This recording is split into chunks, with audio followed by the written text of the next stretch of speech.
To quote Gary Vaynerchuk, brand is the only thing that is left, and everything else gets commoditized by AI. Ask yourself, do I want to or should I be doing it? Do I need to do it? Is this vital? What's the outcome? What's my why? There's a lot of questions you should be asking. When you focus on those metrics, when you focus on having a very clear vision on where I was in comparison to where I am, rather than I'm going to focus on where I am versus where you are. One of the things you can do is look to others, see in them what you want to be. Look at someone you admire, look at someone you don't, and make a checklist. For people who are concerned, right, who maybe are listening to this and going, okay, well, what do I need to do? Should they pull back? Should they not be as visible? Should they not invest? I know the feeling of this is not going to work, or this will work. What if I spend 7 days on it and then it turns into nothing? Well, at least I've done it. I've ticked that box. I'm never going to know if it works or not if I don't try. Did you know that 93% of you are not subscribed? So if you could please do me a favor and you're enjoying the show, then subscribing would mean the world to me, and it would allow me to grow the show and continue to get larger and larger guests and continue to bring what's missing in marketing today. Thank you ever so much for joining me, and I'll enjoy the episode. Hello, my friends. I hope you're well. I hope you had a fantastic day of your night. Today, we're back with what is missing in marketing today. And so I'm going to be talking to Sarah all about, I imagine, photography. But before we start, what do you think, Sarah, from your perspective, is missing in marketing today? I think a few things are missing. One of them is probably confidence. Okay. I think, and then you can split confidence into multiple things, but knowledge, knowing what marketing is and how you apply it to your business in your tone of voice, in your own strategy, in your own way. But confidence takes a while. And everybody's doing it. So you want to stand out in a crowd. I think you've just got to be you. And if anything, just be more you. The more authentic you can be, the better, which again is hard. And even then you've got to figure out how authentic do I want to be for Sarah? How authentic do I want to be for my business? How authentic do I want to be when I'm networking or on a podcast? Or because I can be crazy. Catch me on a Friday night with 10 margaritas, you will not recognize me. I don't want to put that into my business, although technically it kind of is now, but it's a part of your personality, right?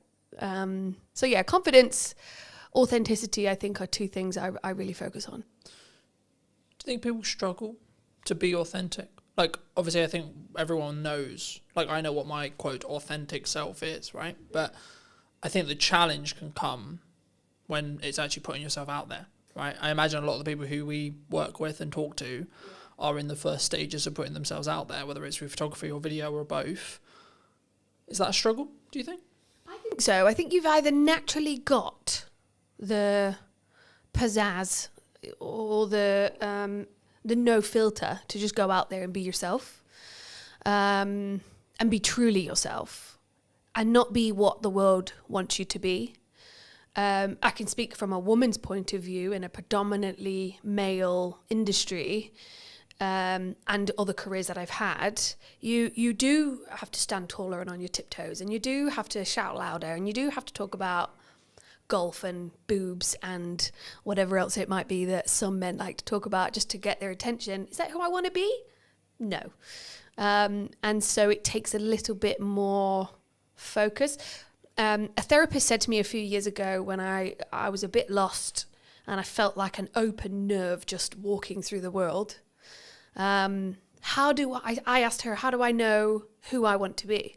I didn't have my walls anymore. I'd kind of broken those down. And so she said, one of the things you can do is look to others and see in them what you want to be.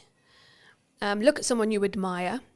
Look at someone you don't, and make a checklist. You know, I really like the way that she holds herself on stage and captivates an audience. So I really like the way that he listens, and take that on board. Do I listen that good?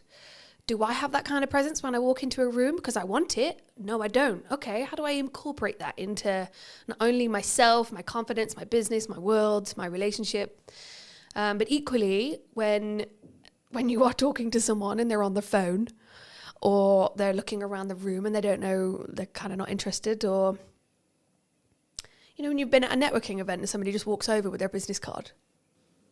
You need this. You need this. Great. It's gone in the bin. Yeah, I don't want that. And so taking note of these things, and it's the same with business, right? I mean, if you look at your competitor and you feel a little bit jealous, okay, well, what have they got that I don't? How can I make that my own? When I look at someone whose personal brand is on point, and they've absolutely nailed their marketing, then what have they got that I don't have that I can twist in and make it my own? So yeah, I think people struggle, but there are ways around that to really incorporate that in their business. I think it needs to be personal though, because I think if you just look externally at what's trending, at what's the thing to do, right? Oh, this is what all the other photographers are doing. This is what all the other video people are doing. This is what all the other masters are doing. Then I think you would just become an ex-client or a client that I've worked with a couple of years. Like, you'll be in the sea of sameness. Because, and something I've always done is say, well, maybe this isn't on trend, or maybe this isn't like the thing to say or the thing to do, but it is authentically me. I would say that even if the camera wasn't rolling, I would say that. And we were talking about, as I was setting up, about like, what's the difference between me on camera and what's the difference between me off camera. This is the first time we've met, but hopefully if you talk to people who have known me for a long time, they'll tell you, well, yeah, there's obviously some differences and maybe I'm a bit more hyped up and a bit more animated, but the core, I would hope, is the same or the same. Core values, right? But I think that comes back to having that authentic side of yourself and not being afraid to show it. I think you could be a photographer in a room full of 100 photographers, but if you're authentic and you have a little bit of confidence to show that, to push that through into your marketing so people do get a glimpse of who you really are, that's what makes you stand out. Or at least if you're not standing out, your customers and your people around you are going to look at those 10 photographers and go, okay, well, I like what he's saying, but that's not quite my personality or my sense of humor. But what she had going on and what she wrote in her post a few weeks ago, I really connected. And that post would have come from some form of authenticity inside, or having the confidence to post about that. I think that's how you stand out. It's just by being more you. I think sometimes we struggle though. We do. I know I did for a very long time. Oh yeah, couldn't agree about more. Like, what will this post, or I'm not sure. How do you go through that self-discovery, do you think? And or have you gone through that self-discovery yourself with like, what is okay for me to post? What is, quote, authentic me?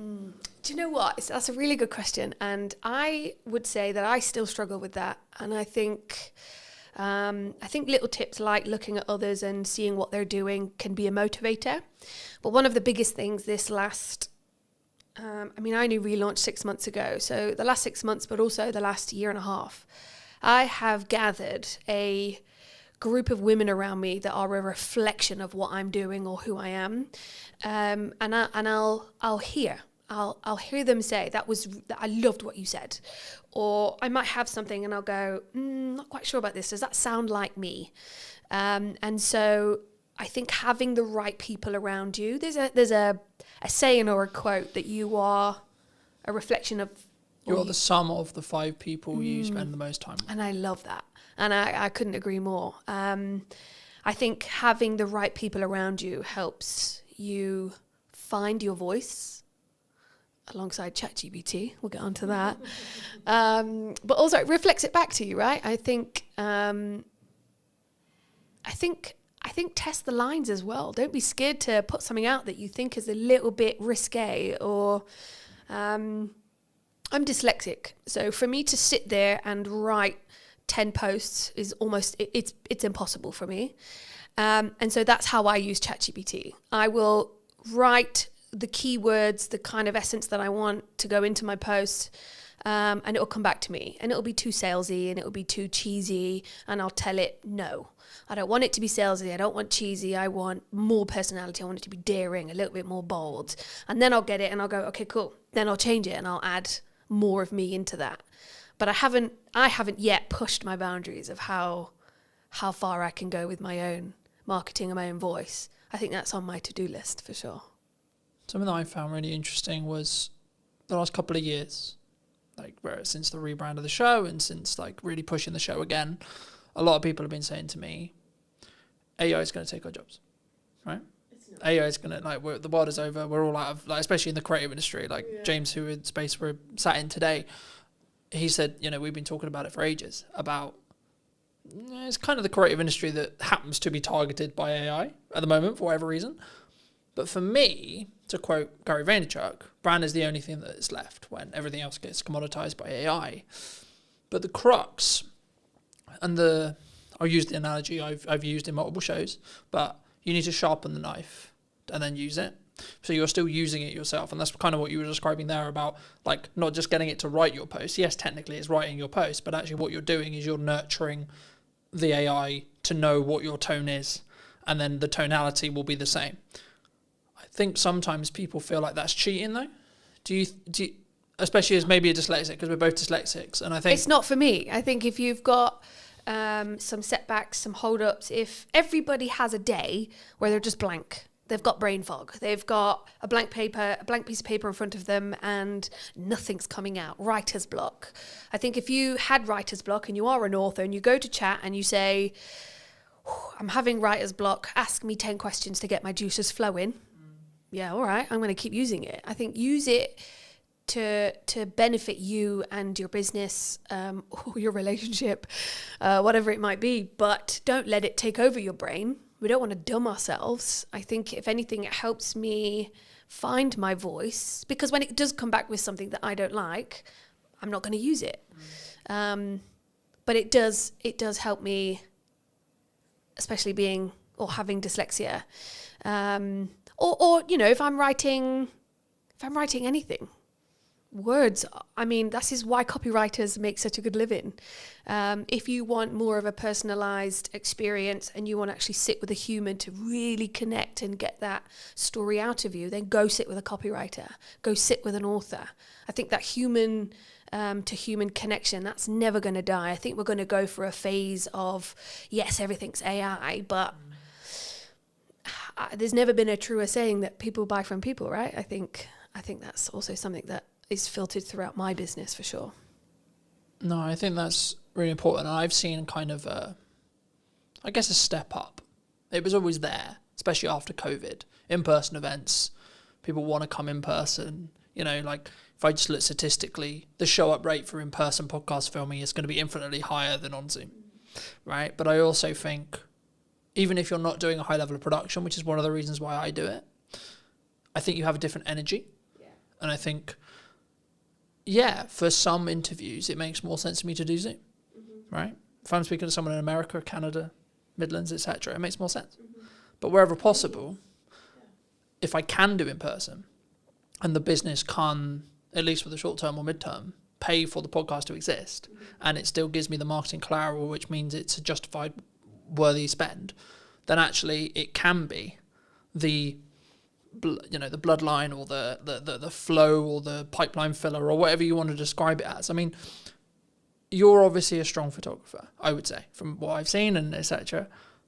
Why does someone, because people have talked to me about, they're concerned about where the economy is going, which seems to be the age-old analogy for as long as I've been in business. Everyone's like, this. There's this government change, there's this coming, etc. So I sort of semi-ignore it because I'm like, there's always something. But for people who are concerned, right, who maybe are listening to this and going, okay, well, what do I need to do? Should they pull back?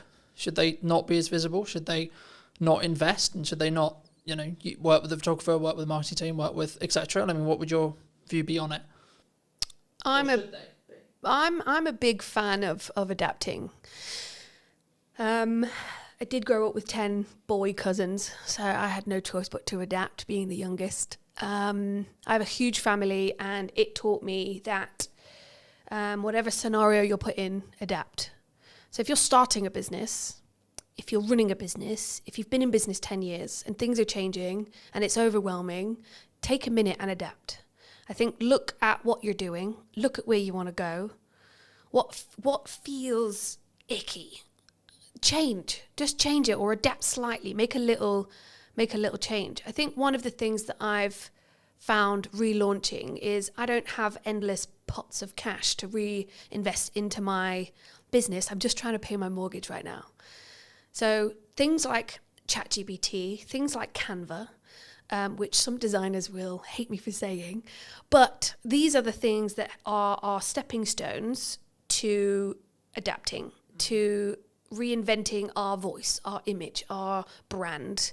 It is at our fingertips. And if you're not learning how to use those, you're going to be left behind, unless you've got a secret magic power of, I'm going to just stand on stage, be myself and talk and perform or entertain. I think people can do that. Or you're at home, you've got a laptop, you could take on the world, but you've got to adapt. And I think it takes step by step to get there. And there are tools out there, free, affordable tools that you can use. Shows like this are a fantastic opportunity to sit down, have a chat, let the audience get to know my thoughts and feelings. This is not rehearsed. I'm convinced I'm going to say something to mess it up, but you don't. You just carry on. I think you adapt and carry on. I want to build on, you just said how you're going to mess it up. Because I think that's really important in content, because people, they always think, I'm going to mess it up. Mm-hmm. What can you? Although I'm really scared to mess up, I think it's the best thing you can do. Because isn't it learning? Yeah, 100%. Or falling forward or failing forward, as, it could be. Yeah, I think over the last 6 months, there's been things that I've spent days and weeks on, and I've thought, and in the moment, I know the feeling of, this is not going to work, or this will work. What if I spend 7 days on it and then it turns into nothing? Well, at least I've done it. I've ticked that box. I'm never going to know if it works or not if I don't try it. So I think we're all going to make mistakes, and I think it is scary, but also know that you're going to learn from it. And that is the best way to move forward, yeah.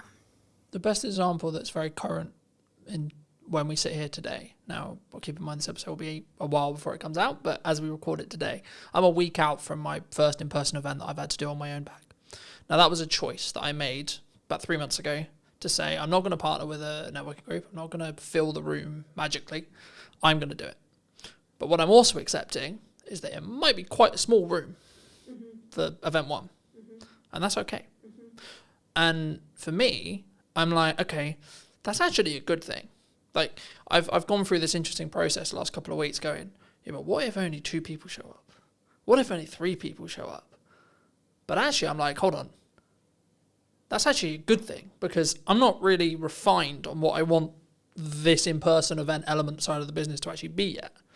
So actually, if I only have 2 or 3 people, that's perfect feedback ground for me to go, okay, well, let's try this. Let's try this stuff and see what then happens. Of course, it's a content opportunity as well, etc. But is this your event that you're putting on? Yeah.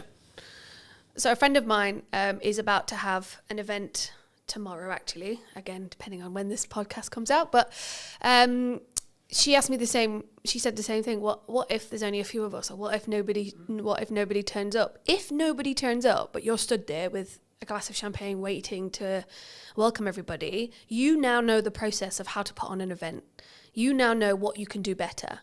And so don't cancel it. Keep going. And even if one person turns up and you have the best life-changing conversation with that one person, and you get to give each other all of that time, that's massive benefit and value for both of you. You've met and grown your network by one, which is always a great thing. That person's had all of your attention and they're buzzing.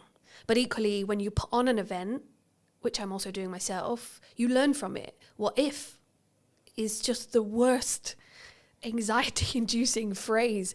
What if nobody turns up? What if the restaurant haven't got my booking? What if it all goes wrong? What if it all goes wrong? If it does go wrong, then fine. You'll be fine. It's going to be okay and you'll learn from it. Do you think that's why people don't do it, though? Fear? Oh, yeah, 100%. Fear like they go, I'm going to look like a dick.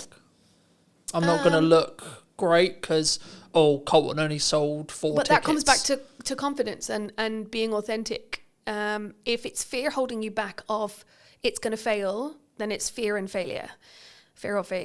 If it's something inside that's holding you back, then that's your confidence. That's stuff that you need to work on. There's a lot of psychology within business, and I think if you can do a little bit of work on yourself, if you can see an image of yourself that gives you the absolute confidence to take that next step, hire a photographer quick. No, I'm kidding. But it is that image. It's that visual representation of me doing it. Oh wow, I can do it.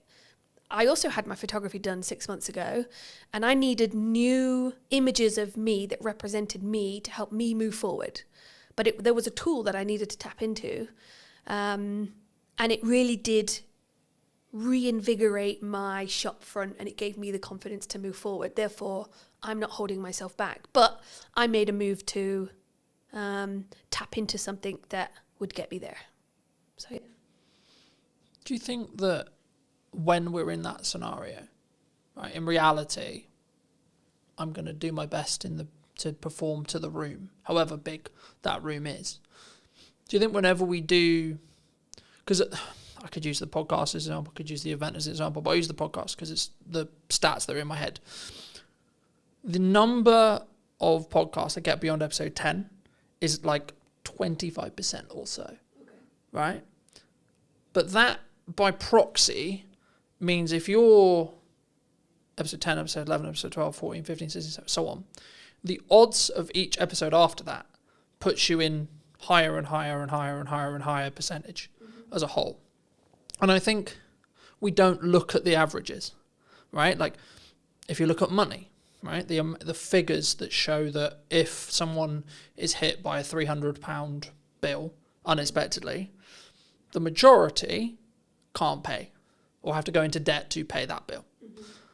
And I think it's the same. And I think that can be the paralysis of, well, this is why I'm not going to do the event. Because if I don't do the event, or I don't launch the podcast, I don't have to be okay with it's only going to go get 5 views.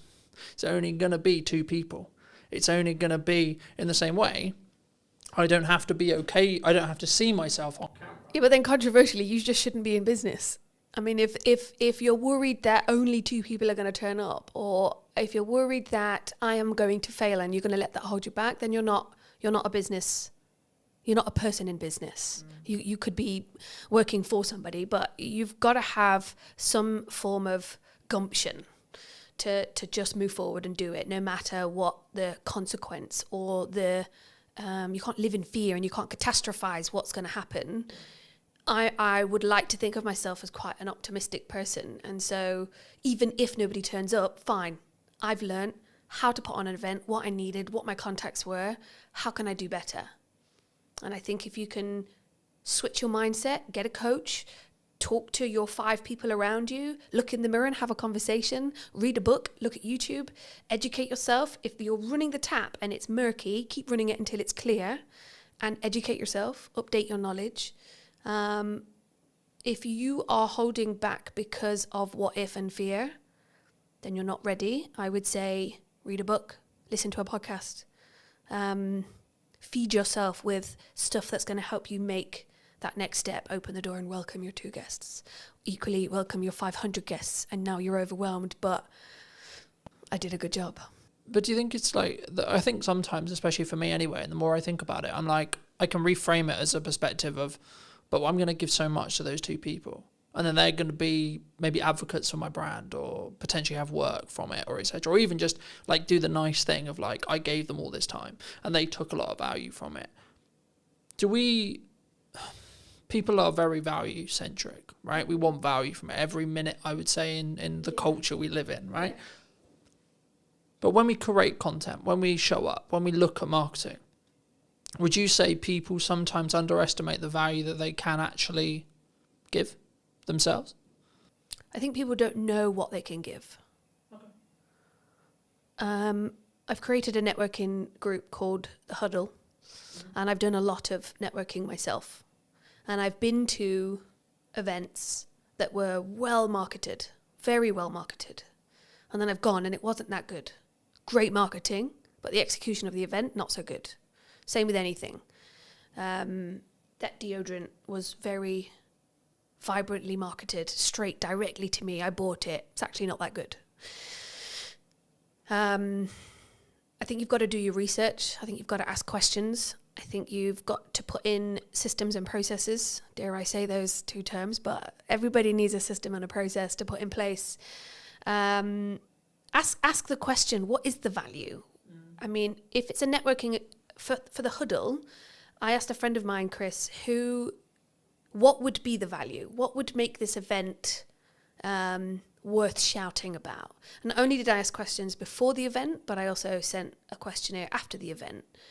What did you think? How did it compare? What was missing? All of that kind of stuff. Because even if 2 people do show up or 500, you've got data. Data is another tool to sprinkle on your next event, to give you the confidence to go. Because another thing is direction, right? If I'm not giving value, if I'm not taking that next step, is that because you don't have direction? Is that because you don't have, what's the word I'm thinking of? I would say it's conviction. I don't want to put words in your mouth, but I would say it's conviction. So I'm convicted to the event happening regardless of who shows up. Even if it's an empty room. I'll still give the presentation because I'm filming it as if it's 2 people, 5 people, 10 people, 15 people, 100 people, I'll show up the same. So I have the conviction to be able to come forward and say, I know my shit, I'm proud of my shit, and this is what I can offer. Yeah, I think conviction definitely plays a huge part.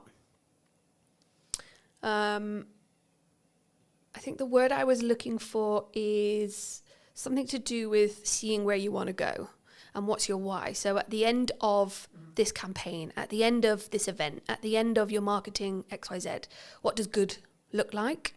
And then work backwards. That's always a really good way to do it as well. I think conviction helps get the job done, but you've got to have a vision. You've got to have a why. Why is, you've got to have why am I doing this? Why am I putting on this event? Why am I posting this? And that's probably another thing that's missing from marketing is your why. I think Simon Sinek, I think he puts it really well. And 6 months ago I was watching his YouTube videos online. Like, why the hell am I doing this? I've got a mortgage to pay and I'm going self-employed. This is not what I had in mind. But you've got to ask yourself why, how. Yes, have the conviction. Be more you. And just have you can still be a shy person and put something on great. But have that little bit of confidence in yourself to go, I can do this. And if not, just lie to yourself for the first one and then get over it. Or tough love, I think also gets underrated, or I don't like to pussyfoot around certain friends. You're either going to do it or you're not. Sometimes you need a cuddle, and other times get over it and just get it done. And that's also but it's hard.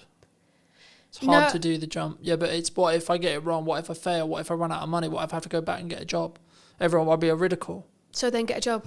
I live in a world where I think the actions I'm doing now and everything I do is to eliminate the idea of regret in 6 months. Yeah, regret is another thing. I learnt that in a theme park. I left and I wished I would have gone on more rides. And I remember thinking, regret is horrible. I really wish I'd have gone on that ride because everybody came off like pumping. And I went on the medium one, but I didn't go on the big one.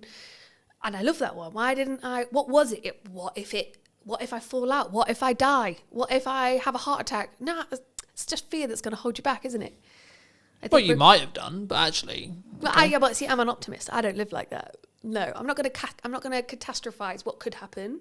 I'm going to almost manifest, or at least try and be. Of course, I want to sit here and say that I live in a happy-go-lucky kind of life, but of course, every single day I wake up and I go, "What am I doing?" Or "What do I do next?" Or "What is my direction?" I have to remind myself of what I wrote down 6 months ago. I have to sit round a table full of my friends and colleagues where we just we help each other get through the day. Yeah, it's hard. Of course it's hard. And it's scary. And you just need the right mindset, the right people, and the right tools to get it done. Is there a perfect time? For what? Whatever someone's looking to do. launch a podcast, do the event, go full time, bridge that thing from a hobbyist the hobby that pays me to then actually it's my full-fledged business, it's my only career, etc. It's the thing I'm currently doing to make that leap. Is there a perfect time for that? I'm not sure. I think no. I don't think there's a perfect time. I think there's a circumstance. I think if you're in the right circumstance, the right environment, the right headspace, go for it.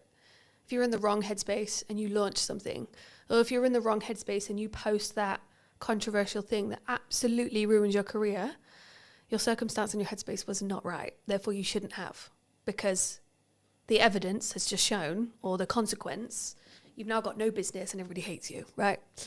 But if you're in the right headspace, environment is a huge thing as well, then yeah, do it. If it's just a little bit of fear, if it's just a what if, do it. Do it anyway. Should we lean into our emotions are on our sleeve sometimes in public posts? Because that's what came to mind when you said this career destroying post. That's what came to mind.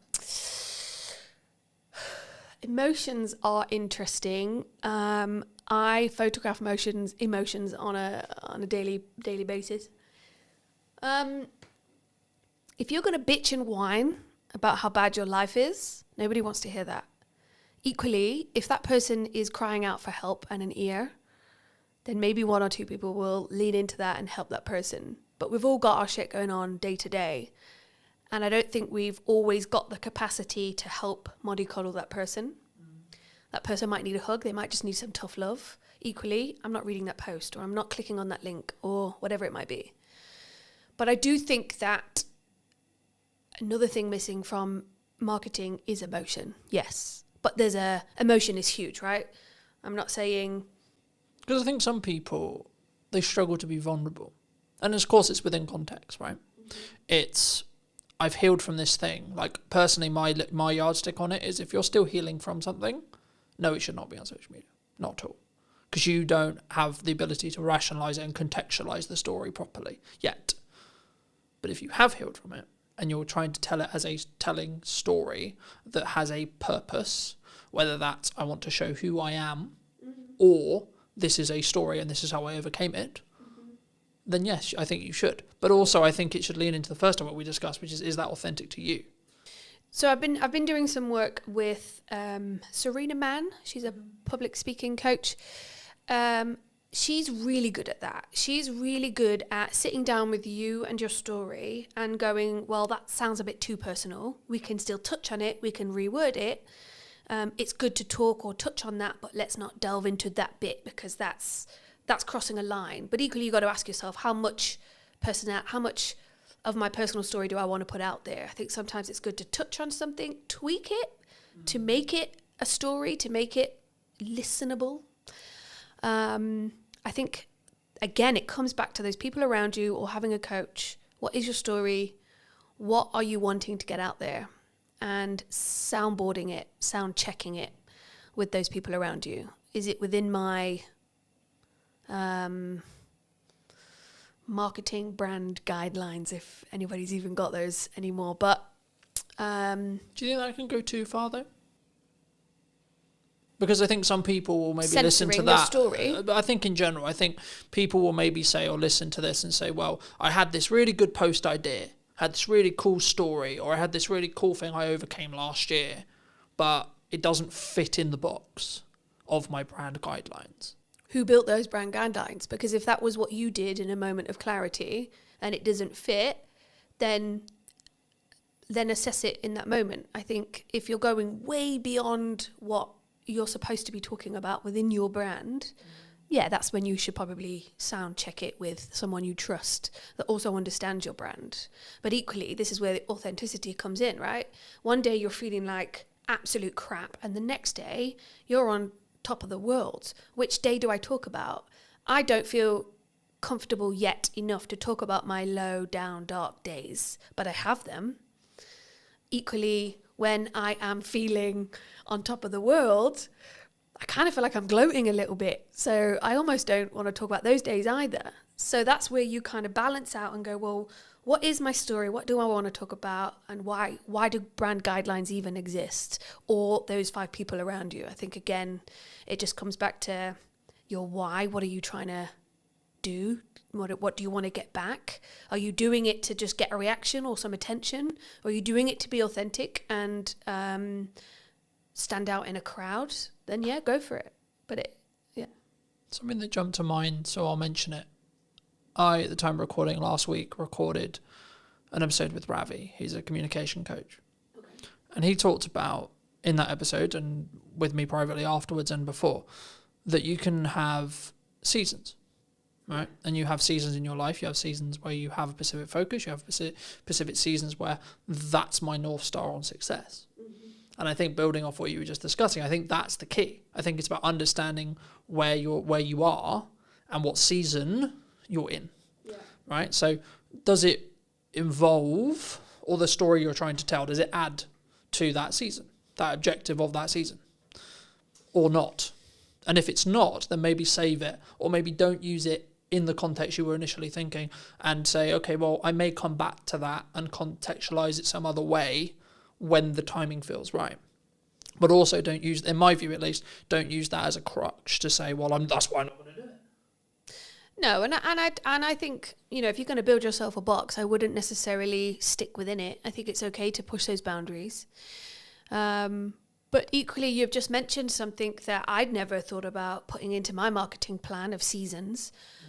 Not at all. So actually, now watching this podcast back, somebody might go, actually, I do find that I have seasons, but that's because they've gone out of their way to watch a podcast and somebody's mentioned seasons and they go, actually, last month was really good. This month's not so much. That month's about this and that and so on. So yeah, I think, have your seasons, have your strategy, try to stick with it. But if you feel really strongly that I want to talk about this, or actually I've got a new idea and I know this is going to be the thing that skyrockets my visibility or my business, then yeah, run with it.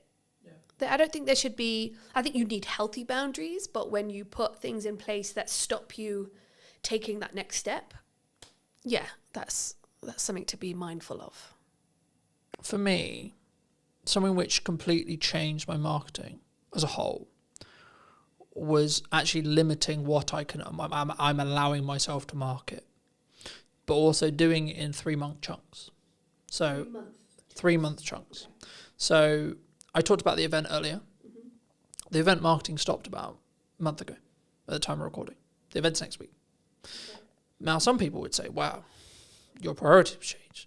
Wow, the event's going to get cancelled, etc. No, the marketing did the job I needed it to do to get me to the point where I'm doing the event. Cool. But now I'm focusing on other things. And for me, I mostly took this from Alex Emosi, but again, you can take it from other people as well. I only allow myself 2, maximum 3 things per quarter to talk about. For as long as I have a podcast in the current format, one of those things will be the podcast. At the moment, at the time of recording, it's also Christmas. Now, to give the audience some context, we're recording this at the first week of September. So people are like, why are you focusing on Christmas? Well, Q4 is when Christmas matters. But for me to be able to get the work, I need to market it before the decision makers have made the decision about Christmas. Mm-hmm. That's September. That's not October, November. That's when you do the campaigns. That's when you do the etc. And there's kind of this joke in marketing where like, oh, it's summer and 25 degrees and we're taking pictures of snow. And it's quite funny, I think, for me. But when I made that decision, I made it maybe 6 months ago, it completely changed how I look at marketing, but then also the results that I get. Not short term, not, oh, this clip went viral, but the focus I can give during that time. Mm-hmm. And it's not to say, oh, I don't have other like ideas or I don't have other concepts. It's like, no, that will come in time, right? You can give it to the next quarter. So I've already planned out what Q1 next year is going to be, but I'm not going to touch anything in Q1 yet because I'm very focused on what does Q4 look like for 2025. How did you learn all of that? By consuming and trying and getting it wrong, right? And do you think that's the right way that everybody should be working, or that just something that you found that works for you? I think it's me. Personally, I think it's me.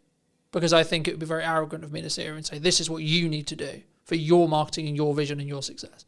But what could work for everybody is go out there, get some knowledge and build something that works for you. I think we can teach the idea of consistent improvement, consistent learning. I think that's important. I think that's something that we should always look towards. Yes. But then we should stop.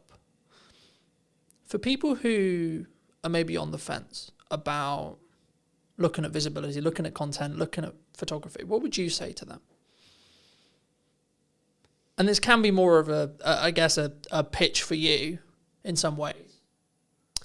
Well, it's interesting because the inquiries that I'm getting at the moment are personal branding is everything at the moment. And I think that is a really good thing to lean into, especially if it's something that is going to help you stand out in a crowd, or if there's 10 website designers, how do I choose the best one? Well, she looks like my kind of gal. Let me have a phone call with her. From that phone call, did it go well? Yes, great. Did that image get the job? Probably, because looking at that image, I related to that person. I think if you think about photography throughout history, it is what makes us make a decision. It is what makes us choose the pepperoni over the mushroom in a Domino's menu or whatever. I think photography is a massive skill, tool to have within your business. There's a lot of self-work that people are doing, and photography is an avenue to get that out, to give you the confidence to take that next step.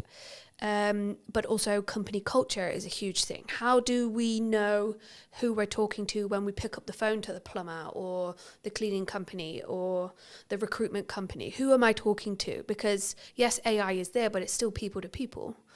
So I want to know who I'm talking to. If I'm going to invest £100,000 or £500,000 with a financial advisor, who am I going to pick? Do I have to go to every single networking event to meet all of those financial advisors, to build the relationship, to then decide on who? And I can't. But why don't I go on the website and see what the website's saying? Why don't I go on their social media? Why don't I do what I can do first in 10 minutes on my phone and connect with somebody over an image? Now, that image could just be a headshot. It could just show me your face so that when we do meet for a coffee, I know who I'm looking for. Equally, it could be a bit more of a portrait.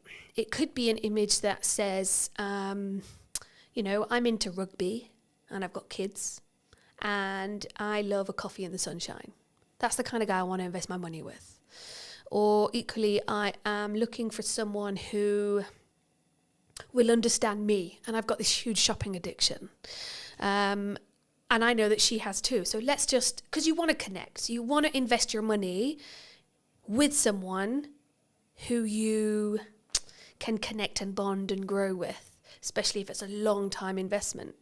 If I'm going to invest in a website, if I'm going to continuously do podcasting with somebody, I want to make sure that that's somebody, and you and I as an example, that we do connect, that we do get on, that this is a successful relationship moving forward.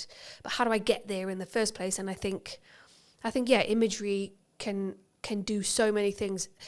Yes, images say 1,000 words and so on, but I think more than that, it's a reflection of what's going on. It doesn't necessarily need to be about you. It could be about the company that you've built. I got 30 team members. I want them all to be photographed, and then when it is on the website and when we do have it printed in a business magazine, I can be proud. I built that team, and the company culture is great, and that really comes across in the imagery, in the marketing. Imagery, design, marketing, web, all of that is integrated and helps you promote, helps build your personality of your business to get it out there. Or you have the same image on your LinkedIn that you had 10 years ago sitting on a beach with a cocktail. One or the other, I'd say. If someone is looking for a marketer, videographer, cleaner, plumber, etc., but especially when you look at brand or either brand work or marketing work, like what they're actually going to be doing, do you think it's specifically about the person and making sure that I connect with you and that's why I'm going to hire you as a photographer? Do you think? I can't speak for everybody else, but that's how I do it. I do have a plumbing company that I use, JPS. I've got a relationship with Jamie, so I will go to him. I've got his number in my phone and I will call him. Have you got anybody that can come out? My boiler's just broke. I wouldn't pick up the phone and call. I wouldn't Google if I already know that Jamie's my go-to guy. Equally, I do have a videographer that I go to regularly. I'm not going to Google that if I've already got that contact. So I've built that relationship with those people that will help me maintain my little black book, that will be there in a pinch when I need help. And equally, I'd hope that they've got my number saved when they need a bev at 5 o'clock or a game of shuffleboard down at the Dell. Or maybe they need their whole team photographing and I'm their go-to gal. So, but I guess I've spent the time building relationships over the last 4 years with local business owners. And there are lots of other photographers out there, of which I have also used. So I think collaborating and, again, showing who you really are, making those connections, helps you build a network, which helps you build your business. Are you locked into those people forever, though? Do you think? No, and I don't think that those people would be offended if I went elsewhere. If, as an example, Jamie was really busy, then yeah, I'd either say, well, is there anybody else you'd recommend? Or I'd go, yeah, to my girl group. Has anybody got a plumber I can use? Or then I'd go to Google. If I'm looking for something more personal, maybe a product, maybe a restaurant, maybe a holiday destination, I'm going to Instagram and I'm going to type in what I'm looking for. And I want to see visually what it is I'm going to pick, buy, and so on. What credibility is behind those images? What are people saying? What's their Google rating? What's Trustpilot saying? On my group chats, has anybody been to this restaurant? And so it's that feedback that you get from people that helps you make that decision. So yeah, I think relationship building gets you where you want to go, helps you build you as well. Photography is a tool that helps you capture who you really are, what the product really looks like. If you can look at an image and go, my God, I can almost smell that. Is that the person that put the flowers next to the candle? Or is it the photographer directing or the creative director? Like, there's a whole team of collaboration that puts an image together that helps you portray a person. Or, I mean, straight into my head, I've just got Coca-Cola, not the can, and not a branded glass, but it is a clear glass with just Coke streaming into it and it's all fizzy. We instantly go, Coca-Cola, I'm thirsty and I want a Coke Zero. Yeah, I'm going to go get that. But it was an image that helped me salivate and want a can of Coke or a burger or whatever it might be. So yeah, I think it's powerful. Do you think that's why, like for me, whenever all I get from that feedback is like, you have to front load your marketing 3 to maybe 6 months before you want the action? And I think that's sometimes what people get wrong, especially when you're starting out. I think I know I was privy to it as well. You didn't, in my early years, I didn't financially plan well enough so that I knew I had 3 months worth of runway. So actually I can see the problem 3 months out. Or I didn't specifically focus on my marketing, so it was maybe a bit more scattergun than it should have been. And that's potentially why the marketing didn't do the job I needed it to do, whether that is sell more projects, bring in more podcast guests, get the podcast to whether it's making certain revenue, etc., whatever the objective is. But I guess that bridges into, how do you think people should, because I'm big for collaboration, right? And I'm big for let's work together, let's see how we can collaborate to create something more meaningful. Is that a unique skill set though, nowadays? To collaborate? Because I think it's very easy, because this would be a good example, because some would say, well, you're a competitor of mine. Am I? I don't think so. But some could say that. We're both in the creative space where we create visual identities. I think collaboration can be everything. And I think it comes back to a line of 10 photographers. Who am I going to choose? Which relationship do I have? What is their style? What's my style? And is that a good match?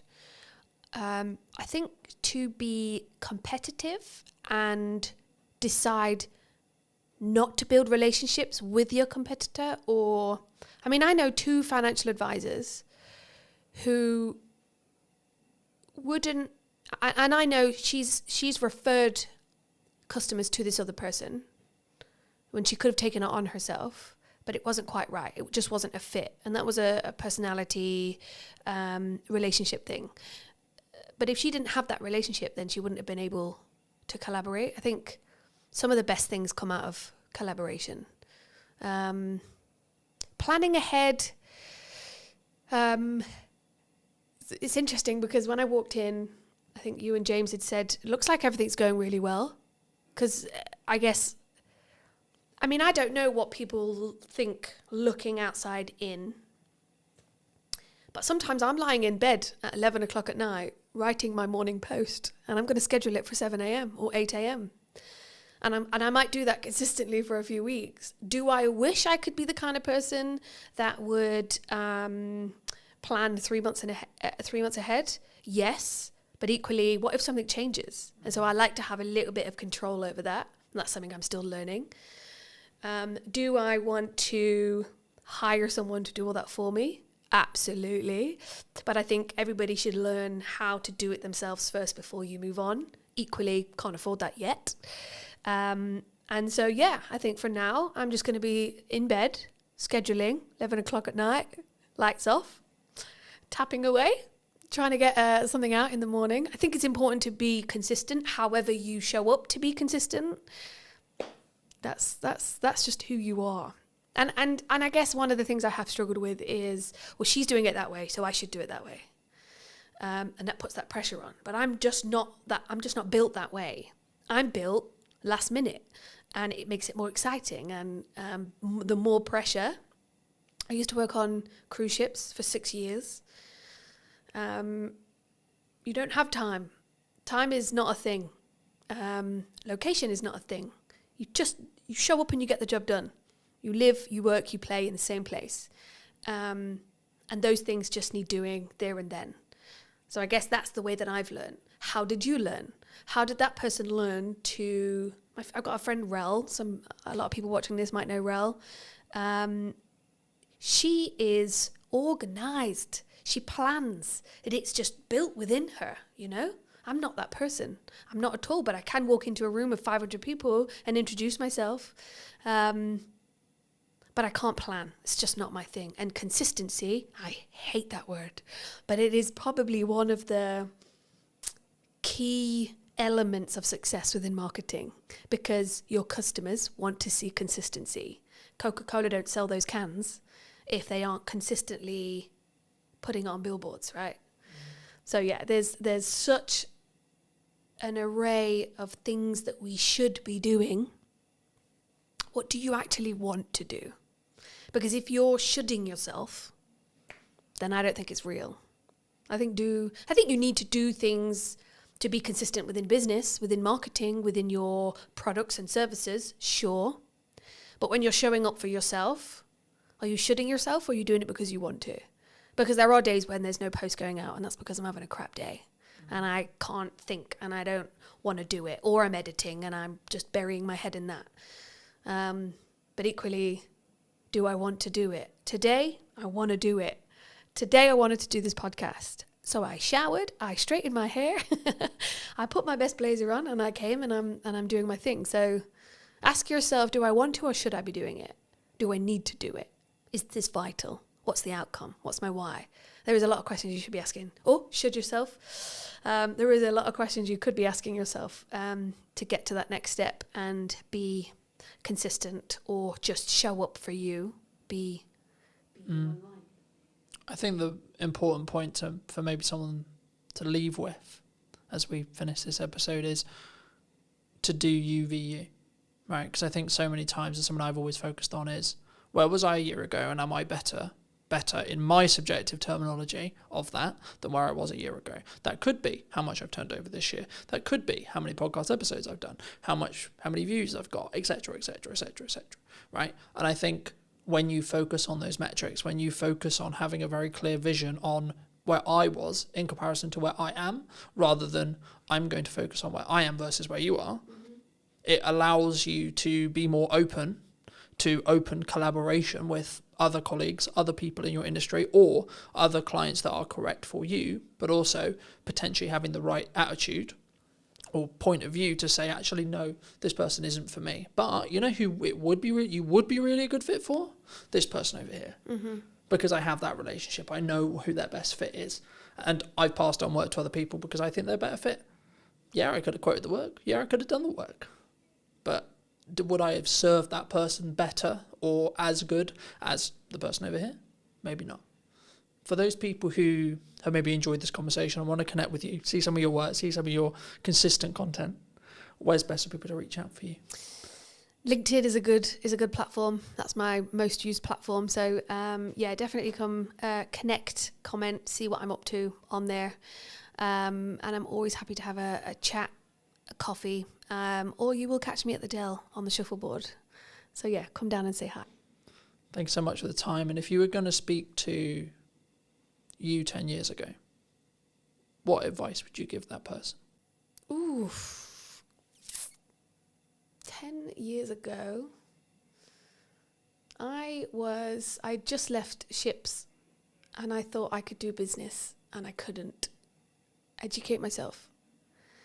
Surround yourself with those that you want to learn from is what I would say.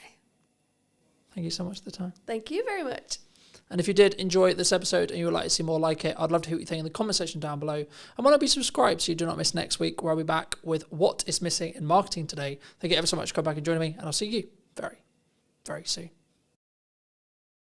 My biggest performing posts on LinkedIn are all selfies or photos of me doing something mainly not related to the business. What do you think is missing in marketing right now? What do you think people could be doing, should be doing, that they're maybe not doing? The thing they are missing in marketing is consistency, which I think can be really, really key. How consistently should someone be writing a blog on a website? So we say it's really good if you can do it once a month as a minimum. Do people need video on their website? I really hate it when I go to a website and on the homepage I see that this person's got a video and I can see it's them, they're going to be talking to camera. It's not well scripted, or maybe not even scripted at all, not well thought through. They don't seem confident. And then you're going, why have you put this on your homepage? Because this is doing nothing for you or your business. Did you know that 93% of you are not subscribed? So if you could please do me a favor and you're enjoying the show, then subscribing would mean the world to me, and it would allow me to grow the show and continue to get larger and larger guests and continue to bring what's missing in marketing today. Thank you ever so much for joining me, and I'll enjoy the episode. Hello, my friends. I hope you're well. I hope you had a good day, evening, or night, wherever you are. Today, we're going to be talking all things websites, and I imagine some technical marketing stuff. Welcome to the show. Thanks very much. I'm good, thank you. For those who don't know you, I am. What do you do? I'm Jude Wharton. I am one half of Ready Steady Websites.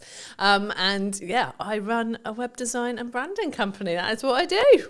It's a very interesting space, as we were alluding to while James was helping set up. Do you think your space is going to change in the next 5 years? I'll start there. I think inevitably a lot of spaces are going to change over the next 5 years. I think we thought it might have changed more than it has done already by now. I think we saw, the rise of AI website builders, and obviously you could get a website out there just like that, absolutely free, content written for you, images put in, when you've just said, I want a website for a nutritional therapist based in Hampshire. But in reality, it hasn't happened, and I think there's a number of reasons for that. I think the first is that those small business owners who are completely outside of the tech world, they're not tech savvy, they don't want to deal with it themselves, they don't want to have to think about any of it themselves. They're not wanting to use it. They're not there. They're not ready for that yet. And so they still want people who can be there to help them and support them. And they want copy that's written specifically for them and images that are them working with their clients. And so it hasn't taken off, which I'm very glad about. But I do think that as time goes on, people are going to get more and more used to using AI in lots of different areas of their life. As we go through different generations, people are going to come out of school so much more tech savvy. I've got a 14-year-old son, my eldest son, he's doing work for us this summer, and he is insanely quick and knows what he's doing because he is taught it now, like in a way that we weren't. I mean, so I came out of school and there were web designers weren't a thing, you know, so things move really quickly, obviously.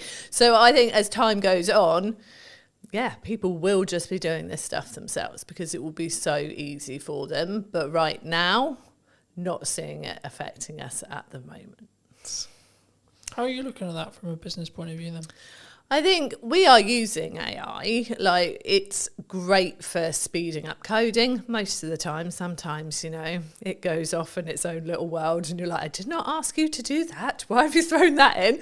But it is... I wanted to add a unicorn onto the Yeah, page, no, okay? exactly. So I just like unicorns. Yeah. I don't it's care just- what your prompt was. I'm going to add a unicorn. My husband, who is my business partner, he was using it to speed up some code the other day, and then it was going mad in a way that it hadn't done for him before. And he described it so brilliantly as it's like when you've got a toddler with you and suddenly you look up and this toddler was playing calmly and happily on the floor, but they're at the top of a bookcase pouring paint everywhere and there wasn't even a bookcase there to start off with. Like, that is what AI is like sometimes. It will just kind of go and do that. And that's reassuring to me at the moment because it means that Chris, being a coder, he can use it to speed up his code and he knows when it's gone wrong. Whereas you can't just have any old person using it to create code and do things because they won't know when it's gone wrong and they won't know how to sort it out when it's not working. So that's reassuring for me that it's not there yet. It will be, because the more people who are using it to do this stuff, the more it's learning. But yeah, so we are using it to speed things up. I think we'd be silly not to be keeping an eye on it, not to looking at what's possible with it. But I'm not worried at the moment. Cool. Where does it's mostly a marketing show. Where does a website sit right now in marketing, do you think? I think a website's key to sort of being the sort of centre point of where all your marketing's pointed to, really. I think it can be used as a marketing tool in its own right if you've got it working really well from a search engine optimization point of view, and it will just be bringing the traffic to you, especially if you are adding the right content to it regularly, like you're doing stuff like this but you're putting it on your website as a blog post. You know, you've got those things attracting new people to your website, so it can be sort of part of your outreach marketing. But on the whole, I really see a website as being there as the place that you send all of your outreach stuff to, whether that's you've met people through networking, whether it is you're doing podcasts, you've got your social media content, you've got printed, actual physical marketing materials out there. Because so many people want to see that you are a real, genuine, can be trusted business. And, you know, back in the day when people had offices and shop fronts, that did that for you. Like, that was, you were there on the high street and people could see that you were real and genuine. But most businesses don't have that. Your website is a replacement for that. And I've seen various statistics and the percentages vary. But on the whole, it looks like sort of 60 to 70% of people won't consider using a business, even if it's been recommended to them by someone else, unless they can go and actually look at their website, see that their website looks good, is professional, is really representing them very well, and then they feel confident to approach that business to consider working for them, with them. And so I think that's why it's so important. Like, your website just gives you that credibility and is a really important part of your marketing to actually get people to want to talk to you and consider working with you. Because I think we're in a social media landscape where I think there's maybe a cohort, maybe a percentage of business owners, maybe newer business owners who just look at it as but I don't need it because I've got a social media strategy, because I'm on Instagram, because I'm on LinkedIn, because I'm on etc, etc, etc. And for me, I think it serves a different purpose, right? Yeah. And I think, we touched on AI at the beginning, but I think for me, like, traditionally we're looking at Google search, right? How are you seeing the shift to AI search? It's definitely happening. We've noticed it in our own analytics that we're starting to see more traffic coming from, specifically it was ChatGPT, than was coming from some of our social platforms. So it's definitely happening. I feel like, though, it's people, I don't think they're putting in, I'm looking for a fantastic web company in Hampshire. I think they're actually going, have you heard about Ready Steady websites? I think they're naming us to find us from the research that we've done. So it's people putting it into ChatGPT. Do you think it's more of a proof of concept at this point? Yeah. Okay. Yeah, I think it's people testing it, putting it into ChatGPT rather than chucking it into Google, and they're just putting the same thing as they would in there. So it's sort of it's a different way of finding us, but definitely people are using it more. I know people who say that they will ask AI pretty much anything, like they just want to see what it says, whether it's ChatGPT or Claude or whichever ones are out there. They just want to see what it says, see if it like is sort of thinking along the same lines as them, see if it does bring up anything different. And again, it is completely based on what you've been talking to it before, because when Chris tested it and said, ChatGPT, I'm looking for a web company that can do me a website for around this price, straight away, we recommend Ready Steady websites, they're fantastic. Got one of our business friends to do the same, and didn't bring us up at all until he then went, I've heard good things about Ready Steady websites. What do you think of them? And then it came back saying, yeah, Ready Steady websites does a good reputation. It has got these reviews. This is its price point, and then did serve up the information. I think at the moment it's just a lot of people testing it, having fun with it, seeing if it brings up the right things. I'm not sure that we're seeing a lot of traffic from people who are just genuinely using it as its only way into. Because I think there's a couple of ways of looking at it. I did a video a while ago looking at the behaviour psychology from the shift from Google to ChatGPT. Replace the word ChatGPT with Perplexity or etc. But the concept was people were looking at Google and they've tried to leverage it back with Gemini, but Gemini isn't, from when you use a Google term anyway, you're not using the actual bot. Yeah. It's not a chatbot. It will just service a summary of what it believes the top percentage are of answers, which is for some things in a closed question, like is it a yes or a no, or is it the answer this, then yes, that's maybe a good thing. Though I think the reason why we're seeing a behaviour shift towards ChatGPT and AI search as well is actually people want more nuance. They want to target more nuance with so they want to have a conversation with a search engine, really, in crux what they're doing, and that's maybe showing itself as people having ChatGPT conversations. You know, for me personally, I used it a lot for data analytics, data tracking, etc., etc. But I found it does always, which is probably how it's designed in its nuts and bolts, it will always skew slightly more positive than negative. But I also think that's maybe a good thing, to be honest. Actually, now I sit here and think about it, because if it did skew negative, then you're talking about a negative spiral effect, because it will learn from itself and then so on, it will get darker and darker and darker and darker. I think the byproduct of it skewing positive is actually it will maybe over-egg potential results and potential good. But that is, as long as you understand that's what it's doing, I think that's a better reality than the latter, if that makes sense. And I think for people who are maybe looking at their website now, either they've had a website, they may be looking to relaunch a website, they're looking to rebuild, etc., and say that it's 6 months. Should we still be looking to target Google, would you say? Or are we just solely in a world where actually AI search is the only thing that matters? No, definitely still be targeting Google.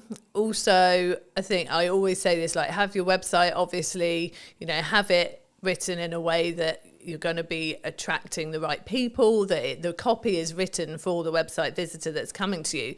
You want to be ranking, obviously, but actually one of the things that will help you rank is by having naturally written copy that is obviously for the website visitor and not purely to try and get yourself ranked, like that's so picked up on now.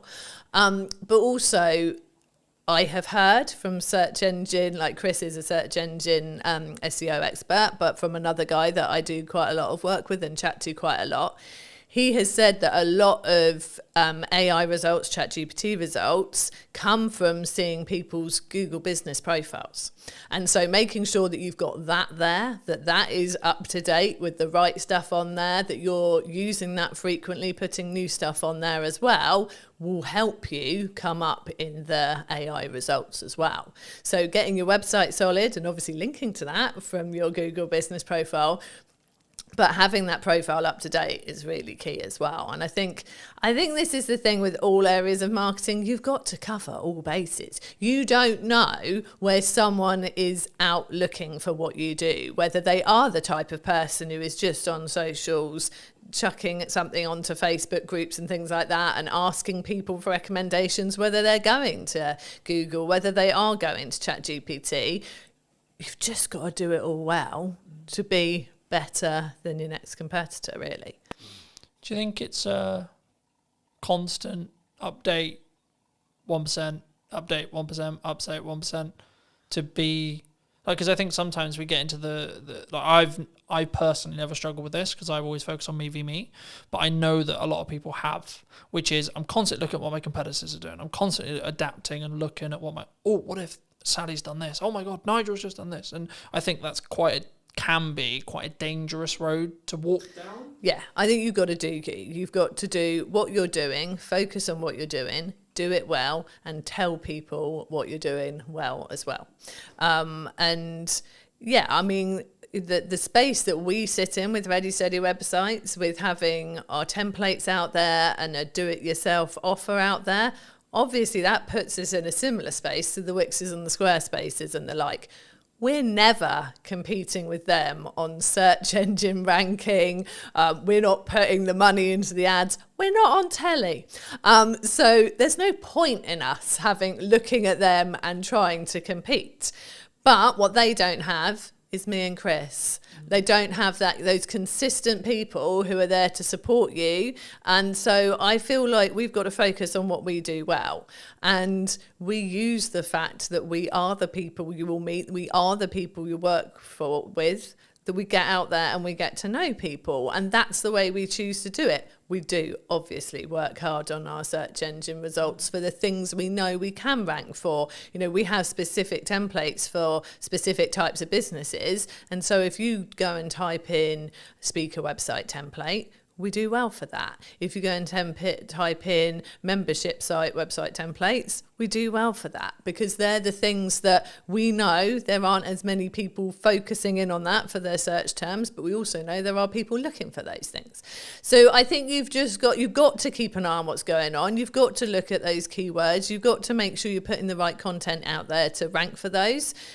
But yeah, if there are competitors out there doing things like you're seeing them doing this all the time, and you can't do that, you can't keep up with that, or that's just not your way that you would do something, no, stick in your way of doing it. If it's working and you can see you can build on it and do it more, that is the way I would always go. I think for me, it's about only, I guess to an extent, it's only adding the stuff you can stay sustainably at, 1. 2, it's also, again, focusing on that UVU. Rather than, so I always look at it as where was I a year ago, 6 months ago, 3 months ago, and am I moving in the correct trajectory? Maybe I haven't got all the results yet, maybe I haven't got everything that I want yet, or what I'm aiming for yet, but I am moving in that direction, and as long as I continue on the direction I am currently moving, then I will hit that by probability, by analysing probability result there. It'd be wrong of me not to ask you about video and where it sits on your website. Do people need video on their website? Do they not? Should they have it? I think that video can work really well on a website. But I would say use it in a way that plays to your strengths. Because I really hate it when I go to a website and on the homepage I see that this person's got a video and I can see it's them, they're going to be talking to camera. And I think, oh, cool, okay, let's watch this. And then it's not well scripted, or maybe not even scripted at all, not well thought through. They don't seem confident. And it's just all a bit waffly and a bit awkward. And then you're going, why have you put this on your homepage? Because this is doing nothing for you or your business. And you know they've put it on their homepage because someone told them that they should use video on their website. You can only use video if it's going to be right for you and it's going to work, because it could go completely the other way and make people go, I'm not sure about this, and go and look at someone else's website. We have used video on our website. We had a video on there. We essentially structured the way that some of our packages work, and so we have taken it down because it's not current now, and that's another thing. You have to make sure that you're keeping everything current and up to date. And that was more of a like animated, sort of explain your process of how to work with Ready Steady websites. And we were quite surprised actually that it didn't get as many people watching it as we thought. Like, we really thought that more people would watch the video on the website than choose to read it. But actually, there wasn't as high a percentage when we went and looked at sort of the views and the people who had come to the website in the same period of time. There wasn't as high a percentage of people watched it as we thought there might be. So I think it really depends. I think it's one of those things of try it. Just try it and see if it's working. Like, we use video a lot in our business. We use it a lot in our tutorials to help people with using our templates. We have welcome videos when people join Ready Steady websites. When they initially come into our back-end membership site, there's a little welcome video from us. We use video a lot with our clients, like handover videos when their website's ready. Video is so useful, and it's such a good way to really feel like you've engaged with that person. They've got to know you. It's so easy to explain things in that way. So I think with video is really valuable. Like, we've got a YouTube channel, which we are not doing enough with at all at the moment. And I know that we are going to do more after the summer. And yeah, it's such a good way to showcase your knowledge, showcase the way that you work, get people to get to know you, but only if you are comfortable doing it, I think. And that's something you can practice. You can get better with it over time. And I think social media, people expect the videos to be slightly more raw. And I think you can use video to get more comfortable using it on social media. And then once you are in a position you feel more confident, can get it more polished, that's when you can stick a video on your website, I think. And until then, get an animator to do like an animated video for you with you doing a voiceover. Or even if you're not confident with that, there are fantastic voice actors out there who could do a voiceover for you. There are so many ways you can do video without putting yourself in it looking a bit like you don't want to be on video. Do you think, I mean, my next question was going to be like, when and how do you think you should spend money on production? Like, upping the quality? Is it for that perception of when someone hits the website? I think, yeah, I definitely think it's worth having a professional quality video on your website. If you think about the fact that you've probably got someone to help you create your website at the least, if not got someone to create it for you. So you've paid for that. You've got a professional website. You have hopefully invested in brand photography or product photography. If you've got products in your business, you know, all your photos are looking great on there. You've got your content written in a way that you're happy with, whether you've used a content writer or you've done it yourself. And then you just go and shove a video of you sort of in a dark corner of your office, bumbling away about nothing in particular for about 5 minutes. And then you're like, I'm not really sure why I watched that.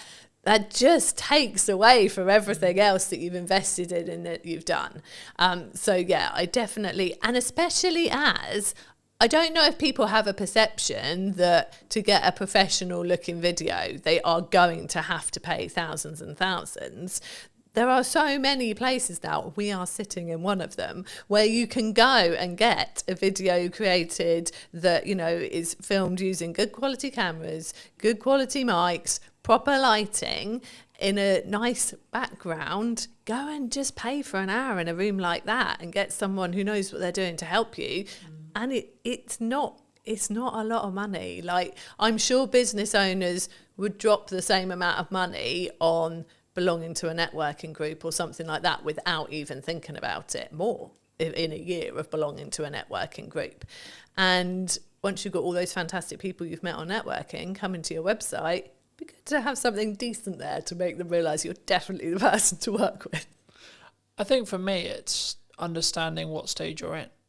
Right? I still film stuff on my phone, right? But if I'm doing a production piece like this, people expect a certain level of quality, I would say, personally, for me.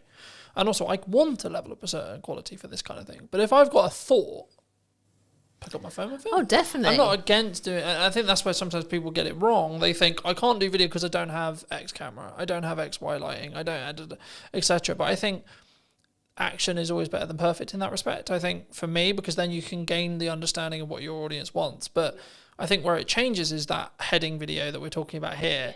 Like I was served an ad on YouTube a handful of weeks ago, and it was like, hello, I'm this person from this company, filmed on a webcam with dodgy audio. And I just clicked off straight away. And it wasn't even necessarily the delivery. It was actually I think for me, now I sit back and go, well, why did I click off? Why did I not engage? I think actually the reason was because of the combination of it was a webcam video with dodgy audio and there was no hook. I was like, in nice possible, I don't give a shit who you are. Yeah. You could have made £1 million and I'm not, just don't care. So I think, even if you just do some basic research and understand how to structure a video, I've got videos talking about it. James has got videos talking about it. There's lots online, etc. Right? I think for me, if you use your phone and you have a decent audio, which is the only thing I would say that actually really matters, because if I can't hear you or I can't hear you clearly, then I'm going to click away. Psychology-wise, I'm going to. I will go, okay, maybe it doesn't look beautiful, isn't as high quality as I would want. Okay, fine. But actually, the energy, how I sound, and then the structure, and then the value that's delivered in the video is infinitely more important. Is that the same when it comes to websites and copy? So I think... And how you structure your website as a whole? I think, structuring your website is really important. So with the whole DIY videos, selfies, all that stuff, I am there on social media with that. And I think that is important for getting people to like you. I don't think you should turn up too polished. I actually was scrolling through my LinkedIn this morning trying to find some stuff I'd written ready for this interview to remind myself of some stuff. And my biggest performing posts on LinkedIn are all selfies or photos of me doing something mainly not related to the business, because people go, I resonate with that, I do that too, or I've been there, or whatever it is, and so they like that works on social media. When it comes to your website, and your website is reflecting either you very much as the business person, the professional, the author, the speaker, if it is a more of a personal focused website, or it is your business website and reflecting your business, I feel that has to step up a level then. You've done the nice getting to know people, the I am a nice normal person bit on social media. Yeah, filming yourself with messy hair at a beach, having a chat because something's come into your head. One thing I really would say, if you're doing videos on social media, please put captions on. I'm always reading them in the evening when I've got one child in bed and I'm just having a scroll. I don't want to turn the sound up. Put captions on, people. Anyway, so but then when they get to your website, that's a different level. And you do really need to think about the structure of it. And it's very much the same. Like you said with the videos, you want a hook, you want a reason to keep watching them. It's the same with your website. I always say in that top hero area on the homepage of your website, you want to have, I call it an engaging statement. But it's the hook. It's the thing that someone comes to your website and goes, I am in the right place. So I want to scroll down and I want to read more. In those first couple of lines and that first statement, you need to basically say, this is what I do. This is who I do it with or for. And so therefore I can help you. That is what those couple of lines have got to say. So yes, it has to be structured really well. And then it's got to carry on talking to that website visitor. So many people then decide that the first bit of their homepage suddenly has become their about page, and they launch into this story of I decided to start my business because my grandfather had done it before me, and no one cares at this point. People still want to see your services or an overview of your products or whatever they have come to your website for. And then if they click on your about page, that's them saying, actually, I'm really interested now and I'd love to know why you started the business and who you are. Put that on there. So it's definitely a structure to follow, definitely a right way of doing it to get people in and really wanting to buy from you or work from you. And it's got to be that at that professional level then. The DIY selfie in the garden approach, not great for a website. I think, again, it's what do you want to put your first foot forward with, right? Especially when it's it might be said by Google, it might be said by AI, and this is your first time of meeting that business. I guess then it questions of from us as a smaller business, not necessarily implying small, but smaller than the Squarespaces, etc.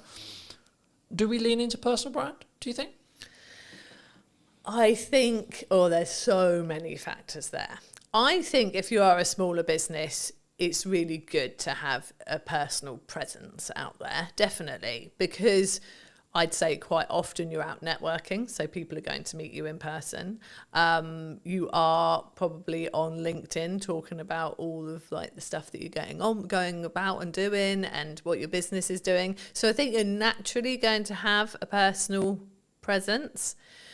But then, and I am very much that person. I'm out there networking all the time. I am the one doing that for our business. But when you go to the Ready Steady website's website, it is a business website. There, is an about page and there is a team page, and we are on there, and our sense of humour is definitely on there, and we carry that through, like the way that we are on social media. It's very much on. Someone commented that to me the other day, that she loved the fact our personality was there in the website once you look for it, but actually the website was, this is what we offer, these are our prices, this is what you get, really clear and simple, and all about the person who's looking for the website or the branding or the SEO package and all the other things we do. I think a personal brand is important, but I think how you present that on your website very much depends on, how the business is structured, where you're looking to take the business in the future as well, and that's a question right at the start when you're starting your business too. And obviously you can evolve, like we trade under Ready Steady websites now. We initially set up as Second Floor Designs Limited, and our business has evolved over the 15 years. And that can happen. You can start out as, enter your name here, and then what you do. So, we have people who are Joe Blogs Nutritional Therapy, that kind of thing. But actually maybe over time you're getting more and more patients, and you bring on more people to work with you, and then it turns into just JB Nutritional Therapy. It can evolve. And I think whether you go out as a personal brand really just depends on like your vision for the business, where you're taking it, and how comfortable you are with that as well. Like some people don't want to put themselves front and center. They're very good at what they do. They want to do it under their own steam. They don't want to go and work for somebody, but actually they're not this person. They're not out there doing the podcast interviews. It's not them. They actually they want to be a business, and they don't want to be front and center. And I think that's fine as well. If you can find the right way to get it out there, to get your like seen and marketed, then that's great. But I think it's like with the videos, you've got to be comfortable to do a really good video. You've got to be comfortable putting yourself out there as a sort of personal brand, I think. I think for me, and I had this conversation many years ago, and I've had it 1,000 times since, like a CEO of a C-suite company, doesn't matter who he was, but he was like, I don't want my kids involved in content. I don't want them physically involved in content. I don't even want people to know they even exist. I'm like, cool, no worries. He was like, how are we going to make sure that happens? I was like, do you have control over your mouth? I said, yes. He said, yes. I said, congratulations. You will not talk about your children, their existence, or anything about them in any way, shape or form then. Yeah. It's that simple. Exactly. Right? Yeah. And I think sometimes and that's why I always phrase it that way, because I think so many people, we sit and go, I have to be really public, and I have to be this, and I have to be that. It's like, yeah, but we forget we have control over what we say in every moment. And especially if you're post-editing it, even if we have a conversation, or the conversation ends up going into a realm that you feel is inappropriate, I feel is inappropriate, or we don't feel comfortable having out live, then you just ask, would it be impossible to remove that section? Yeah. Or I just feel, actually, that's just a tangent that's not really relevant, so I might chop it from the set, etc. But it's doing it for a place of comfort. Yeah. Because I'm like, okay, everything I talk about publicly is everything I talk about publicly. I don't talk about the challenges I'm going through today, or the things I'm hearing from today, or whatever, if I am, because that's not appropriate, and I'm not ready for it. But I can talk about it in hindsight, right? And in the same way, like, if you don't want the ability or the fact that you have children to be known, then don't mention it. Yeah. It's really that simple. It is. And I think, which I get, right? Like, I'd be like, No, but also, what's it got to do with business? What's that got to do with business? Now, you could make the argument that it humanises you and yeah, but you made that you have to make that decision. Yeah. Yeah. You know, no one else is going to make that decision for you, and it's important to make sure that everything you put out is A, relevant to the business, but 2, is in your, and I use the term comfort zone loosely here, because it's not about whether it's like comfortable, but it's whether it's within line with your values, I think is the more important thing, right? It's not about, it's uncomfortable, because I think we should push ourselves for a level of uncomfortability to do things that we're not comfortable with, but that's different to, no, I just don't want, is in the kids example. What do you think is missing in marketing right now? What do you think people could be doing, should be doing, that they're maybe not doing? Oh, that is a good question. I think the thing I see people so we're looking at very small businesses here. The thing they are missing in marketing is consistency, which I think can be really, really key. I think there's people who think, well, I put this out there, and therefore, everyone will know about it now because I mentioned it once. So I've marketed that, and that doesn't work. There's so much out there. People, the term, so much noise that people are having to deal with, whether that's visual or audio. But there's so much out there, and people aren't consistent with it. So I think that being consistent in whatever form of marketing you're choosing. So whether you are using social media, whether you are doing email marketing and putting emails out there, whether you are putting out flyers places, you're doing some actual putting up posters and that kind of thing. You have to be consistent with it. You have to be doing it in a range of places. And I think people feel like, well, I don't want to bother people. I don't want people to get bored of me because they're hearing it so much. And you have to do it an awful lot for people to be hearing it so much they're getting bored of you. And I think that is one of the key things that I think people are missing. I think in marketing in general, what's missing, I suppose perhaps I'm seeing so much of the personal stuff. It might actually be nice to see actual more businessy marketing. I wonder if that would actually catch my eye more these days. Rather than people out there doing all the talking about themselves and I've been here and I've been there and this, that and the other. But actually, I don't see that many people putting out from business perspective, this is what we achieved this week. This is what we did this week. This is actually what a proper week working with a client looks like. Or these are all the testimonials I got in 1 week. And I don't know if that's because it's a bit braggy, isn't it? If you get lots of testimonials all telling you you're lovely. But actually, that's what's going to make people really want to work with you. If they go, wow, they put that many sites live this week and that many people said that stuff about them. I actually don't see that much these days. And I am bad at doing it myself. I know I am. Is that because it's easier for you to talk, as you're walking down the beach, or? Of course, it's so much easier. Or when you're in the garden, or etc. It's not. Yeah, it's easier from a couple of perspectives. One, that takes no preparation. Just going, quick selfie, talk about this that I did here. Whereas if you want to put out okay, this website went live this week, we got this testimonial, I've got to sit there and make that look nice in a visual before I stick it on social media. And, if it's a busy week, I'm not taking the time to do that. And I know I should. And I think that is a key thing, that doing it well always takes time. And we all have a finite amount of time. And if we are busy in our business, obviously, we've got to make sure those deadlines are hit, those clients get their websites, that the support tickets are responded to, the site that went down because the server got overloaded is put back up again. We're doing all that stuff that we actually have to do as the actual stuff in our business that pays the bills. And then we've got to go, oh, do you know what? Yeah, testimonials, do this next week. And then, oh, look, next week came and went, still going to do them next week. And actually, I think and this is something that's clicking in my head right now while I'm talking to you, did you know what? Some of that might stand out a bit more because people aren't doing it as much.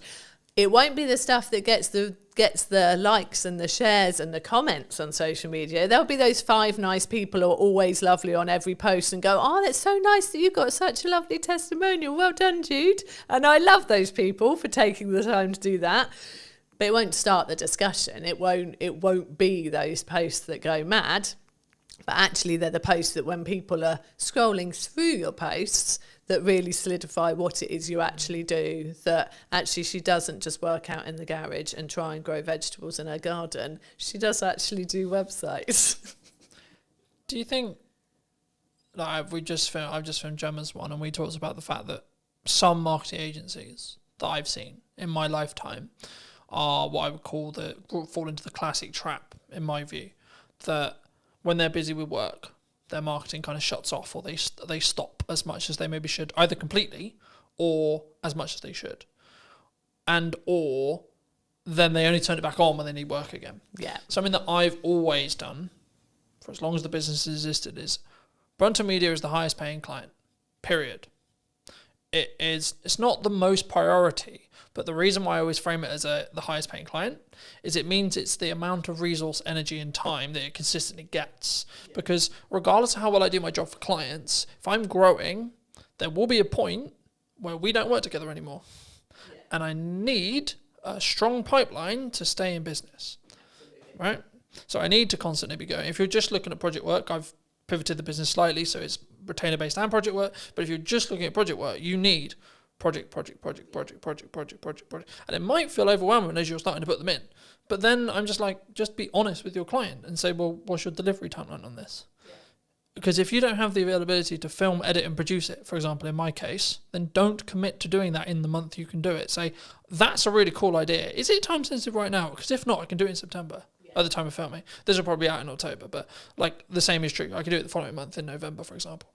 And I think sometimes with that mindset is why I'm always on top of marketing, right? And why I'm always constantly looking at my 1% on my marketing, but also then taking the learnings into my client delivery stuff and saying, well, actually, these hooks are working really well for me. Have we thought about doing something similar for you?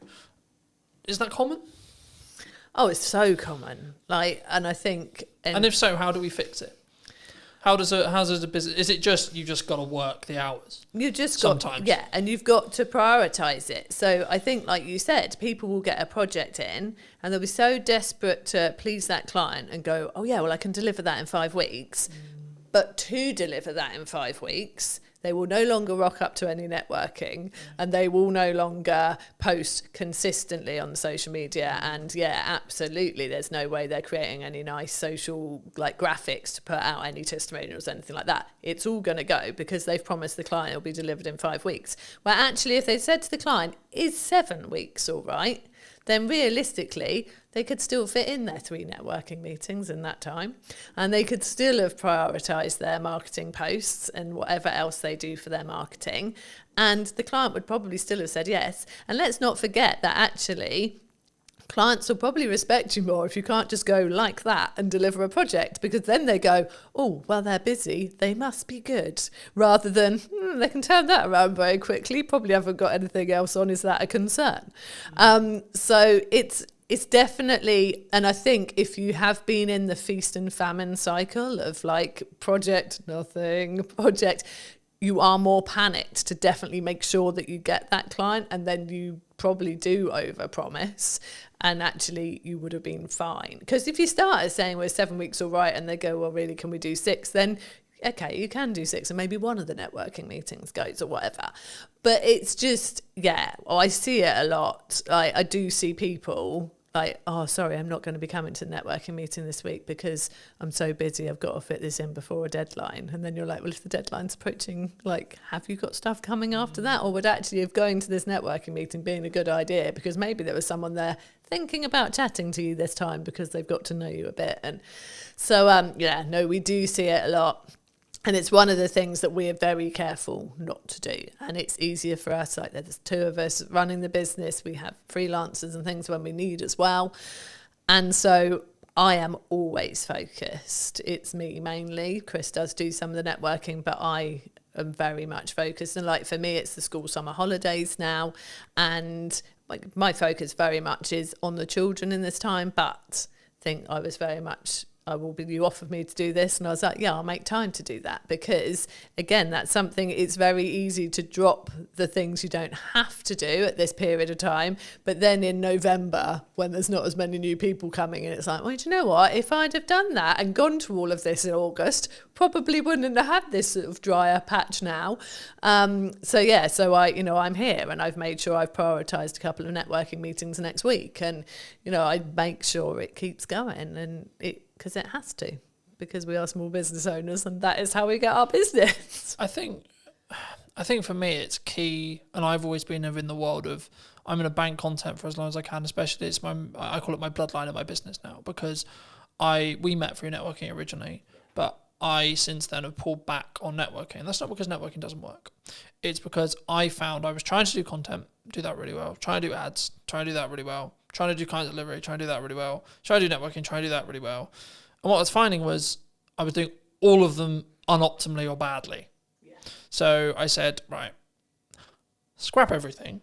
What do I actually want to spend my hours doing when I'm not working for clients? And then I was like, okay, well, actually, I really love enjoying creating content, having conversations on camera, etc.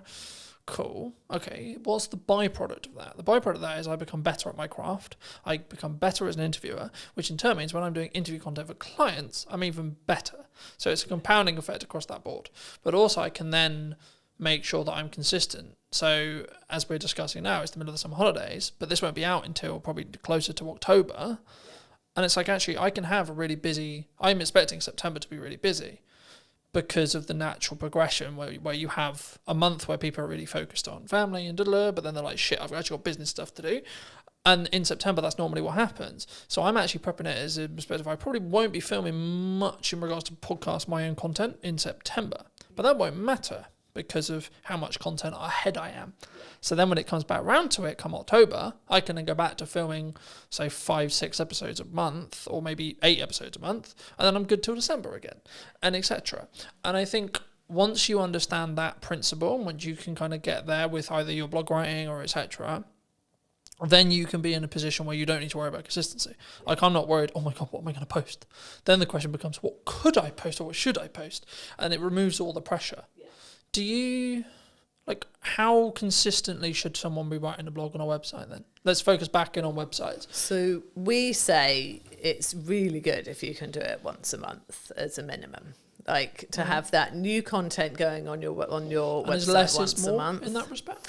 I think, I used to write posts weekly for Ready Steady websites. People told me that they loved that they did go and read the blog post every week. And I maintained that for a good few years. But that's a lot of content. And I got to the point where I really felt like we were getting busier. And actually, if I had a post once a month, I could still pull bits out of that for social posts throughout the month. So I'm still putting stuff out there, sending people to the website, to a blog post. I could still pull different bits out of it for our newsletter, which is weekly. And Google likes to see something new on your website every month. Like, it just reminds Google that you're there. Something new's gone on there. It's something new for Google to index. So that's why we say once a month, and that is what I do now, because once a week got a lot. And I will batch. So like you said, like I've said, it's the summer holidays. I don't want to be doing as much during the summer holidays. So I had blog posts and social media posts already at the start of July for July, August, and the first couple of weeks of September. And my email newsletter as well, all scheduled, all ready to go, sorted.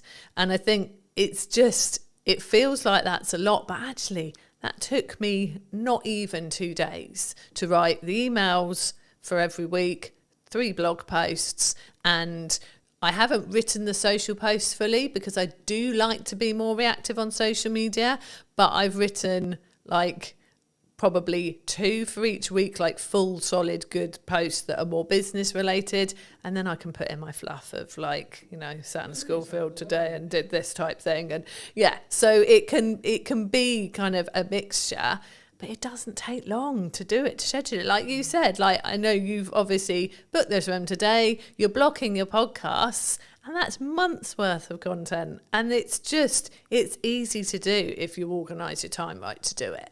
And I think it feels big for people who just aren't used to doing it. And the people who say to me, oh, I'm not building an email list because I don't have anything to say to them. It's like, you've got so much to say. Doesn't need, I mean, I am one for quite long emails. I talk a lot. I will write a lot as much as I talk. But actually, over the summer, they're shorter and sweeter. I've got a little thing going on of like a website tip a week.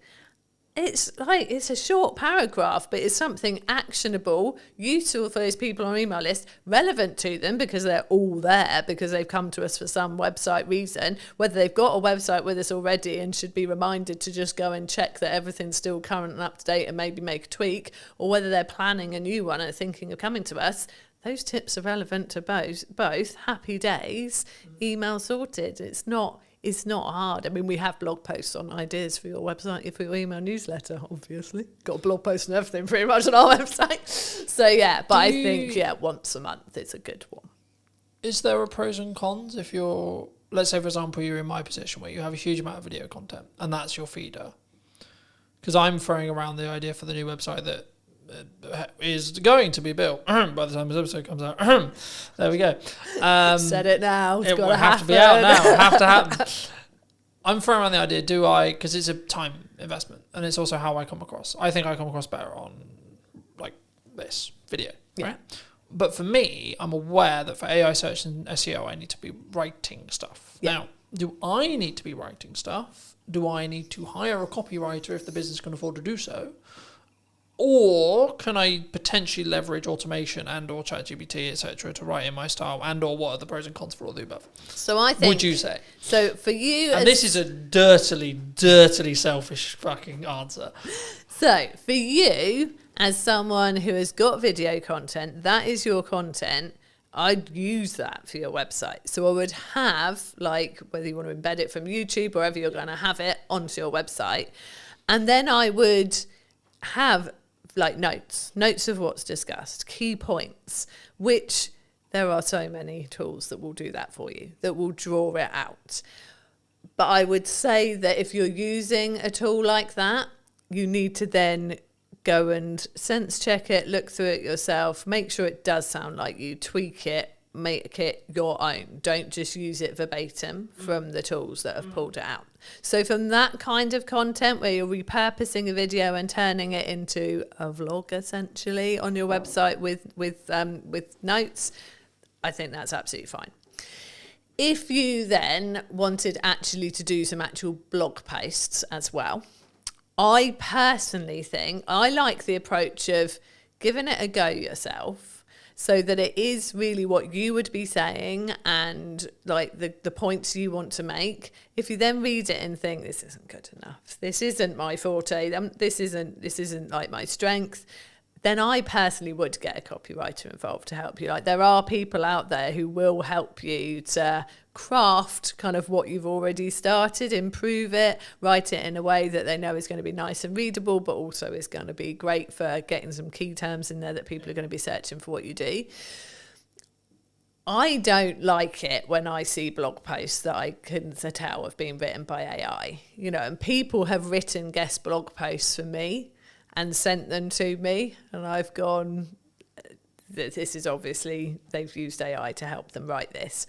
I will then go in and tweak those. I will take out the EM dashes, which, you know, are an actual like staple of punctuation in America, but we tend not to use it over here. So it's quite telling when I get an English person sending me a blog post with a load of them in. So I will tweak those because I don't want them on our website. There are people saying that AI copy doesn't work as well from a search engine point of view, that like it's penalised. I don't know how truthful that is. It's hard to tell really, because, we're still relatively in the early days of it being put on websites and things. The problem is that if you go, write me a blog post on this, if someone else is putting exactly the same request to ChatGPT as well, they could have they won't be exactly the same, because we know that ChatGPT will learn from the conversations you've previously had and will have it sort of tailored to you, but there'll be some of the same stuff in there, and I want to feel like what's on our website is genuinely unique and different. Someone's going to come and read something on our website and they're not going to go and read virtually exactly the same on someone else's. Obviously, people are giving similar tips to us. Like, none of what we are saying on our Ready Steady Websites blog is rocket science. It's tips around your website.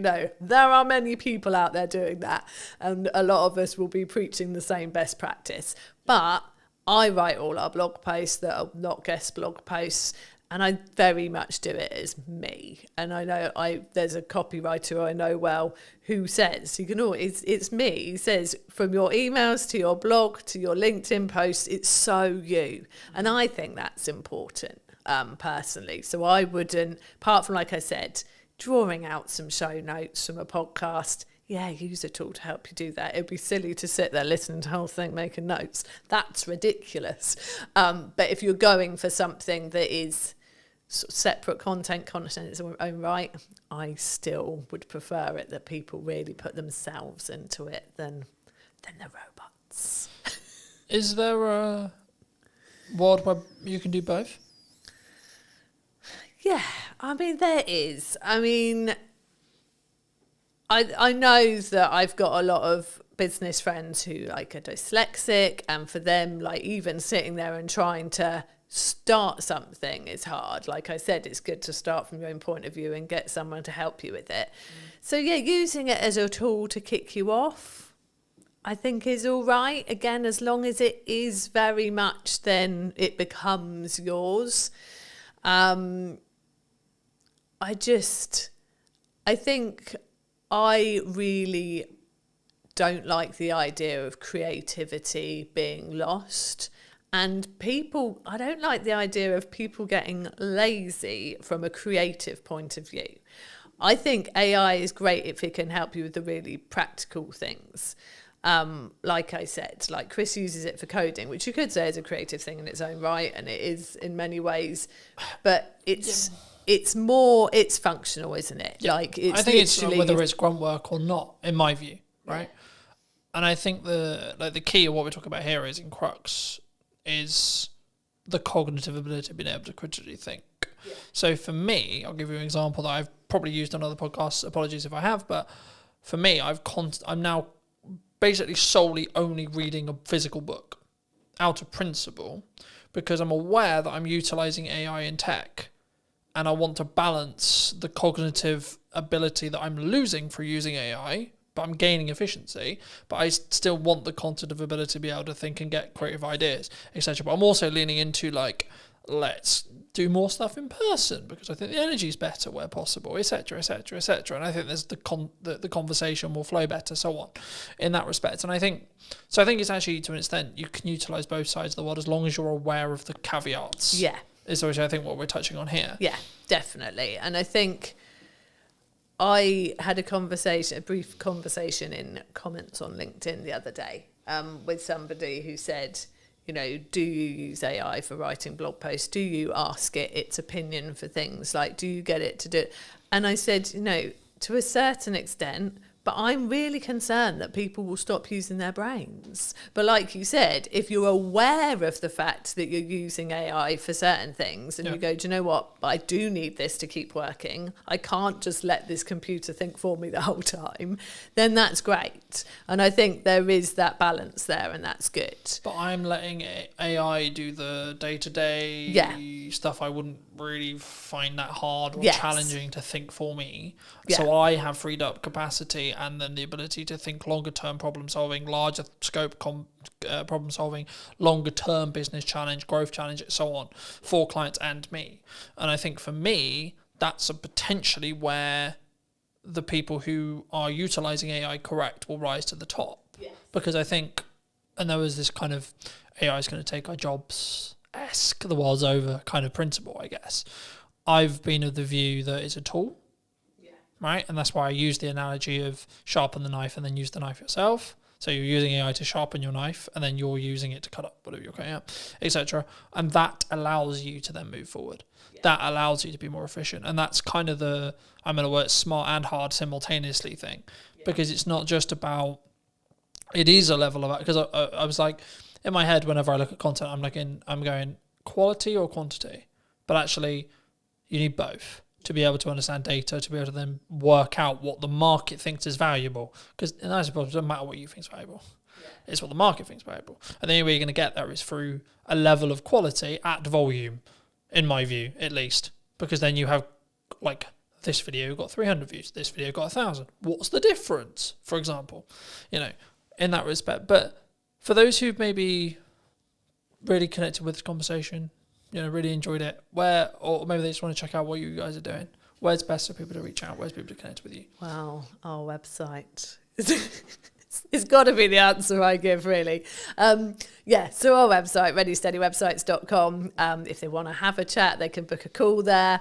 But we are on socials. We are Ready Steady Websites on Instagram, on Facebook, and on YouTube. And I am Jude Wharton on LinkedIn if people want to connect.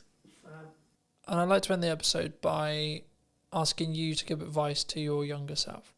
So 5 years, 10 years, 15 years ago, what advice would you give to that person?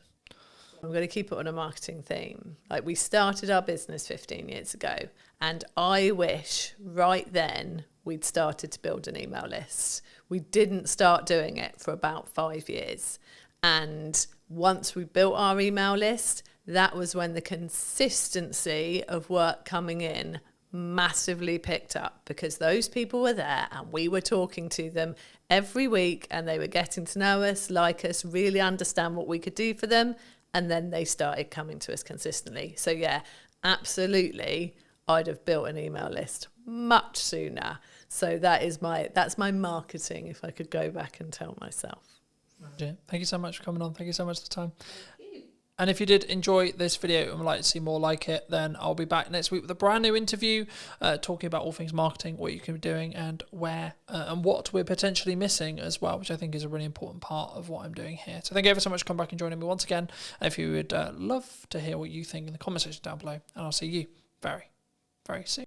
But you've still got to spend money on marketing to be visible and put yourself in front of your customers. You can't just expect it. You can't expect them to find you without you talking out there. And I think for me, the important element with marketing especially is if you're really busy, that's when you should be accelerating your marketing. Yeah. I think everyone is guilty about not marketing themselves enough. You've got to go through some pain to really learn that lesson, and then hopefully you won't make the same mistake twice. You have to have a level of volume to understand what works, because something will over-index. A video will get 1,000 views when your average is 300. Okay, why? Don't wait for the perfect conditions, because there are no perfect conditions.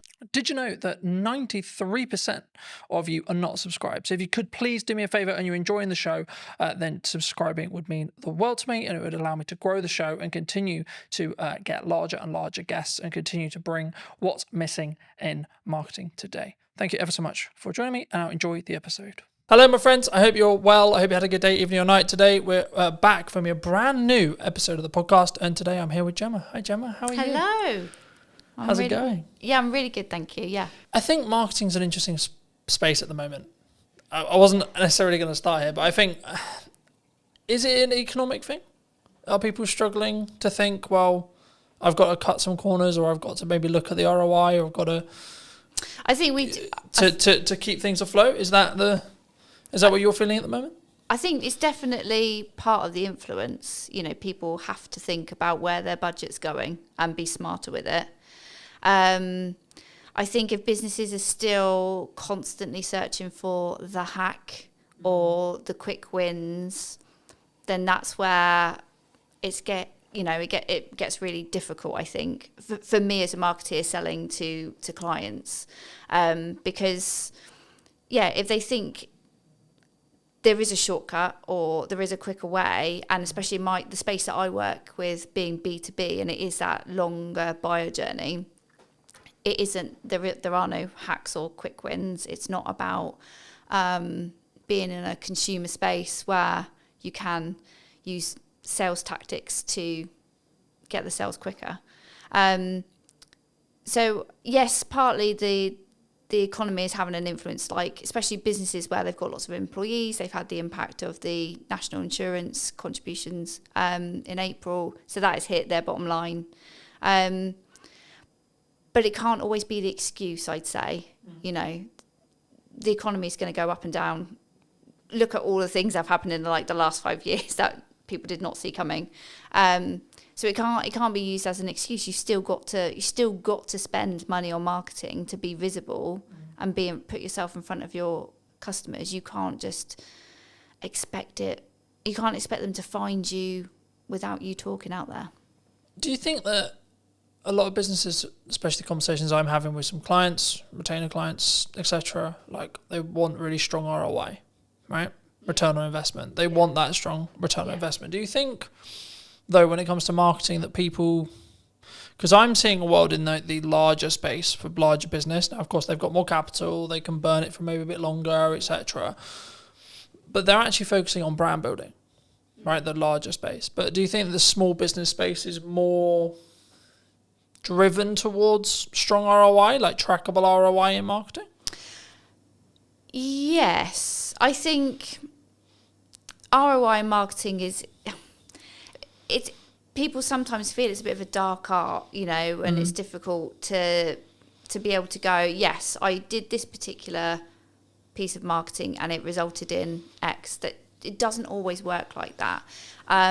The clients I work with, I help them with marketing across a number of channels, because ultimately activity in silos does achieve so much, but it's the bigger picture and how it all works together. That's where you gather the momentum, and that's where you start to see the results. Do you think, let's play a theoretical scenario, let's say I do 4 different things in marketing, one thing maybe the podcast is an example, and I've seen my revenue go up by 20-30% in that time, let's say, but I can't directly track it because the client hasn't said categorically, oh, it's because I watched your podcast that I've hired you. Is that still because of the podcast though? Like, could I look at it that way, and could I, from an analytical point of view, when a client or me or you or etc., we look at our spend and we go, okay, well, I'm outputting these things, right, and my revenue has jumped this way. I've had a change in revenue, whether it's 10%, 20%, 30%, whatever it is. And what did I do before that change? That's how I look at it personally. But is that how you look with clients? Is it you say, well, okay, well, we did these things, and then the maybe not the direct outcome, e.g. the trackable thing, but the byproduct was you're consistently, you know, across months, not a week, etc., but like across months, you're up 10%, 20%, 30%, etc. Yeah. Do you think? Yeah, definitely. You know, it all works together, and the thing, especially with B2B and the longer buyer journey, is that they might remember like the last engagement they had with your marketing, and then that, you know, when you fill in the surveys online or something, how did you hear from us? You might then you'll legitimately put the last thing you remember, but it will be because of the influence of all the other engagements that you've had. So it might be that they go, oh yeah, the most recent thing I saw was one of your podcasts. That's how I heard about you, or that's made me want to buy from you. But, you know, whether you want to get down to the granular detail and kind of attribute 50% to the podcast because it was the last thing that they saw, but actually they were also on your email list, and maybe you give that 30% of the credit. You know, it depends how you want to analyze it and get into the detail. But ultimately, yeah, you know, everything will have a weighting, and it's good that you've obviously gone, right, before this point I wasn't doing this, but after this point where I've seen bigger engagement and bigger sales revenue after, because I've done this, you can kind of logically go, that's because of the podcast. I think for me, like, especially in marketing, especially in content, you have to continue to adapt, to continue to test. I'm sure we'll get into that in a minute, but for me, I would just look at it as a kind of a binary set of actions. So I do a set of things in marketing. What is then the outcome, either in my number of views, etc., tangible target there, or revenue, right? Or both. And I think for me, sometimes people, especially maybe starting out businesses or maybe, I was going to say maybe slightly older businesses, but not even necessarily older, but I think businesses as a whole, sometimes we don't understand that marketing is the journey to the sales conversation, and then the sales, when it happens, gets all the credit. Oh God, yeah. You know, so it's like, oh, it was an amazing funnel and amazing client journey and this and this and this, but actually the salesperson who closed it is the one that gets all the hooray. Absolutely. Because they're the one that's tangibly tied to the revenue. Yeah. What would you say to businesses, people listening maybe who are in that boat? And should they just focus on the sales side of it? Like, oh, that salesperson did a really good job because they signed the X. Yeah. I mean, God, sales and marketing have had a crazy relationship over the years, haven't they? So they have to work together, because yes, sales will ultimately get the glory of converting that prospect into a client, but it won't have happened because that prospect won't have got to the point of needing a proposal or, you know, having a sales conversation without all the effort that marketing has done to warm them up, to build up the knowledge of the brand, to build up the trust, to build up the credibility. Sales can't do that in their kind of one hit, I'm going to tell you about features and benefits, or whatever the conversation goes like. So yes, they might get the credit at the end, but, you know, unless they work together. And it's the same, like, marketing can do so much to get a prospect to the point of wanting to buy and convert. You still need to have a sales message and a sales process to get them over the line and get the revenue in. So they can't work one without the other. They have to work together. But yeah, you'll always come across organisations that kind of weights slightly more to marketing, slightly more to sales. But, you know, marketing has to think about what happens at the point of sale, and making sure that they're not going to get the sales team kind of go, these marketing leads are rubbish, you know, and actually it's because marketing has done so much, but then the salesperson is missing a piece of information that they didn't tell us that they needed. You know, you've got to get them to work together. Got to get them in the same room. I see them in, well, there's two analogies I could use. So one, like, marketing and sales is a dance, right? You can't have one without the other. But also, number two, I think that your marketing is like up or downstream, depending on which one you're looking at in regards to either sales or marketing, in correspondence to what then you get in 3 months' time. That's how I look at it. And I say, well, the actions I'm doing now, the actions I'm doing today, they won't have ROI today, but they will have ROI in 3 months, 6 months, or 12 months. And when you're in a position where you can spend that little bit more on your marketing, maybe that's this month, and then maybe you have to pull back next month, or etc. Or actually you're in a really strong year, you should be pushing brand. You should be pushing marketing as much as you can and investing where you can. So making the upgrades where you need to, making the, you know, for me, buying a new camera, buying a new lens, buying a new microphone, etc. That's then going to pay the rewards when things are harder, because I can lean into those changes and use them as maybe selling opportunities or selling reasons, right, in my marketing that will then trickle down into the reason why people made decisions. But have you always wanted to work in marketing? Have you always like done marketing? Like, how did you get sat in front of me today? Yeah, I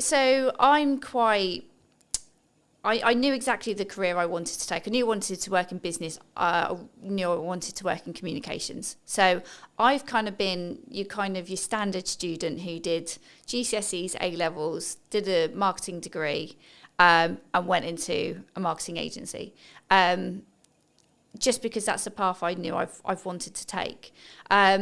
Never did I think I would actually run my own business.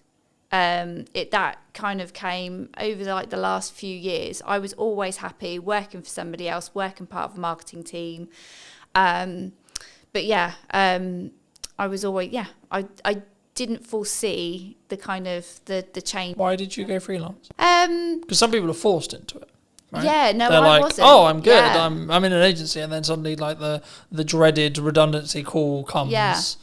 I wanted to do a bit more marketing. It was for me. So I'd had my son, and I'd sort of lost a bit of my work identity. So I started to do a bit of freelancing on the side, not in the freelancing that I do now.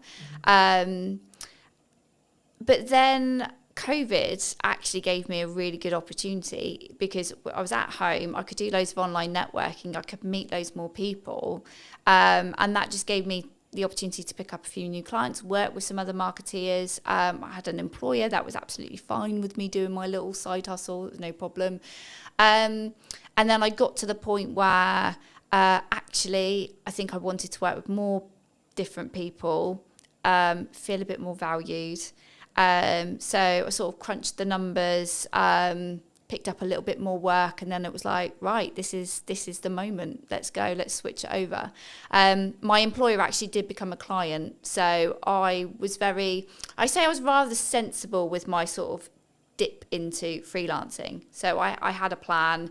I had a bank of clients kind of ready to go, and then it kind of went from there. Do you think people, maybe in the current climate, I'm always hesitant when I say that, right? Because I've been in business nearly 10 years now, which is a really nice place to say. Yeah. But also, I'm also aware that I've now got a bank of knowledge in my head, which is like, well, there was that thing like 4 years ago, there was that thing 3 years ago, then we had COVID. So I try to be nice and try to lead with empathy when people are like, it's really hard, I'm struggling, the economy's hard, but I'm like, there's always going to be something. Always going to be the government's doing this, geopolitics is doing this, etc. So I think for me personally, I always focus on my inner work in respect to A, how's my client delivery, B, what's my marketing, and C, how much is where is my pipeline, where's my cash reserve, etc., etc. Things like that. And I think for me, the yardstick I always use, and I've been thinking about this like a lot over the weekend, it's like the problems I'm now trying to fix are drastically different to where they were a year ago. So for me, that's clear growth metric. Yeah. Because I'm trying to fix larger problems. I've got more, whether that's financial problems or delivery problems or etc. You always have problems, I think, in my view. Yeah.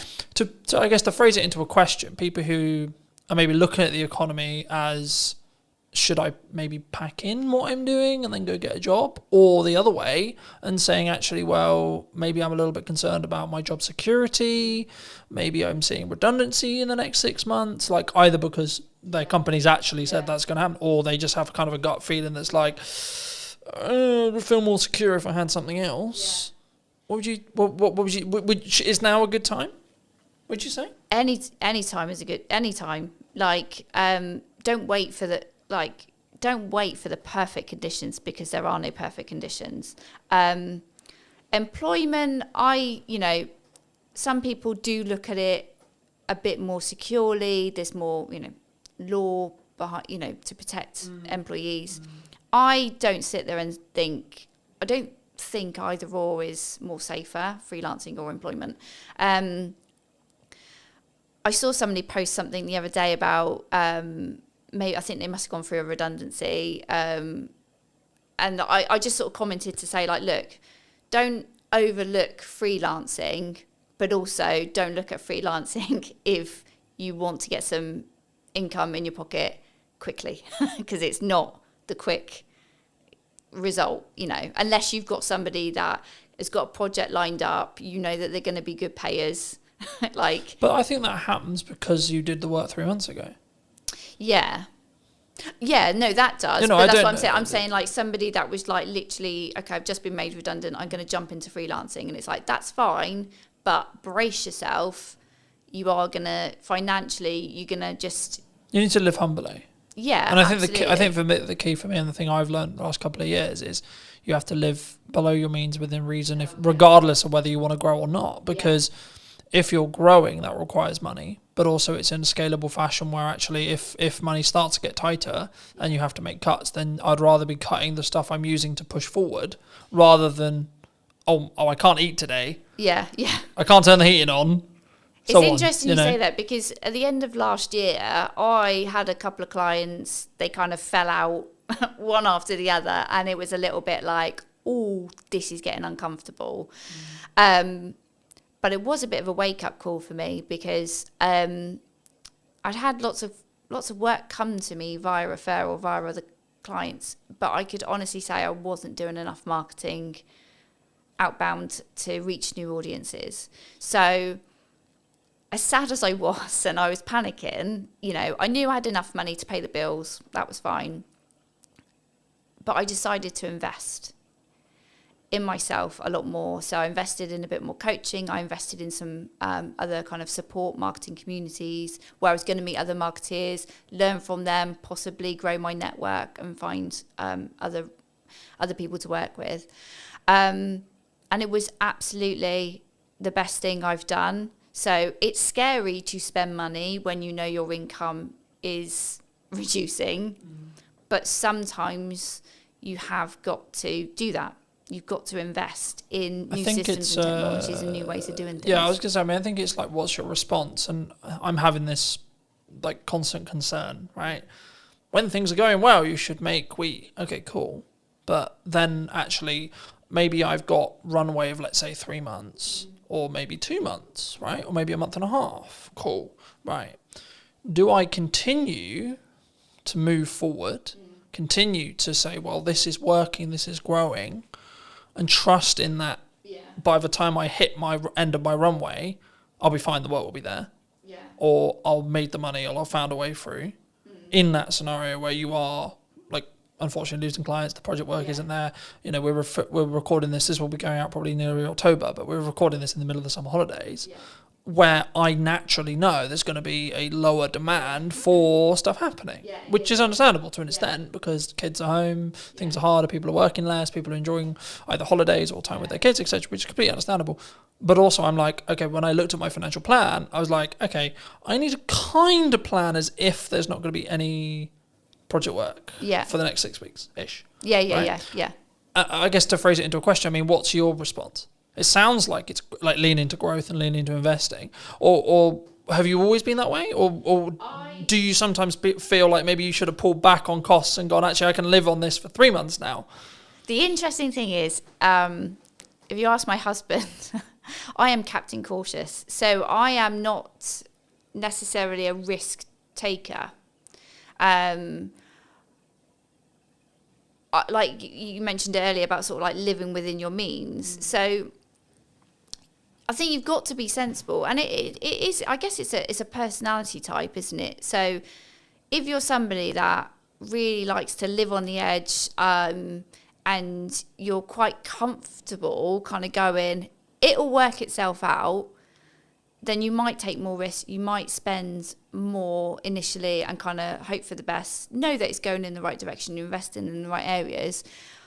So for me, in November last year, where I had less clients, but I knew I had to do something different, and I knew perhaps I was probably hiding away from really putting myself out there. Because it is scary. It's scary to put yourself out there. I was just saying, did that come from like I've overused the word insecurity, but I can't think of another word to use lately. It's like, but is it an insecurity within yourself? It's like, what if? Because it's the classic of like, what happens if people comment nasty things or etc. Yeah. It's pushing yourself out of the comfort zone. So when I went into my freelance stuff, I had a bank of clients. I grew, quite quickly. I was quite fortunate. Maybe I use that word too much. I'm good at what I do. That's why people work with me. But I guess I was comfy. I had enough money coming in, but ultimately I didn't have enough of an eye on my pipeline. And so, and that was in like the first 2 years. So I've learned a lesson, and I'm happy that I've learned that lesson. I don't think there was any other way I was going to learn it. Like nothing was giving me the kick up the bum to focus on my pipeline. So when you say focus on your pipeline, what does that actually mean in tangible terms? What are you doing when you're focusing on your pipeline? In terms of having more conversations and lining up potential new clients, new work. So you're in sales. Yeah. So I think there's sometimes a misconception when we look at pipeline, which is like, I'm going to push marketing really hard. Because that is a approach to get more pipeline. My answer is yes and. Right? Yes, and you should be doing more marketing. Yes, and you should be doing more outreach. Yes, and you should be connecting with your clients. Yes, and you should be adding more value to your clients. Yes, and you should be trying to go above board for all of the clients you currently have. When things are good and when things are bad. Because the result is identical. But I think if you can financially plan it and or plan in such a way where actually absolute worst case scenario, you probably got close to 3 to 5 months, you're going to be fine either way. Because if you think about how long that time actually is in regards to actionable things, it's so unlikely, if you look at probability, that you're going to then not have any other work within that window of time if you're doing all the right things. Yeah. You would, you know what I mean? Like it would fill you, for me, it would fill me with a sense of, okay, actually I'm going to be fine. Yeah. But also I think that comes back to the level of resilience you have, the level of experience you have. And this is one of the issues that I think maybe for starting out freelancers maybe have, is they don't have that evidence in their brain to go, when my back's against the wall, I need to make money. I know I can go in what I call going into the trenches, which is I'm going to have 15 cold outreach messages a day. I have stages. Like for me personally, I have seasons or stages, depending how you look at it, depending on where I see my pipeline, where I see things. When things are good, I lean into marketing as hard as I possibly can and try and add as much value in a short window of time. When I know that potentially I'm about to go into a season where I need to make sure things happen, like say like money hitting my account every month, then I'm like, okay, we're going to change gears now. Right? And I will potentially change the content a little bit, and it will be a bit more pushy, not salesy, pushy in respect to, hey, remember me? But also what I'm doing in the background of that is sending 10 to 15, maybe 20 DMs a day. I'm calling old clients. I'm going back through my old list, etc. to go, hey, what's going on? How's it going? For people who maybe are listening to this, how could someone approach it, would you say, if they are in that position? Because it depends on where you are, I think, in business. I think you've got to make yourself as visible as possible, and just put yourself out there. Be confident, be yourself, but put yourself out there. And I would say get out from behind the screen. So it's great if, you're doing all your digital marketing, you're sending your DMs. Hopefully you've built your email list and you're reaching out to them and saying, hey, I've got availability right now, grab it. But also it's being seen in person as well. Just try and be in as many places as you can. If you're really like, I need to get some money in this month, you've got to, and be honest. Like, I don't think there's any shame in anybody going, hey, I've got a gap right now. I need to make some money. My skills are going unused. Like, just be honest, because there are lots of people in the same situation, and like there's no shame in there's no point lying and going, oh yeah, I'm fully booked until next year, when you're not. Like, that's not paying your bills. So yeah, I think for me there's a couple of layers there. The first is, if you're in that position, you need to get yourself out the hole short term. Second position, you need to take the lessons that you got where you got there. And thirdly, you need to then understand that actually, even in a year's time, when you've taken the lessons and when you've moved forward and when you've done the money management, and I keep leaning back to money management because that in crux is what will fix the problem long term. When you make money, stash some away. When you make money, stash some away. When you make money, so on. And that can, there's loads of ways you can do that. But I think for me, the key is to understand that once you do that, you're then thinking longer term time horizon, but you still have problems. I might lose some of my retainer clients tomorrow. I might not. Right? Cool. But what am I doing to potentially get 2 more? Yeah. Constantly. Absolutely. Yeah. So I think sometimes, I'll phrase it as a question. Do you think marketers can get complacent sometimes? Things are great. Things are good. I think we can. I think anybody can in their role. And I think people have different fears at different times. So the whole thing when you said there about you've got enough work, but you're always thinking about trying to get 2 more. I've definitely had the fear of, well, if I put myself out there too much, what if like there's loads of people that want to work with me and I can't work with all of them? And I'm not necessarily, for me personally right now, I'm not interested in growing an agency. I might have thought that last year, but this year it's like, who cares? If I end up with that problem, I'll find a solution when it comes. Right now, that isn't, it's not a fear to worry about, you know.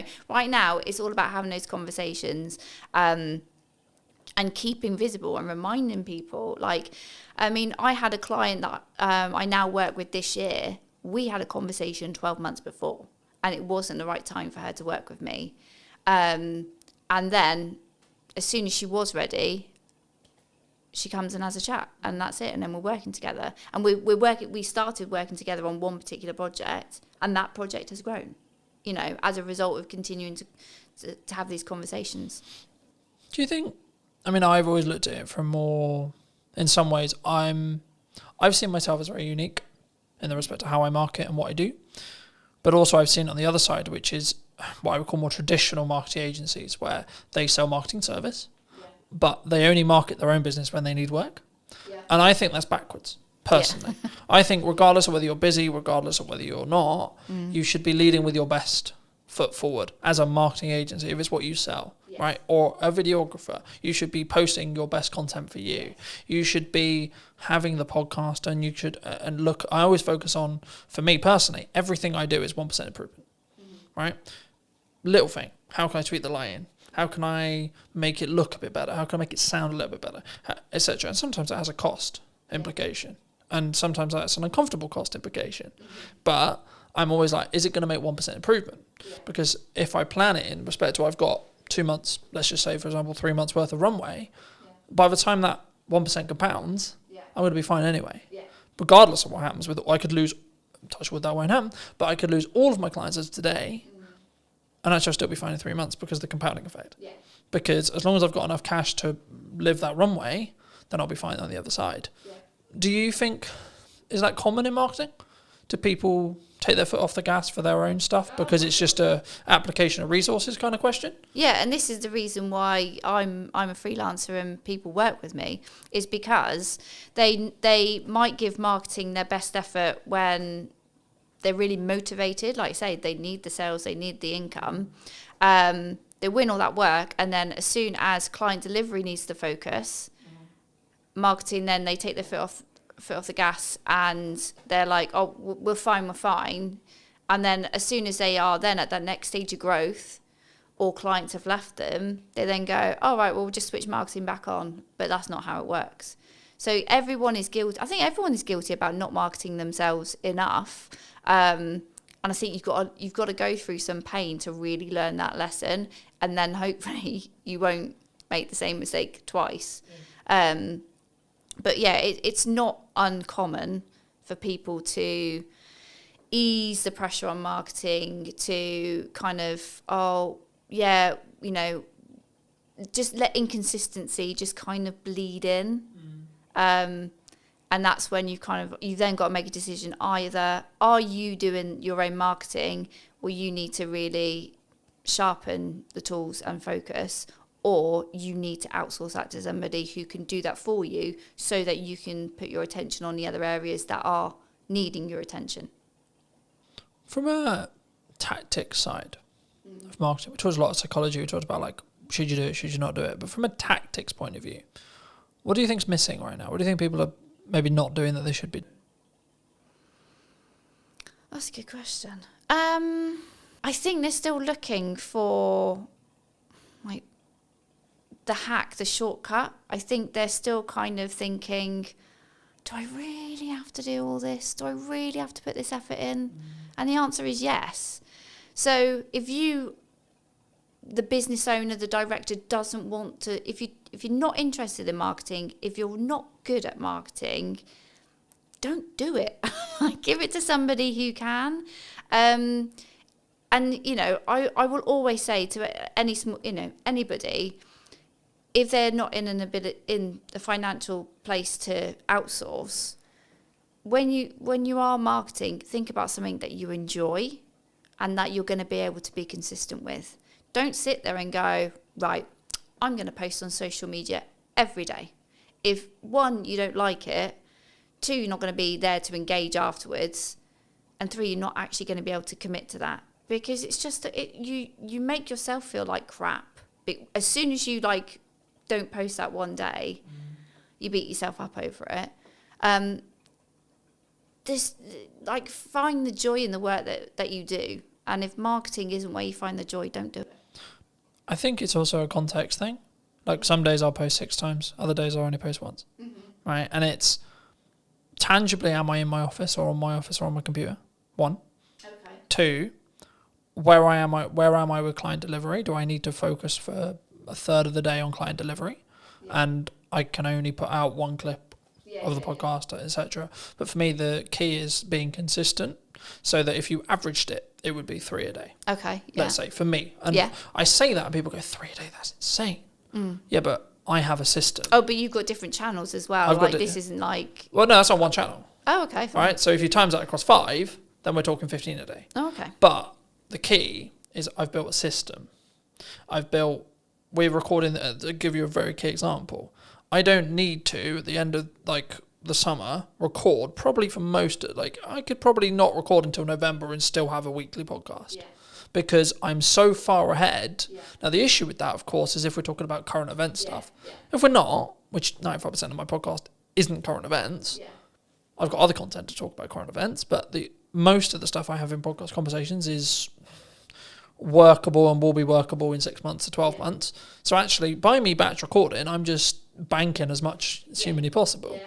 So then if I get really busy with client work, if I have to fix problems in the business, if I have to X, Y, Z's on, I then don't have to allocate resources and time necessarily into the podcast, or I can limit that cost on a month where it is a bit tighter because I'm so far ahead. Yeah. But the key is I'm focusing on the consistency. So, and this is where I've used the analogy of like, you need to make the hay while the sun shines, because if you don't, you'll just be left with sludge. Yeah. And I think for me, the important element with marketing especially is if you're really busy, that's when you should be accelerating your marketing. Yeah. Because then you're actually going to, and even if you don't have capacity, right? So let's say I don't even have capacity, I still am going to push hard on marketing because I want demand in 3 months. Yeah.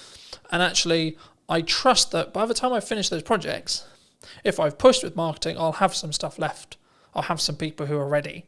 And just being honest with clients and saying, look, I don't have the availability until September. Yeah. I don't have the ability until October, November, December, whenever it is. Yeah. And saying, cool, can we book something in?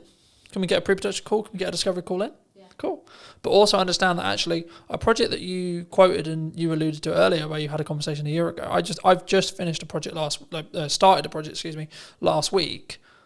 I had a pre-production meeting for that I initially quoted about 3 months ago. Yeah. Right. And I was like, at the time, maybe it's wrong time, maybe they're not ready, etc., etc. I was like, okay, maybe it won't come through, maybe it will. But then I got a call 2 weeks ago saying, hey, Carlton, we're ready to move forward.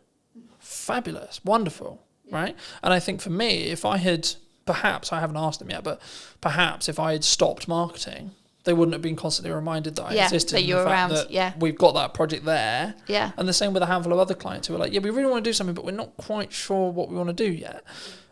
And I think that's the key sometimes. And I think that's why when people maybe don't look, maybe they fall off their consistency. And I think the reason why the podcasts are very different this series than it was last series was I was in that boat of I'm trying to do too many things and not doing them well enough. So I'm very focused on 2 channels for the time being, which is podcast and my event promotion for my event in September. And by the time this come out, the event will probably have finished, and then it'll be about marketing the next event. But anyway, the crux, I guess, from a tactics point of view is what role do you see? Like, what do you value right now for your marketing or for clients? Is it written word? Is it audio? Is it podcasting? Is it video? Is it user-generated content? Like, what do you think's working? I would say I hate to start with it depends, but it does depend on the client. Yeah, so let's talk about what I'm doing right now. Obviously, we're having this conversation because I invested in some video content a few months ago. So that, absolutely, I am like you championing investing in video to have another format of delivering your message to your audience. It's great and it can be used in so many places. So it's it is an investment, but it's a worthwhile. And also networking in the right places. So there's lots of different networking events out there. Some you might like, some you might not. I always say to people, like, it's about finding the right kind of event that you enjoy. It's got the right people there. Because ultimately, don't go to a networking event where it is just a cup of tea and a natter. Like, you do need to meet people and build relationships. It might not. Don't ever go into a room and think, right, who's going to buy from me today? Because that's not what it's about. It is about growing. Yeah, exactly. Yeah, but yeah. So for me, it's been and remaining consistent on LinkedIn, and not wondering what the hell the algorithm's doing, and sharing posts from 3 to 4 weeks ago. Yeah, I find it really interesting when people go, "Oh, the algorithm shadow banned me." Right, I'm a handful of chapters into Gary Vaynerchuk's new book. Well, it's not new now, but it's new for me. Day Trading Attention, and he talks a lot about your content's just not very good. Yeah, hard love, right? But the reality is actually through posting a huge amount, you know what works. And you can gain customer insights through that. And you can gain what's working for your market through that.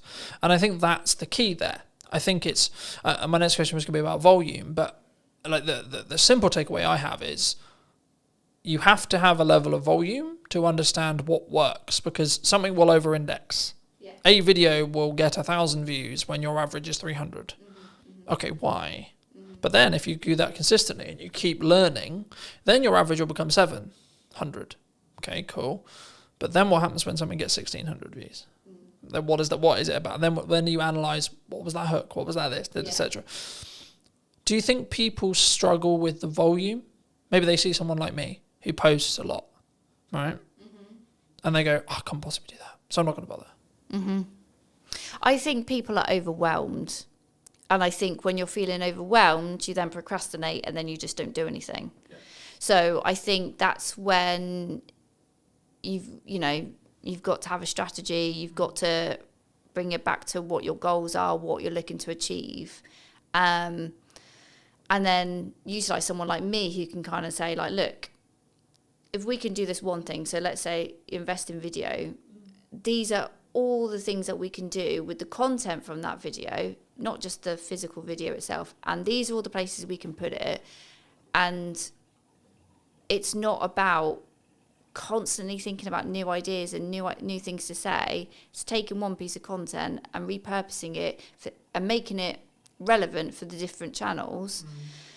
That's where you get your visibility is amplified, but your effort is, you haven't had to invest less than it could have been. Exactly. So I think people do panic and feel overwhelmed, and then that's when they just don't make a decision. And that's where you do need an expert then to kind of say, like, look, it's not, you don't have to be overwhelmed. This is the plan. This is what we're going to do. This is how it's going to be used. But ultimately, you just need to sit in front of me for 45 minutes and talk about what you do. Yeah. Easy. Where does AI fit into this? Because a lot of people are scared about it, right? People think they're going to take their jobs. Yeah. They're going to be out of a job. The robot's going to take over the world. Yeah. What do you think? AI is a tool. They are all tools to help you be more efficient, but ultimately they can't replace human creativity.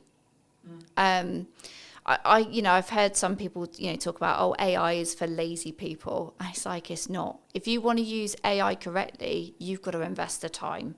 You've got to invest the time in understanding how these tools work and how you get the most out of them. And that is not just by going, chat GPT, please write me a blog about X, and taking that and posting it. Like, no. It's a bit like, I don't know, I was thinking about this today, like a sat nav. Okay, so a sat nav is a tool that tells you how to get from A to B. It's really great if you have no idea, but also you could work out using a map yourself, but it takes a little bit of the thinking time away from it. But you might also just want to go for a drive and enjoy whatever route you decide to take that day. So it's not, AI isn't there to replace what people do. And I think businesses that are looking at AI and going, I don't need to hire a copywriter, I don't need to hire a videographer, or I don't need a person to do something because I've got a tool, you're kind of missing a point there. If you're looking at it just from a cost perspective, you'll learn a lesson very quickly that basically what you've turned out is a load of rubbish. I think from my point of view at least, right? I think for me, it's understanding what tool is best for the job. And the analogy I've started using used to be, you don't want to necessarily put up shelves with a hammer, right? But actually, it's actually more, I think now, you want to sharpen the knife before you use it. AI can help you sharpen the knife, but you still want to be the one using it. And I think for me, the key, I guess, in that is actually, and this is where I think the trend sort of shifted originally, because originally it was, we're all going to be out of jobs because of AI. I think in reality, which I agree with, which is where the trend went, which was people who utilize AI as a tool are going to output more, be more efficient and be better than someone who doesn't. So in turn, it's human v human again, right? And I don't like saying human v human because it implies that everyone's a competitor, sure. But for me, it's actually more about it's you v you and focusing on that mindset, just on a mindset shift really quick. But for me, I don't see AI, I see AI as maybe a leveler or a tool rather than, oh, it's going to take my work. If you're in a corporate landscape and your client's looking at you and saying, we need to cut some costs, or we're going to cut some costs and we're going to get an AI agent to do the thing you were doing. Okay. Ask yourself what you can control about that. The answer is probably not much. And then ask actually, well, did the client actually value what you were doing as much as they probably should have done, or actually, in a nice way possible, are you actually that good? Are you actually better than a computer? Yeah. Right? And that's harder one to ask ourselves, I think, because we then have to be vulnerable with ourselves. We have to say, hold on, shit, I might not be. Yeah. Right? Do you think you're better than a computer? Yeah. Yeah, because the computer... And if so, why? Well, the computer hasn't got all that experience that I have picked up and all those situations and scenarios I have been in where I've had to think, what we're going to do about this problem, what we're going to do for this campaign, and pivot and react. It's not, that's not what AI is built to do. But AI is built to do what you tell it to do. So, like you, I use it as an assistant, and it's an opportunity really, because if AI can do some of the heavy lifting in your job, in the work that you create, if it can do some of the stuff and save you time, you then go, I've got more time, what can I do with it? And whether that is I can take on a new client, great, more income, or I can upskill in something else, I can use my brain in a different way. And I think that's the way I'm sort of looking at it. I think for me, there's a couple of ways that you can think about it in general, right? And I think you can tell a lot about how someone looks at their business when that you ask them about what happens and how they feel about losing a client. My perspective personally, as someone who's been in business for a while, long enough to, I would hope, know what I'm doing, I would say there's a couple of ways you can look at it. You can go down the road of, that's a shame, but I added the value I could, I did the best job I could. And if you're being honest with that, then actually, what are you worried about? Because if you genuinely did the honest thing, and it might just be they have to cut some spend to stay alive, and you happen to be the thing on the cutting block. Now that you can go into the psychology of how much they value it, and if you want, sure. So there's that approach. A. B. Cool, I've got that time back. Yeah, maybe I don't have the income, but I got that time back. So now it's, how do I utilize that time? Because what we talk about a lot of the time when it comes to ROI or return on investment is return on money. We don't necessarily talk on return on time, right? For me, as I've looked and learnt more from really successful people, the thing they always focus on is time. Because money, yes, you need it, but the more you have, the longer runway you have, regardless of your expenditure level, right? So the more expenditure level, the more you need to have a longer runway, etc. If you're living humbly, then you have a longer runway with less money. But you still will have the same amount of time. Me and you will have the same amount of hours a day, right? How we utilize those, how we use AI tools to optimize, work smart, not hard, but also the thing that people get wrong about that saying, in my view, is you're not working hard and smart. So if we both work at the same amount of hours, but I'm working smart hard and you're just working hard, I will win. If you're working half the hours, but you're working smart and hard, and I'm working double your hours, I'm also going to win. Because I'm not just outputting more, I'm also working smarter and then harder on top of that. So I have a volume metric and then a optimization metric as well. I think the key sometimes that we do in marketing and sales is we don't necessarily look at, it is a volume game, it is a quality game, but you get to those results, as I was alluding to earlier, through volume, because you don't have metrics otherwise. We can sit here theory, right? We can say, this is a good idea, this podcast is going to do really well in theory. Or I can tell you, I know it's going to do well because the last 15 episodes have had consistent growth of 2%. Okay. So now I know by the time this comes out that it will be however much further down that line, as long as I continue the trajectory and continue the learning that I've got. But also people, what they don't count in when they have a podcast or something like this is also the knowledge they gain from the guest and the knowledge exchange we have. So actually what I'm doing is I'm creating content out of it so I can like go to many, but also in our one-to-one conversation, you might say one thing to me that I might go, actually, hold on, I could implement that. And actually, what's the knock-on effect there? So it's not even, because I think sometimes we go, oh, it's got 3 views, right? Especially when you start out with a video. Oh, it's got 5 views. Does small numbers of views matter in marketing? In an ideal world, we want thousands and thousands, right? But yeah, like you want that, but don't ignore the fact that there's lurkers. Like that, you know, not everybody who sees your content goes, I'm going to indicate to you that I've watched this video, that I've done something that, you know, it's resonated with me, it's given me an idea. Not like people do on the periphery, observe from the background and go, okay, yeah.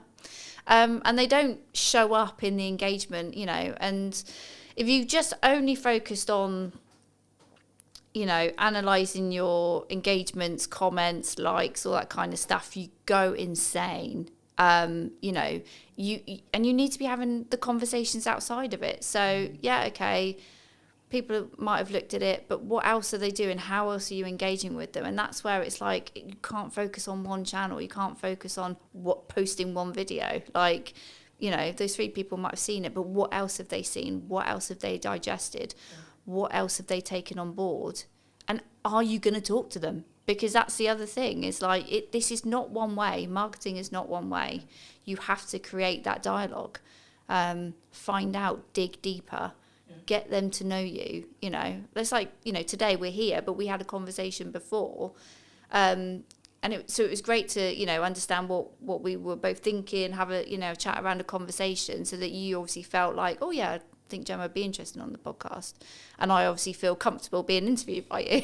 I think sometimes, I think it depends on the context, right? Like if you're fortunate enough to get a guest who's quite high profile and they've done 100 million podcasts and they're very good at very quick rapport building, different conversation. But also, to be fair, you may not have a longer term relationship after that podcast episode. Because in most cases, they're there to film their half an hour section with you or 45 section with you that they're also going to use as content. And then that's it. That's the transaction. Cool, I'll come on your show, but I'm going to film it so I can cut it up for my socials. Cool, sick. But actually, potentially what we're doing is what I've now replaced networking with.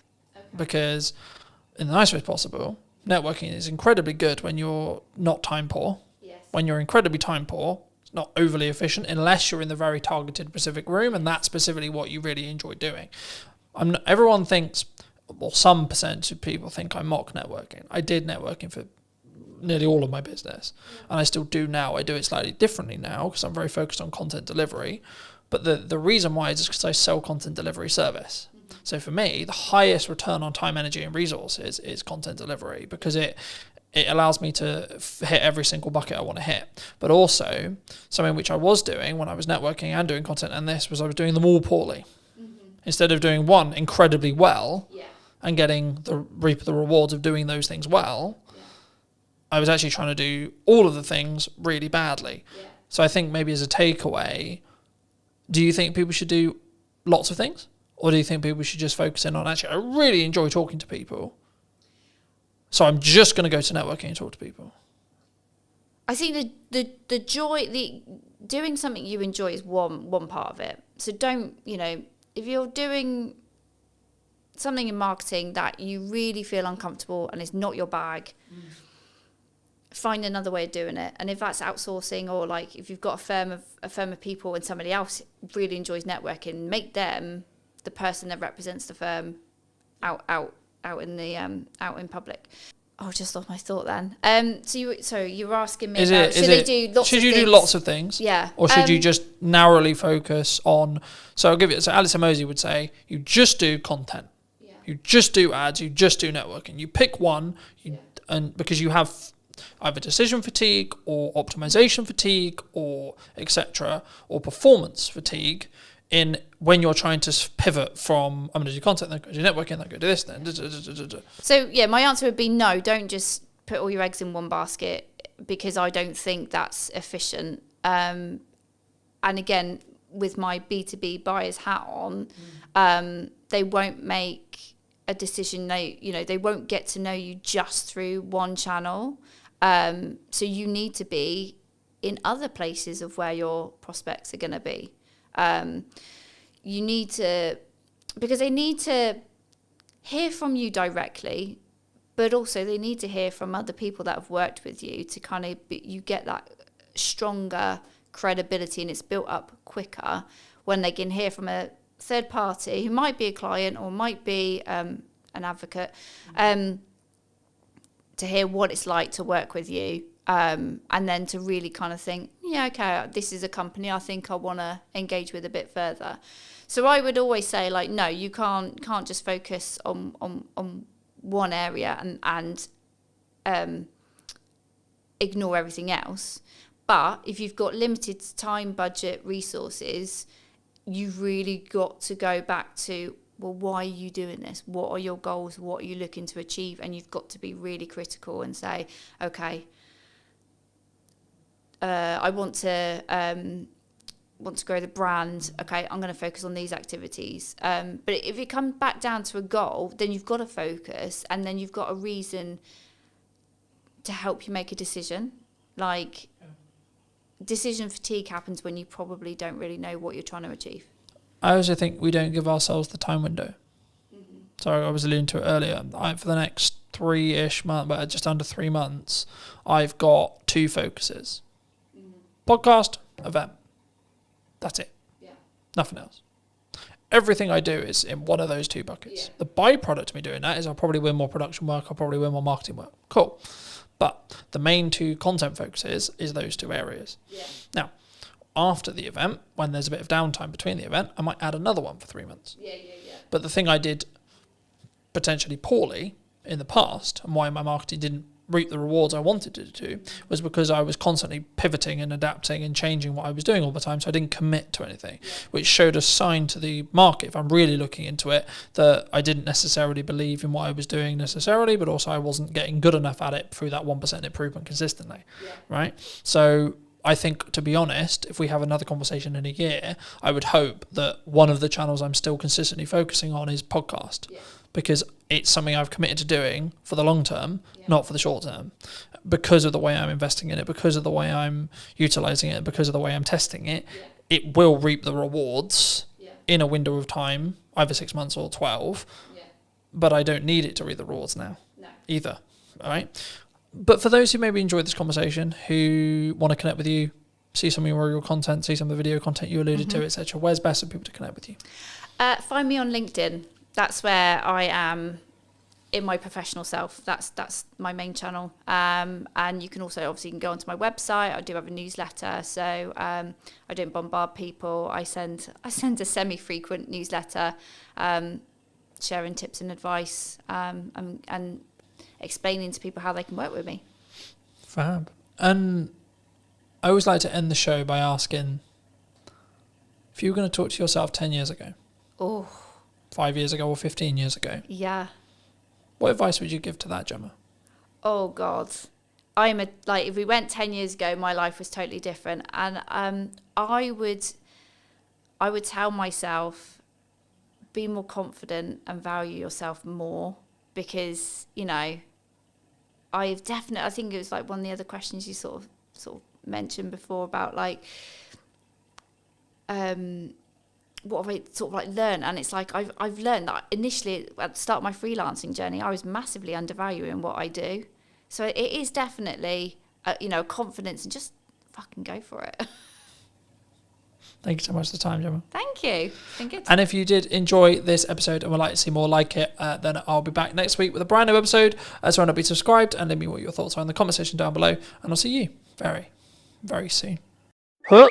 This is stopping the scroll. I'll use TikTok as an example because it's probably the commonality in the room. Scroll, scroll, scroll, scroll. Oh, what pattern interrupt? What thing, either visually or audibly or on screen, is going to stop me from infinitely scrolling on Instagram or Facebook or TikTok or etc. I redistributed it on short form. One without captions, one with captions. The one without captions got 100 views. The one with captions got 1,100 views. It's the same video. Done is better than perfect, and posting a lot is powerful because you can work out what happens. To quote Gary Vaynerchuk from his new book, you should market to get better at marketing. It's the market will tell me in views, reactions, shares, sales, etc. what's working. No one really cares who you are. That's why I didn't start this conversation with, hello, my name's Colton. I wanted to get the basics, or help you understand the basics of marketing before we start. So can I just get a show of hands? Has anyone read, listened, or watched something on social media or the internet today? This is an opportunity for you to have either marketed what you do, how you do it, why you do it, or been marketed to. By the fact that you've all consumed content at least once today, means you're in that marketing system. Now this is quite basic, but then the question becomes, well, what do we create? How do we create it? The commonalities for me, in 95% of cases, whenever I have a one-to-one conversation, I work with businesses, etc., their hurdles are, in most cases, not knowing what to create, not having the time to create it, or not knowing specifically what to create it about as a whole, right? So the first part of this workshop has been designed in such a way for you guys to really troubleshoot what you feel is your hurdles. So I'm going to apologize ahead of time about spelling, because I'll probably get some spellings wrong, but just quickly around the room, what is your main hurdle right now with either creating content for what you do or utilizing AI in that process? So standing out. Okay, yeah. So it has that feel of AI, yeah? Okay. How to use AI. Anything else? Confidence is a really common one, but it doesn't sound like that's really the issue for the room necessarily. So that would be content pillars. So what you're talking about there is content pillars. So what are your specific pillars that you're looking to build? So I'll use myself as an example. For this moment right now, I have two main pillars. Podcast, what's missing in marketing today, and Christmas promotions or service-based stuff. So it's kind of three in some ways. This would be counted under service, right? Because I sell knowledge, I sell teaching, but also I sell the application of that teaching if you don't have enough time to do it yourself. The key whenever you do any marketing, before you start, is firstly have an overarching strategy that will help your bottom line. So that's why everyone does marketing, right? We want to sell more. That's the honest truth. No one's going to be here and go, yeah, I would love to spend £1,000 and then get nothing back, right? But the reason why in most cases, in my experience, why people don't have that is, I would probably say, this. So they're semi-inconsistent. So they do that example that Johnny gave, which was, we're going to post really good when we're not busy, because we've got loads of time and nothing else to do. So we're going to post 5 to 10 times one day, then nothing for 2 weeks, then 10 times again because I went, shit, I forgot. Or life got in the way, etc. Right? But I think the biggest thing for us is the standard. Yeah. Okay. Standing out is, I'll do that next actually. That's quite simple once you understand how that works. So very quickly, This is mostly video, but the same is true of written content, etc. Whenever you format your content, it should follow this structure, right? You've got 3 chunks, okay? Hook, this is stopping the scroll, right? Scroll, I'll use TikTok as an example because it's probably the commonality in the room. Scroll, scroll, scroll, scroll. Oh, what pattern interrupt, what thing, either visually or audibly or on screen, is going to stop me from infinitely scrolling on Instagram or Facebook or TikTok or etc., right? This in most cases is roughly 3 to 5 seconds of your, again, video. If it was a blog post or something like that, it would be your headline and then your top 2 lines. If you do this wrong, you will not get someone to stop, right? I'll go into depth in a second on what you could use here as ideas, but then you'll have a level of, so your body of content, so this could be, in most cases, value-led for me, and then a call to action here, right? So when we create content, we want a journey to happen, right? Step 1, get them to stop the scroll. We'll go into depth in that in a second. Step 2, what do you want to talk to them about? What's the objective that they're trying to do? If it's a piece of educational content, like this, for example, then I might have a captivating hook that positions a question that I'm then going to answer, but I'm going to first say, well, this is the solution that you're trying to create, followed by, as short as you can, because attention spans are dwindling, etc., gets to the point in the nicest way possible. No one really cares who you are, right? That's why I didn't start this conversation with, hello, my name's Colton, and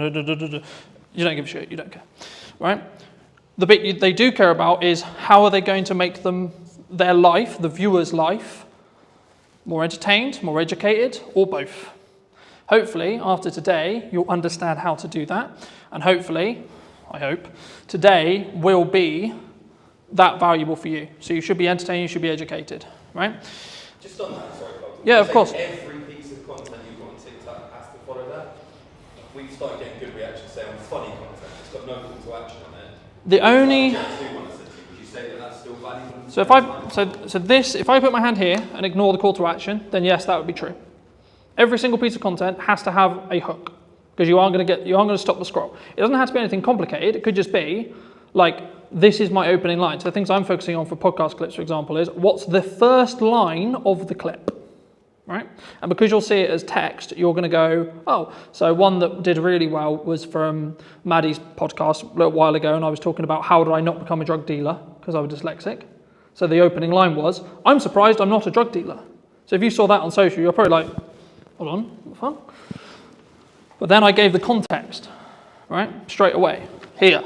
So ideally, it should follow this format, yes, in every post. So you would say for us to stop messing around and spending half an hour filming the Jet 2 on trend TikTok with no value? So this is mostly for thought leadership. I will come on to trends in a second, because trends is a little bit different, and it depends on where it sits in the funnel as a whole, overarching. But this is mostly focused around B2B thought leadership stuff, but you could also do it for everything you do as well, because if you follow this format, it's a known format, right? We were talking about marketing funnels yesterday.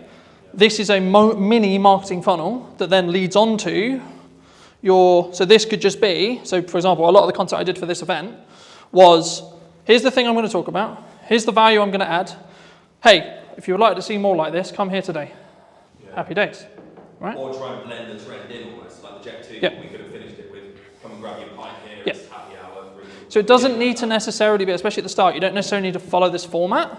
It's being aware that this is the ideal format and then using it in the content where possible. When you specifically look at trending, so on TikTok, it's kind of controversial in some ways because some people think, yes, you should trend jack, okay? I'm of the mind of, you should if you see an opportunity to be able to gain eyeballs that you otherwise wouldn't be able to gain, okay? But it should be additionally, not instead of, additional content to doing this consistently, right? This is where content creation gets hard because you need a lot of it to be able to do it, right? If you can do this well, then you can do this. If you can't do this well, don't do this. Because I personally believe it distracts from this focus, right? For me, the issue with this is you're going to hit your demographical things, right? So I put out a video, I know it's roughly going to be hit by people in Salisbury because that's my following, right? The issue with trending is because you're in a trending sound, I'll use TikTok as the example, but Instagram, etc. is true too, you have no idea demographically where that's going to go. So you might get, let's just put a big number there, 100k views, okay? Wonderful, okay, but if we look at ROI on a business, and we ROI on time, what would you rather have? 100 views to 200 views on something like this, or 100k on a random video that's actually mostly spread across the Philippines, China, America, the UK, so on.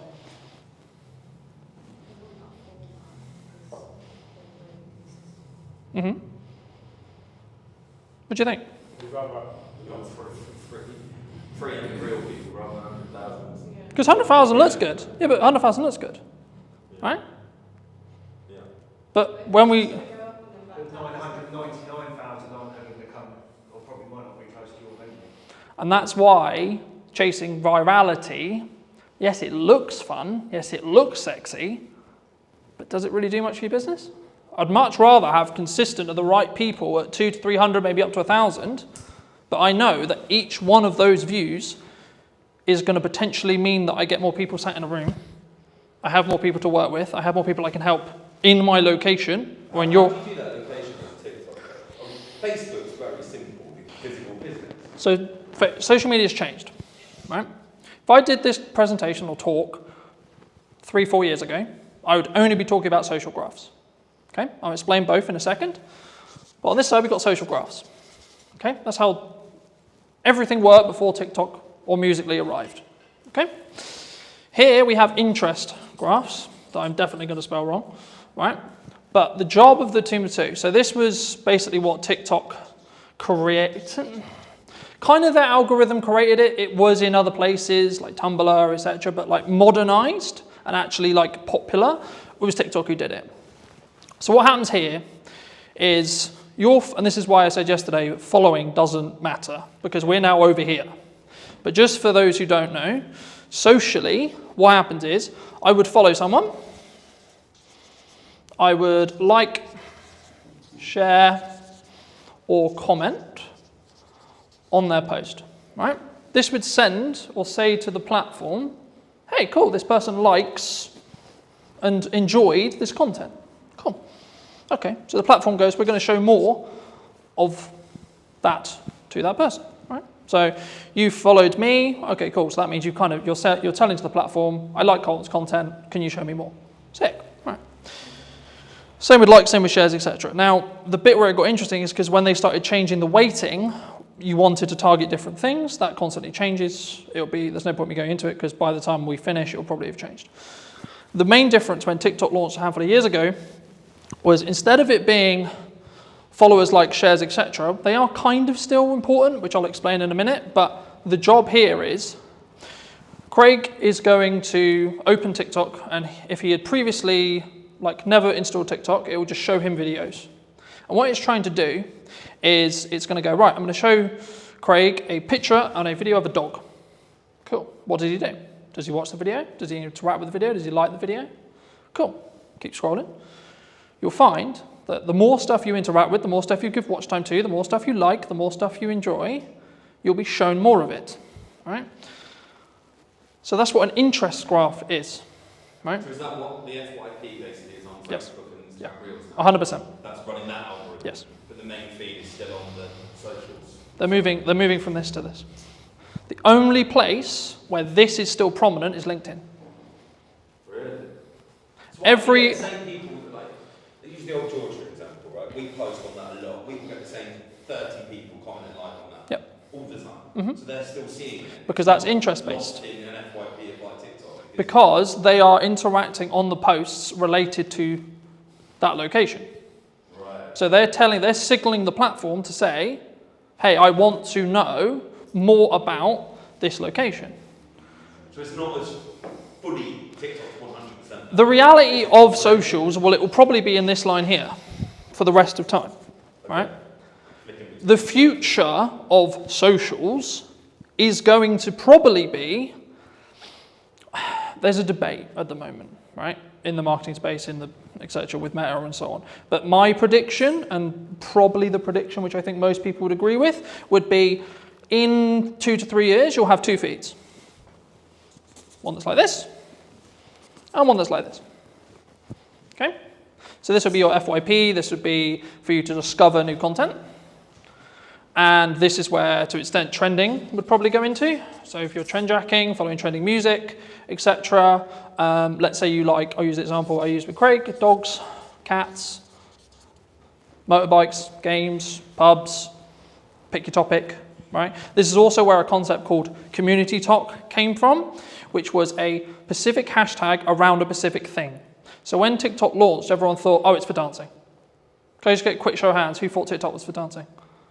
And for kids as well. Oh, for kids, yeah.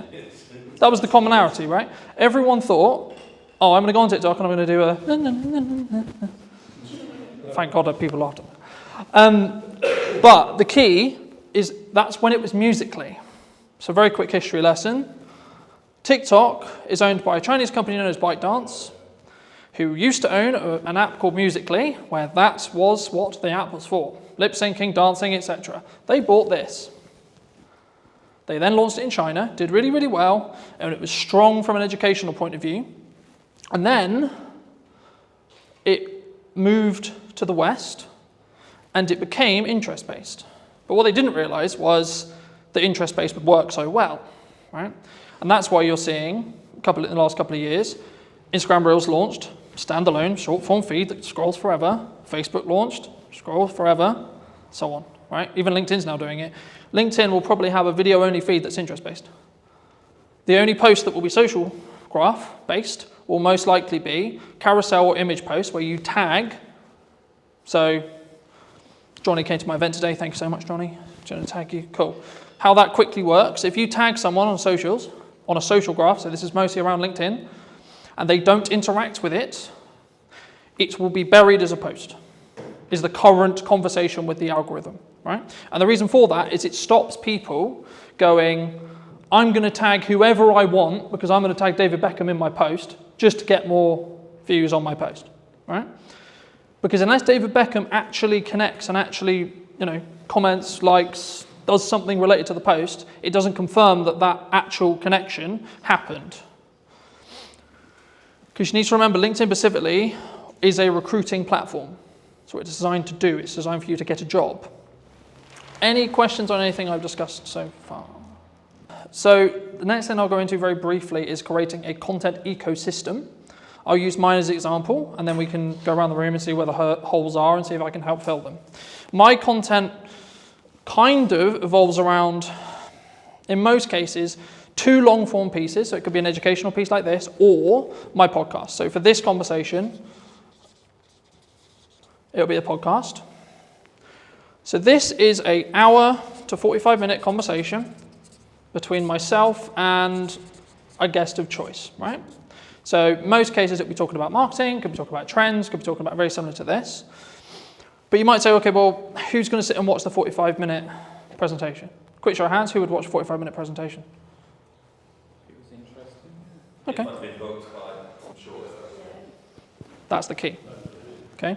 So what most people do, and the reason why most people don't do it, is because they don't have the self-worth and self-belief to be able to put this 45-minute conversation out and it to get 2, 3, 10 views.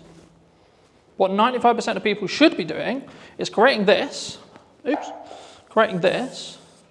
and then using it to fill their socials, right?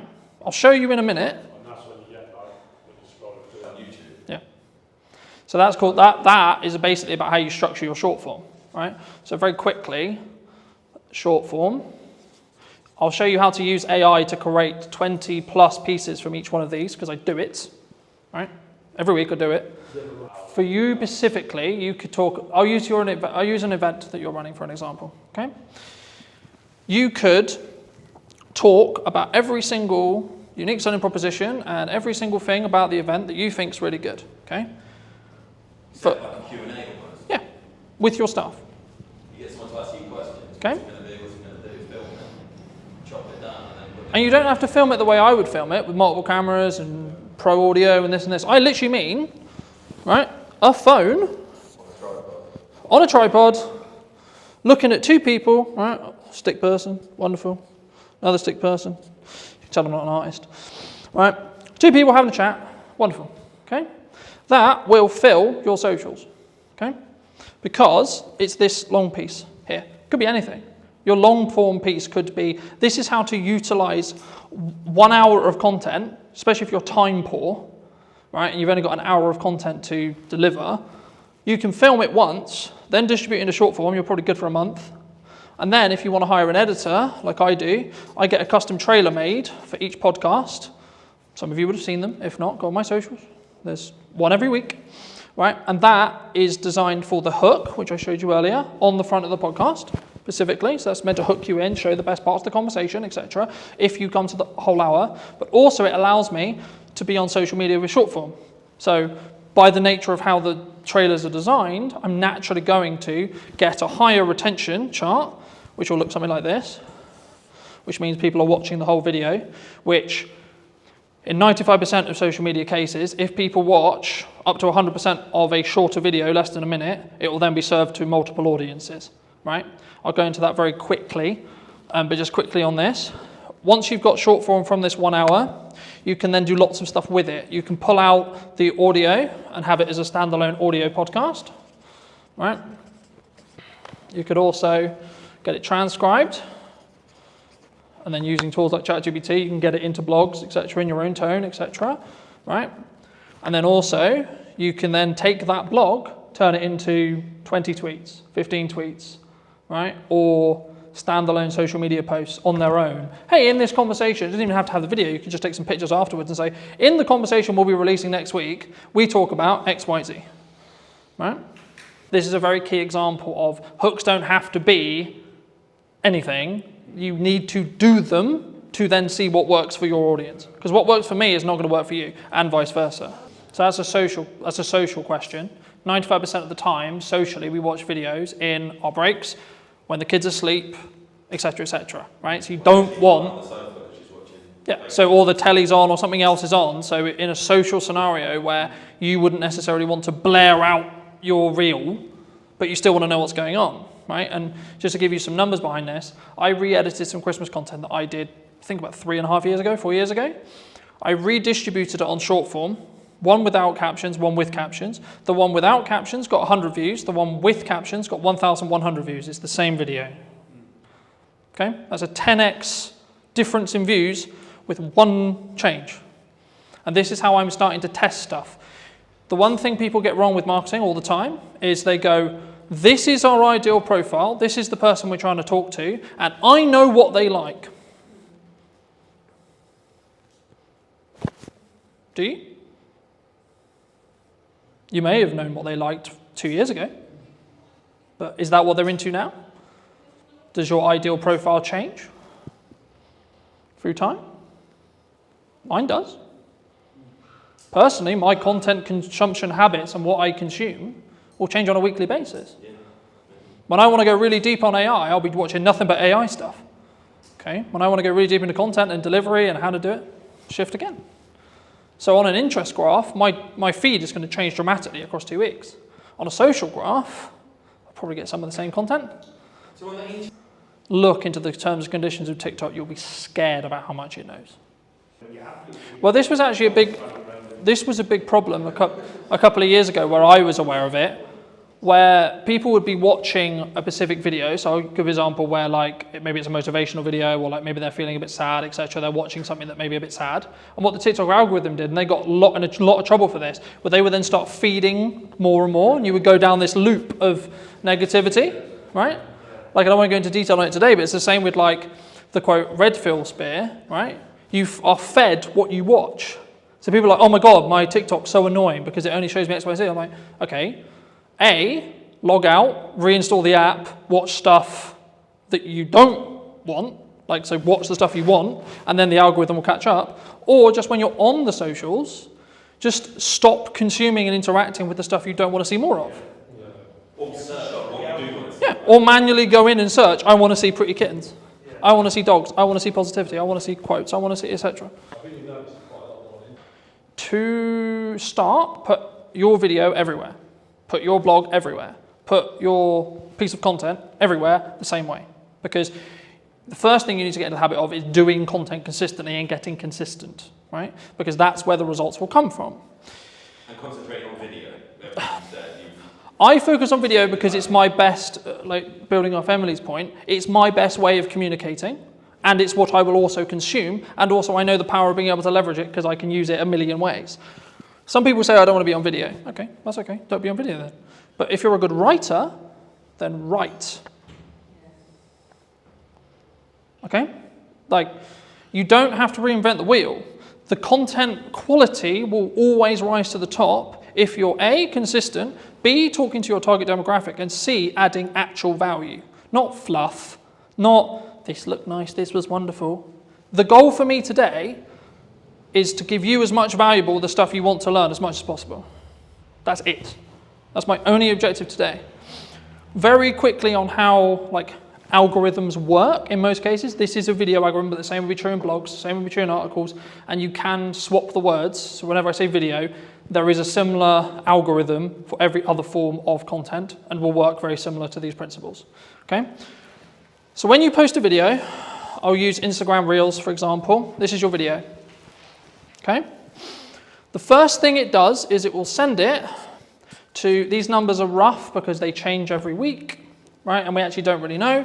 It's roughly about 10%, maybe lower, maybe 5% sometimes, of your audience, okay? Now, depending on what happens will then depend on if you get a new audience or not, right? So in most cases, if, let's say this video is, I don't know, 30 seconds, okay? If someone watches up to 25 seconds of that video in this seed audience, so this is called a seed audience.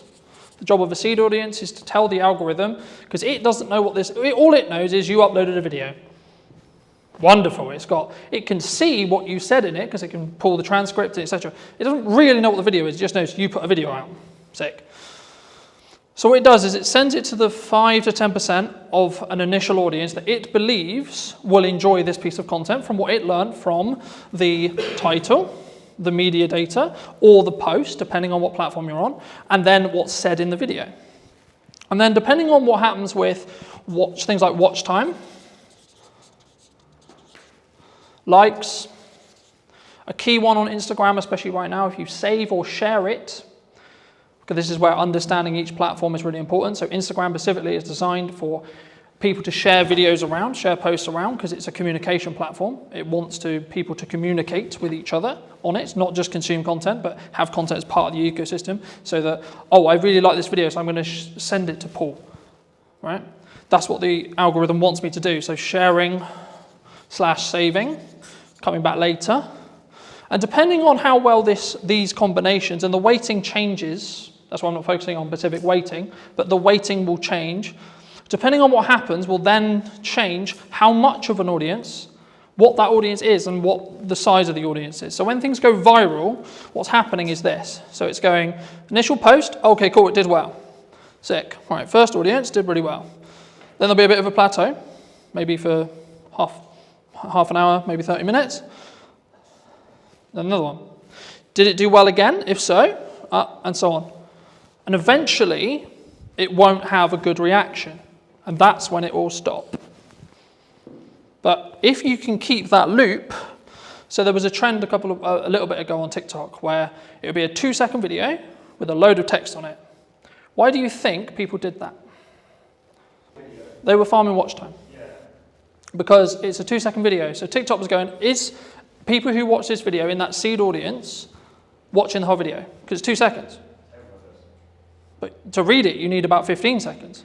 So actually, the percentage watched on that video was close to 500%. So TikTok went, oh my God, 500%? So people are watching this video 5 times? Cool, we'll send it to loads of people. Now, they got on top of it because they realized that was the game. But for a long time, it showed a very clear example of how your seed audience can snowball your views.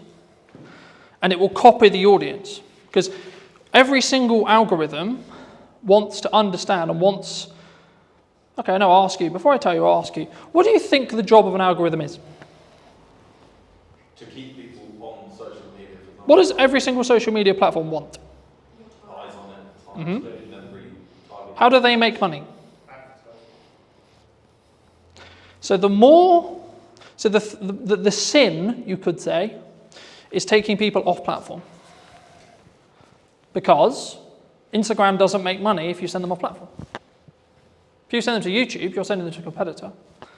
That's why people started getting quite clever with their link in bios, because link in bio became a term which TikTok itself would suppress, because it was sending people to the website. For a marketing point of view, that's what we want to do, right? We want to send them to a landing page, we want to send them to a YouTube channel, we want to send them somewhere else off-site so we can potentially sell to them or retarget them or etc. or get their email so we can then email market it to them, etc. But purely from how does it perform point of view, and this is what I said at the beginning, where you need to start really delving into your content and really start working out, okay, so this one's going to be a very value-led piece, this one's going to be trend, this one's going to be for this purpose. And it can be overwhelming, but hopefully you're just going to get some ideas from today. If you can get some videos, and this is why done is better than perfect, and posting a lot is powerful because you can work out what happens. To quote Gary Vaynerchuk from his new book, you should market to get better at marketing. Right? So it's not about I'm going to market because I know what I'm doing. It's the market will tell me in views, reactions, shares, sales, etc. what's working. So I'll give you an example. A phone video over-indexed than a professional video in most cases for me. I follow the same format, hook, content, call to action, but because I story-told in the video and it felt more real, it got, I think, 4 times more views than my average. I think it's on like 1,300 now, because I told a clear story. So for those people who are like, I don't have a camera, I don't have this, I don't have that, I don't have all the kit, I can't create content, who doesn't own a phone in this room? You all own a phone, right? So then you don't have an excuse. Because especially if you create it in-app, you can outperform, because there'll be a small performance bonus. For example, on Instagram at the moment, they launched their own editor. It's called Edits. It gives you the ability to edit in the same way I can edit with Pro Software, and deeper analytical data on every single reel you've ever posted, purely through the app that you cannot get through Instagram. So for that reason alone, you should download it, because then you can see your click-through rate, then you can see your percentage of your seed audience, and then you can tweak stuff, and you can tweak the hooks, you can tweak that first line, you can tweak your packaging. The same when it comes to your first line of your actual copy for this, because if someone misses the video and you don't have captions on it, you might be able to re-engage them by getting a captivating headline. So if you're doing multiple kinds of content, you can learn from... Yeah. Because you can then re-engage people. Something that also people worry about is, I posted a video and it only got 20 views. Okay. Well, what's happening when you first post a video for the first 24 hours, bless you, is it's only showing it to your seed audience. So on average, it will take 48 hours or so before you really start seeing something pump. Unless you're trend jacking, that's a bit different. But on the structured content we talked about at the beginning, it will take roughly about 24 hours before the algorithm really understands it. The more content you feed the algorithm, the more it's going to understand what you do and what audience is going to connect with the content you're creating. Does that make sense? So what stage do you start paying for it? So at the minute You don't need to, nothing I've talked about today is paid ads. I know, that's what I'm trying to think. If you want to do paid ads, you can follow all of these principles, and what I'd recommend you do very quickly for those who are interested in doing paid ads, you should post a load of content, see what does best in regards to views, retraction, etc., and then take the best performing pieces of content and then amplify them with ads. Because then you don't have a question mark on whether the creative or the video or the blog or the post, etc., is actually going to do well or not, because you already know, because it did well organically. So that way you're not wasting money on amplifying bad creative, because you know that it's going to be good, because you've already tested it organically. Does that help? Yeah, no, But if 10,000 people saw it organically, you go to millions if you pay for the 10. Yeah. But the key there is to understand that is that 10,000 the 10,000 that you want? Moving back to my original analogy of, do you want 100,000 or do you want 10,000 or 1,000? If the metrics align, as in you've got 10,000 of the right people, absolutely you should pour money on it. Because you've already done it. You already know it works with the target sector that you're trying to talk to. So of course you know. And then it's just taking the guesswork out of paid ads. Yeah, you should tweak the copy, you should tweak the text that goes next to it, maybe add a stronger call to action on the end to be a bit more salesy if you're going to, or maybe tweak the hook slightly, or tweak the video very slightly. But you know the bulk of the content's going to work for creative because it's already worked organically. How important is something like LinkedIn for a business owner or a filmmaker? Yes, LinkedIn is essential, I think, for any business owner. I've been posting regularly there for 8 years, I think, something like that. How do they up their prices? Because they struggle to actually put that into practice. If you're paying a freelancer £300 a day, that's way more than 30 grand salary for a full-time editor. Did you reach out to the brands you were looking to do the spec ad for? Because I think some people, when they look at spec ads, there's kind of like two approaches. One is like, do it, tag them in it, or send it to them and sort of see what happens. How did you navigate that initial process of making that spec ad? Anybody looking to scale their video business needs to double down on the brand. And people want to work with the brand, not necessarily just me. Does speed really play a factor, or is it more kind of standard to think about? Did you know that 93% of you are not subscribed? So if you could please do me a favor and you're enjoying the show, then subscribing would mean the world to me, and it would allow me to grow the show and continue to get larger and larger guests and continue to bring what's missing in marketing today. Thank you ever so much for joining me, and I'll enjoy the episode. Hello, my friends. Hope you're well. Hope you're having a good day. Today I'm talking to Carl from over in Manchester. Specifically, he runs a really, I would say a upper class or like premier video production agency on the higher end. And today I really wanted to talk to him about specifically branding, but also how I think a lot of filmmakers, we're stuck in this rut of like being quite maybe lowball or midball or just working on ourselves. I mean, how does would you say, and feel free to give any context you want, Carl, and do you think that people really struggle to sort of scale their business as a whole? Firstly, I've never been called upper class in my entire life, so that's really just thrown me off big time. We're definitely a premium offering though, so I get what you're saying there, so thank you for that. So yeah, I run a production company called Dead Pixel Films, doing video and photography for a variety of FTSE 100 clients, online brands, TV commercials, that sort of stuff. And what was your question? How do they differentiate themselves? Yeah, because I think a lot of people, they're very maybe solo space, and they're maybe worried about like how do they up their prices, because I think that's maybe the dream or the objective of a lot of filmmakers, but they struggle to actually put that into practice. Yeah, absolutely. So for context, we're a team of 5. So I'm not a solo shooter anymore. I started off shooting weddings, same as a lot of videographer journeys, I guess, shooting corporate videos, went to universities, then jumped into freelancing pretty early on. So I was a solo shooter for 4 years. I did weddings, corporates, bits of football, bits of TV, all sorts of stuff. And, I made a really good living doing that. And there was nothing wrong with that. And I loved doing it. And the wedding specifically was amazing. I was working with really happy people, and it was really, really good fun. But eventually reached a cap where there's only so much time in the day I have. There's only so much I can charge. And I just realized I was I was at a peak, I suppose, in terms of camera operating in Manchester as a technical skill and what I could therefore charge or how I could scale that into a business. So my next step was to go from a freelance camera operator, solo shooter, to a production company owner. And that was a monstrous leap because I alienated all my clients literally overnight, because all my clients were other production company owners. And so suddenly they're like, oh, hang about, now you've gone from Cal Thompson camera operator to Dead Pixel Films, video production agency. You're now a competitor. You're not a collaborator. At least this is how it was perceived 8 years ago when I first set up the company. So I had to kind of start again, really, in terms of finding new clients and developing those relationships. I had some crossover for a year or two, but eventually it just fizzled away, and I had to then go after bigger and better clients that would, and then focus more on relationship building and then scale it over time. And it's taken 8 years to get to where we are now. There's 5 of us full time. We've got a production studio downstairs, so I'm in the it's like a meeting space that we're in at the moment, and then we've got a 1,000 square foot production office, and that's where all the edits are being done.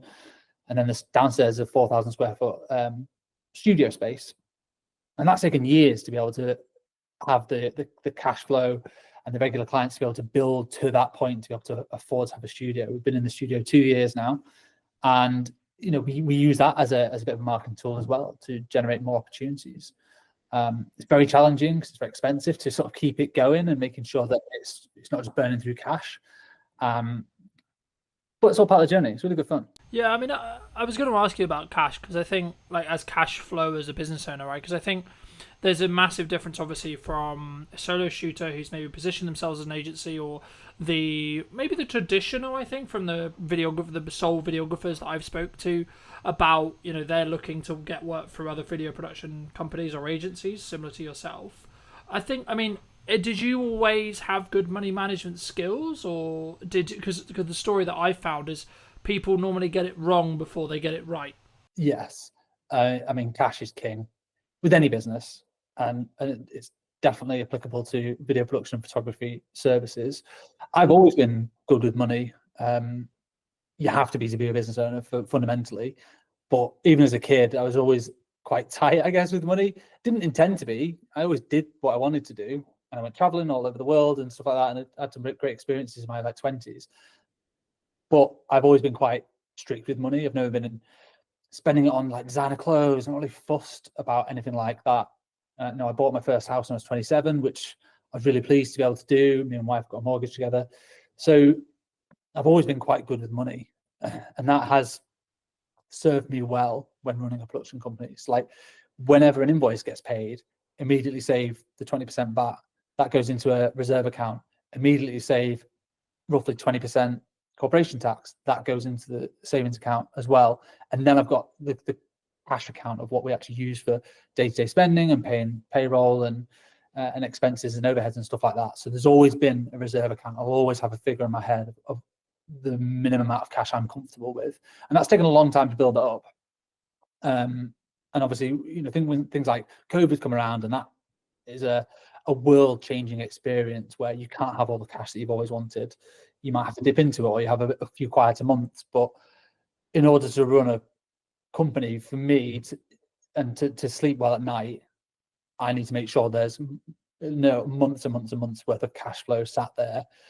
And some people might disagree. They might say, well, you should be putting your money to work and making it work for you, so you're earning money in your sleep. And obviously we invest in the studio facility. We invest in our marketing and invest in our team and training and all that sort of stuff. But having a good cash buffer for me just makes me sleep much better. And it means I've got the mental capacity to pursue opportunities that I want and don't just have to take any project that comes our way because we need a quick 500 quid.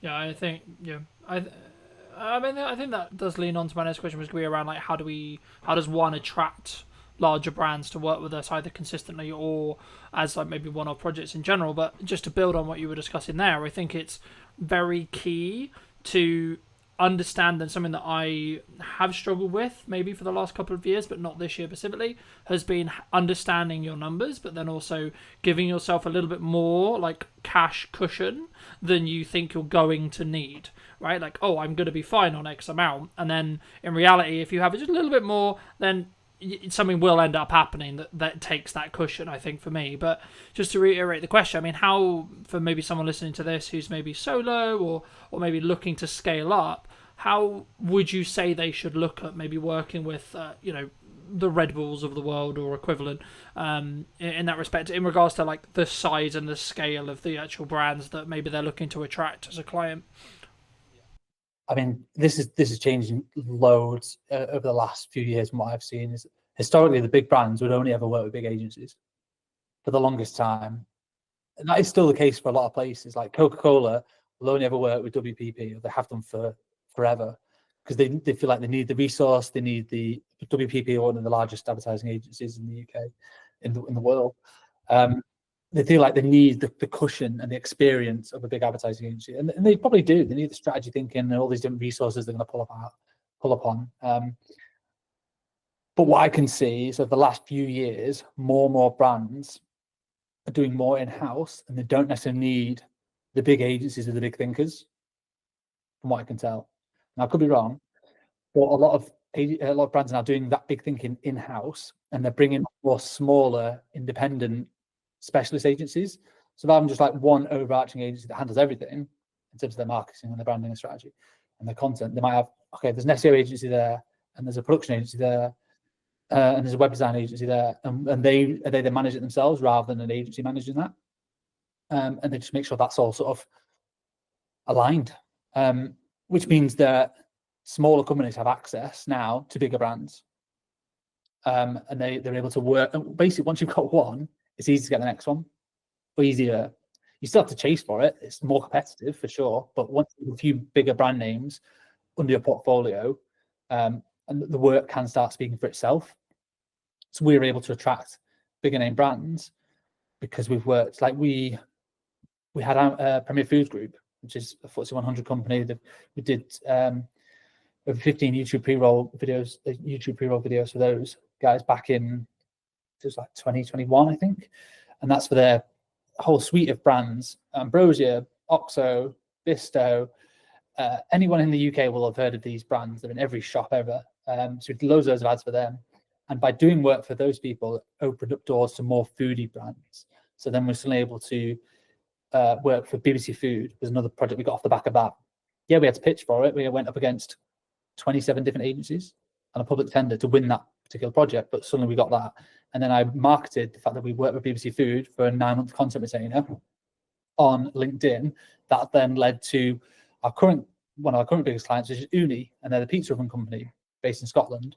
And that's because I put out one post on LinkedIn about working, like a blog post about how we work with food and break down that process. So it went from one to the next. So you can, when you look back, when you're in the thick of it, it's hard to tell what's going on. It's just like, shit, where's the next client coming from?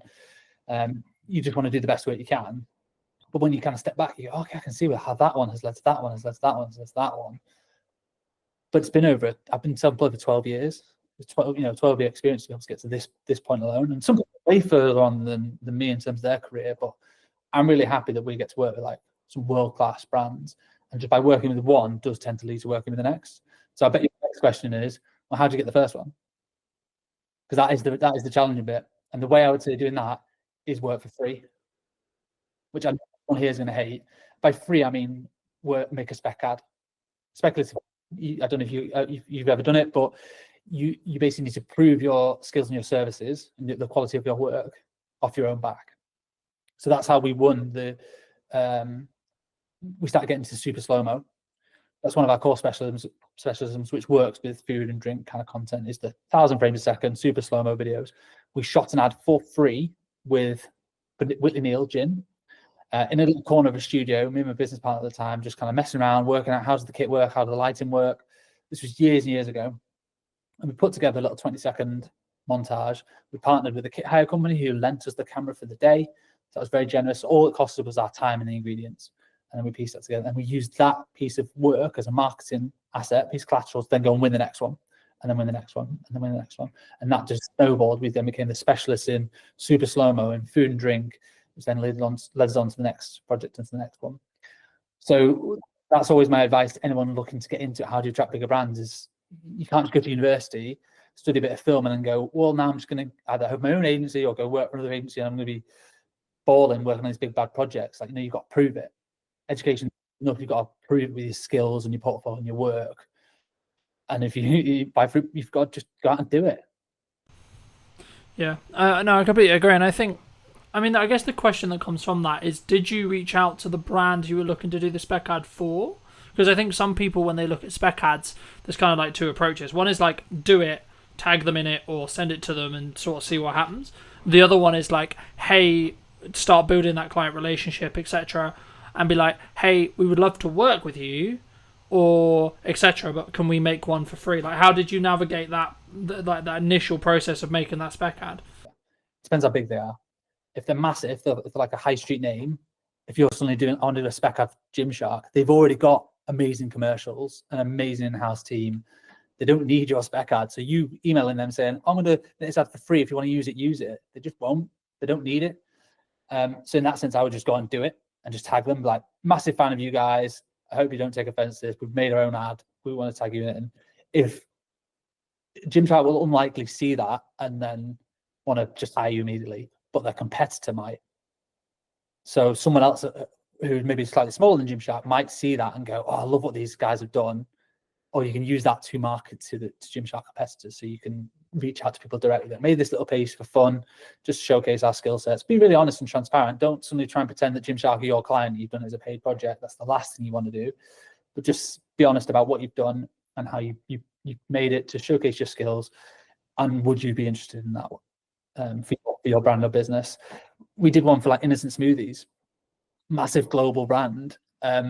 We didn't ask them to make that. We just did it as I was building all these like mad rigs because we've got a food studio, we have the space. I built like this test tube rig that when you pushed underneath it, basically it forced all the liquid through the bottom of a smoothie container and then just created like this volcano effect out the top. I wanted to test it to see if it was even doable. It's just like an idea, and we shot it in super slow-mo. It worked. So then we got a few more shots off the back of it, pieced together a little 20-second thing, and then just tagged them and put it on LinkedIn. And their marketing team like commented like, "Oh my god, this is awesome! So glad you enjoyed the product." So from them, it was like free marketing. They didn't really ask for it because they didn't really need it. They were just really pleased for us to make something, and then we use that to then try and win the next food or drink project, or just a couple of little showreel clips to go in. It's in the showreel now. Do you think that, I mean, you've mentioned LinkedIn specifically a handful of times. Do you think that some people are worried about either putting up a spec ad or like maybe creating content that's not specifically for a client or for a production company, etc., that could showcase their work, could get them that next level, but maybe they're like concerned about either like what would the reaction be or like where people see, because I kind of see it in two respects from my experience with filmmakers. Some that are like really leaning into social media as like a personal branding tool and like as a marketing tool, but others who are maybe slightly more cautious around, I guess, how they post and when they post. In your experience, I mean, I guess the two questions there is kind of two-pronged. It's one, how important is something like LinkedIn for a business owner or a filmmaker? But then number two, like, why do you think people are potentially quite cautious? Yes, LinkedIn is essential, I think, for any business owner. It's still quite untapped resource. I've been posting regularly there for 8 years, I think, something like that, and built up a sizable following. I don't know how much work exactly we've got, but I could probably guesstimate we've generated well over 6 figures worth of work and opportunities through LinkedIn without spending a penny. Don't pay for any premium, anything like that. Don't pay for any sponsored posts. It's purely just turning up consistently and regularly, and I try and offer advice to my younger self in terms of the personal branding side of things, but just use it as a marketing tool to share the work, to share the behind the scenes that we do, so that people can see, oh yeah, it was those guys that made that ad, because I can see them in the behind the scenes. We use that a lot to show scale as well, which also subtly promotes a more premium offering. If you see a squad of 10 or 20 in a team photo, you know that's a big production. Doesn't matter if you're in the industry or not, you know that's probably cost a pretty penny, versus the behind the scenes of a solo shooter. You probably know there's a certain cost implication there. So subtly you're planting these seeds within your feed into your potential target audience, and you never know who's looking on a LinkedIn feed. And it's so different to every other platform, because when your contacts like or comment, it gets shown in their feed as well, and that's how your work can just spread and spread and spread. Literally, the behind the scenes that we did for the Innocent Smoothie spec ad got like 1,500 likes, hundreds of thousands of views. And that might not sound a lot on like Facebook or Instagram, but on LinkedIn, that is a viral hit. It's huge, and that just snowballed because it was just fun content. People just liked it, and people not in the industry were like, "Oh, it looks like a really cool project. You've been quite creative and innovative there." So yes, I'd say if you want to, scale a business or attract new clients and new opportunities, it's not just who you know anymore. Like it's who knows you. So LinkedIn is so valuable for that, and anyone could do it. Yeah, I mean, just because I think traditionally so much of filmmaking was like go to filmmaking meetups, meet another filmmaker, meet a gaffer, meet a sound guy, etc., etc., and then you sort of build your, I guess, referral work from there. But for me personally, I've actually seen it as a builder now, where you should be doing that, absolutely, but you'll potentially get to a scale, especially as a production company, where you actually, and I guess it comes back to like who's your target client, right? So if it's another production company, then actually knowing other people is probably a better use of time. Maybe I'd be curious on your thoughts. But the key for me, if you're trying to get end clients, as we're discussing here, I think you have to put a level of best foot forward, either on LinkedIn or on socials, etc., because you need to gain the attention of the right marketing people. I mean, do you think it's solely down to like the target person you're looking to talk to? Yeah, it's 100% that. Like, who's your ideal customer? If your customer is, video agencies or production companies that make high-end TV commercials, then your best job is to network with other crew members. If you're a gaffer, meet as many DOPs as possible. If you're a makeup artist, meet as many producers as possible. And you're a technician, your job is to get on set as much as possible, and you charge a day rate and you get to work on some amazing projects. That is completely different to being a production company, because you are dealing more with brand managers, marketeers who don't live and breathe that specific skill set every single day. They're thinking more wider strategy of the brand. So you need to completely change who you're networking with, completely change your messaging. So, I see filmmakers all the time like geeking out about the latest kit, and ultimately clients don't care. They don't know really what the kit is and what the difference is. They'll be able to tell the difference in the output, the final output, and the results it's given. But fundamentally, technology's got so good that I don't think people need to be geeking out about kit as much anymore. Technicians always will do. Like, at my heart, I'm a DOP, and I'm a technician. I'm a camera nerd. I always have been since I was 13. So I do still love it. Doesn't mean my clients care about it. Really, they care about, okay, I need a super slow-mo shot. How do I get that? Okay, we need a £100,000 phantom camera that we have to rent for the day. And we need the skill sets to do it. You need high-speed lighting and all that sort of stuff, and a lot of power. So they care about the results of the slow-mo and what it does, not necessarily the camera. They don't care what it's called or how much it might have cost. Yeah, they care about the rental fee. But in terms of like the specs of it and stuff, they're not really fussed. You have to market to your respective customer and who that is. If producers are hiring you and you own a super slow-mo camera, then talk about the specs all day, because they probably will care. But the end brand, I mean, my next question was going to be like, from a delivery point of view with larger clients, does speed really play a factor, or is it more kind of standard to think about like, oh, we're going to give you a 2-week delivery or etc.? I mean, obviously it depends on when they're going to use it, but would you say like a unique selling proposition for what you do specifically is speed related in regards to turnaround, of course quality as well, but is specifically looking at speed really important? we never market ourselves as like the fastest video agency in the West or anything crazy like that, because I think it would just attract a certain type of client which will expect everything yesterday. We do have a lot of clients who still do that, and like they want it as quick as possible. That they usually come to us because they have a project in mind, a deadline in mind, or if they don't, we certainly ask them. That's one of the earliest questions. What's the idea? What's the budget bracket that you're kind of working with, and when do you want it? And then we can work backwards from there and go, okay, well, when can we start it in? We have certain projects that we're producing one now that we're not shooting until September, and the deadline's not until the end of September, and that's marketing for a Christmas ad. So we're talking about that now. Other ones we're shooting tomorrow, and we need it live by 1st of August. So that's quite a fast turnaround, because there's 5 20-second ads, like montages with like heavy edits and a lot of content going into it. So speed is important, but I think clients prefer more like a stress-free production. And are you going to handle the brief? Are you going to deliver on the concept? And are you going to be obviously professional and make them look good to their boss, ultimately? People might not say it, but they kind of is what they mean. That a lot of brand managers are sticking their neck out certainly with a new agency they're working with. They're putting their neck on the line. They've said, right, we really like these people. They're going to be great. You have to deliver on that. Yeah. You have to. Yeah, I think the key is you have to follow through on the content or the promises that you have like said that you're going to do, but then over deliver on those. So I've always followed a motto for a long time, and it might be why I'm doing quote unquote okay in business, because I've always under promised and over delivered with every project that I do.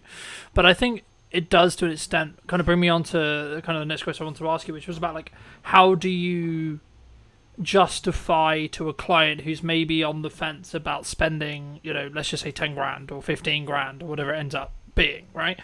How do you deal with those hurdles when it comes to being higher priced as a whole?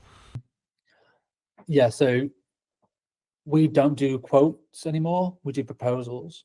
So for every single client, they get more than just a one pager. So we used to just do quotes.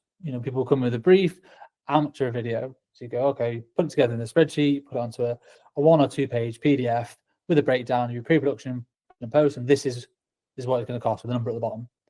And people either go yes or no. We don't do that anymore. We're now doing proposals. So pretty much every client that comes to us will get a bit of an idea. They might already have an idea and they want to just flesh it out. With here's a few visual references of the style that I think we can execute on based on your budget. I tend not to do this like on a whim. Like if I know they've got 20 grand, okay, I can work backwards from there and go, well, this is the kind of production that I think they might need. It's a couple of days, a couple of crew, there's production value there. I know what to spend, so I can know what the references are going to be. And we put that into 5 or 10 pages for every single client with a cost and a breakdown of this is exactly what it's going to cost you. The information that was in the original quote still goes in the proposal, but you've also got a lot of more visual references in there so that people can see you understand the vision. They're just taken from previous work or from the web. It's all internal stuff, so it never goes live. It's just like we're just trying to share ideas, and then we're trying to follow through with the execution. Like this is what you're going to get, and we found bigger clients kind of expect that. A little bit more. They don't just want a one pager. Like what's going to separate you from, if they're getting 5 quotes, how are you going to stand out amongst those other 4 companies? And you don't want to just be on price. You want it to be that you understand the brief and the unique ideas that you can bring to the table to deliver on that brief. But it's free time. It's a massive gamble. We don't win all the ones we put proposals for. We lost one yesterday. Like, oh crap, that took me a day or longer. Hours spread out here and there to pull that together, pull together references, come up with a bit of a script. I think we're going to nail this. I thought we'd nailed it, and then they still didn't go for it. And you're like, well, not sure what we've done wrong there. That's the game we're in a little bit. Some people might disagree with that. They might say, oh, you should be charged for that time. And you can be charged for creative development time, but sometimes that initial spark, we often give it away for free. Do you think that's one of the reasons why you do just stand apart? But is that the same?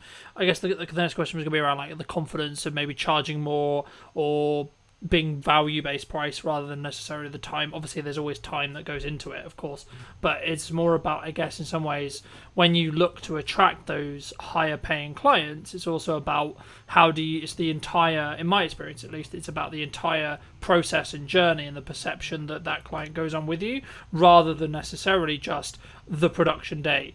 And that's, I think, where it comes back to where you and I both agree, which is they don't care that much what it's filmed on.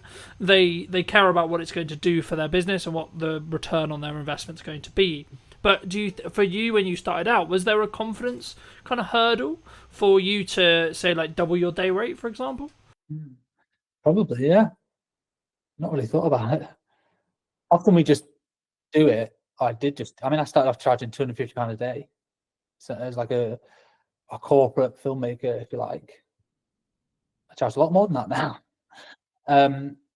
So yeah, there did just become a time. You can base it off APA rates as well. That's a good starting point. Producers Association, it's like a union, not part of it, but they do set rough crew rates, and they adjust them every year based on inflation. So you can roughly see what a crew rate should be charging for those. And it varies between commercials or dramas or photography or whatever. Everything's slightly different, and communicating with other people in the industry as well, asking other fellow filmmakers what sort of rates do you normally charge is a good way to at least set a benchmark. And if you're winning loads of business and almost too busy and don't really feel it in the wallet, it's because you're too cheap, and because you're just saying, yeah, well, here's a £500 video, that person will work on it for an entire week, and when you work it out, you're working for less than minimum wage. That's not a very good business model. So at that point, you need to pause and go, what do I need to change here? well, I clearly need to up my rates and probably reduce the workload, and I'll still be earning the same, if not more money in the long term, because I'll have more time to focus on delivering that project to the best of my ability, and then creating marketing collateral to then help generate the next one, or more account management time to work with the clients to be able to communicate the ideas better and fairly, so that when it goes from ideation all the way through to production to post, that client feels like they've been looked after throughout the whole journey, not just been sold the dream and, oh, you're going to get your edit in 6 weeks time and not heard from it. It's more communicating every other day. This is where we're up to. This is what the deadline is. This is how we're doing. And that was 6 time. I can't do all that myself. And that's very hard to do as a solo operator. There's 5 of us here. There's 2 people full-time editing. And there's a producer and a studio manager. So they do a lot of the account management side of things in terms of liaising with clients and communicating and getting edits through the post-production workflow and then back to for amends and all that sort of stuff. So that does take a team to do it to the level that our clients demand. Yeah. When you were building your team, because you said at the beginning that you went from being solo into like developing the team, did you scale it from like 1 person, then 2 people, then 3 people slowly? And then if so, did you focus on systemizing how you did it yourself? So originally it was myself, and then I partnered up with somebody else. So we then became 50% business owners. And that was just the 2 of us for probably a year. And I was literally doing all the shoots and the edits, and he was doing business development and operations. And that was fine, around COVID time, just surviving. But eventually the edits got too much. So it's like looking at the business model and trying to work out where are we bogged down with in terms of time. And it was edits. So it made sense to hire an editor. Great, let's work out what the finances are going to be. It can be quite daunting when you look at your first hire, like, oh my God, how am I going to find 30 grand or whatever you're agreeing that first initial salary is? But you tend not to look at it on a yearly basis. You just have to look at it on a monthly basis. Oh, I actually need to find 2.5 grand or whatever it works out at. Because obviously including tax and all that sort of stuff. So that's much more manageable. And it's a bit easier to think of it like that, or what do I need for this quarter to be able to hit that, rather than thinking about the larger scale side of things. And editors are amazing, hardworking people, and that is quite an easy way in terms of a business model to, as long as you keep them busy, they will pay for themselves very, very quickly. We did, and then we did just add on to the next one, different skill sets, and eventually the producing was bogging us down a little bit. So we're just like, oh my God, we're just having to, my email inbox is 100 every day. Like, how do we help manage this? Okay, we need a producer to start doing some more of the logistics, booking hotels, doing casting, all the logistics of like sorting crew and client liaison. Right, that can come. Basically, I hire somebody when I get too busy with one thing that I don't necessarily want to do all the time. And then just let them do that, and then I can focus on the stuff that I want to work on. Yeah.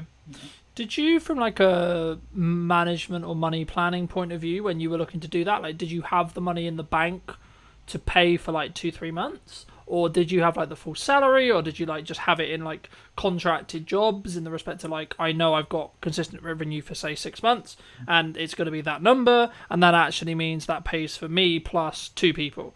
How did you sort of plan that when you were scaling? Because I think so many people, when they maybe look to take from a video production point of view, they take it from maybe a solo, what I would describe myself as, which is like solo plus, where they only have budget for project by project basis to bring in people, expand those crews. But for me, like, potentially in like 2-3 years, it will be a situation of, I guess maybe it's risk profile thing, but I'd be curious on your thoughts around, like, did you plan it as a, like, I've got 6 months and actually we're good regardless? Or did you maybe lean into like, actually, I know we're going to get the work, or I know it's going to free me up to the point as a founder where I could do the marketing and the sales to then mean that I can then know that I'll have the work? Yeah, I mean, for like a U+1, use freelancers until it becomes so obvious that you're spending so much money on freelancers that it's more cost effective to hire somebody full time. So if you're paying a freelancer £300 a day, that 10 days of work, it's 3 grand. 20 days of work, a normal working month, that's 6 grand.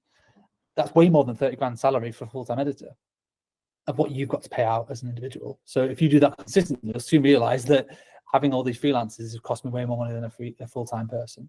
So generally, that's exactly what we did. We had freelancers, and we actually won a few big block bookings. So we knew we had 2 months worth of editing work So we had freelancers just coming in. I think we had 2 at the time, just helping us churn through this massive volume of work. It was all costed for, so it was all fine. And we just knew that, well, hang about this.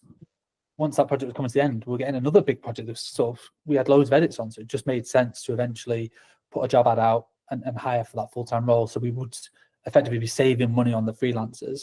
And we gave the freelancers the opportunity, like, do you want more job stability? Do you want, to come on full-time? And some people did, some people were not interested. They're like, no, I'm happy with the flexibility and the variety. Like, there's a place for both in terms of freelancing as a technician or going full-time in-house. Really depends on your personality and your personal circumstances. But from a cash flow point of view, I think we had at least, call it 6 months worth of cash to be able to pay that person. They could be sat around twiddling their thumbs. It'd be a terrible business model, but they could be without us necessarily worrying about how we're going to pay that person. Because also when you hire them full-time, you have an obligation to pay them. They're now an employee. You can't just get rid of, you can make them redundant, but that's a failure on your part, I think, rather than just, we didn't have enough work to be able to pay them. Like, you've got to then go and get the work to keep them busy.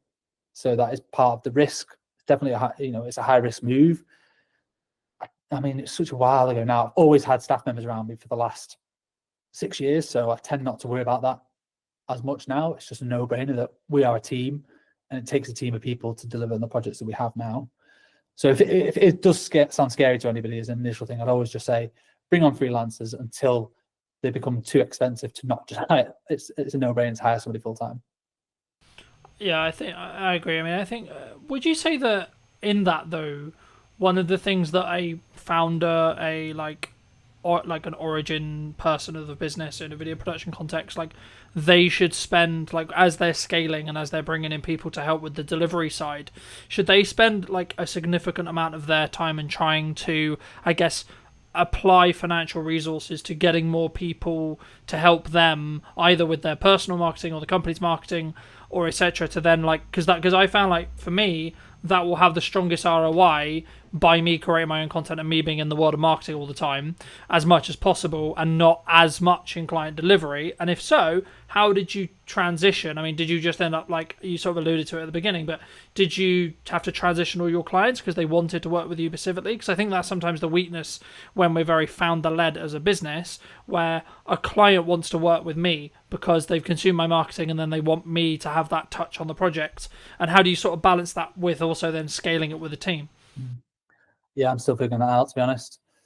A lot of our projects are of a scale where it can never just be one person. That one person ideally should be on the job. That was a big USP for the longest time, is we weren't necessarily just another production company that brought on loads and loads of freelancers. It was like, if you see us in the initial call, you're going to see us on set and we're going to hold your hand all the way through the project. And that's done really well for us for the longest time. It's helped us build relationships with the right people. It's helped deliver good work. But that is only scalable until a point. I can't be on every single job if I want to scale the business beyond where we are now. So that's probably a bit of an ego thing that I've got to figure out and navigate and work out. There are other people who can shoot. Yes, technically I'm a DOP and it makes good financial sense for me to be on the shoot, but also makes good financial sense for the wider business for me to be marketing and spending more time doing business development to bolster the scale of the productions and the bigger business and clients. As long as they are getting a good service from you as a brand, not necessarily you as a person, I don't think they'll fundamentally care that much. As long as it's not sell them the dream and then you never hear from them again. You've still got to check in, but that could be checking in with just emails, texts, how you finding everything. I went on holiday last week and I was like, all these productions are going to fall down. Well, of course not. I've got a team who've been briefed in and they looked after the clients and they did a smashing job. And I came back and I'm like, so what are we shooting tomorrow? It's all been done. I just trust the team to do their jobs.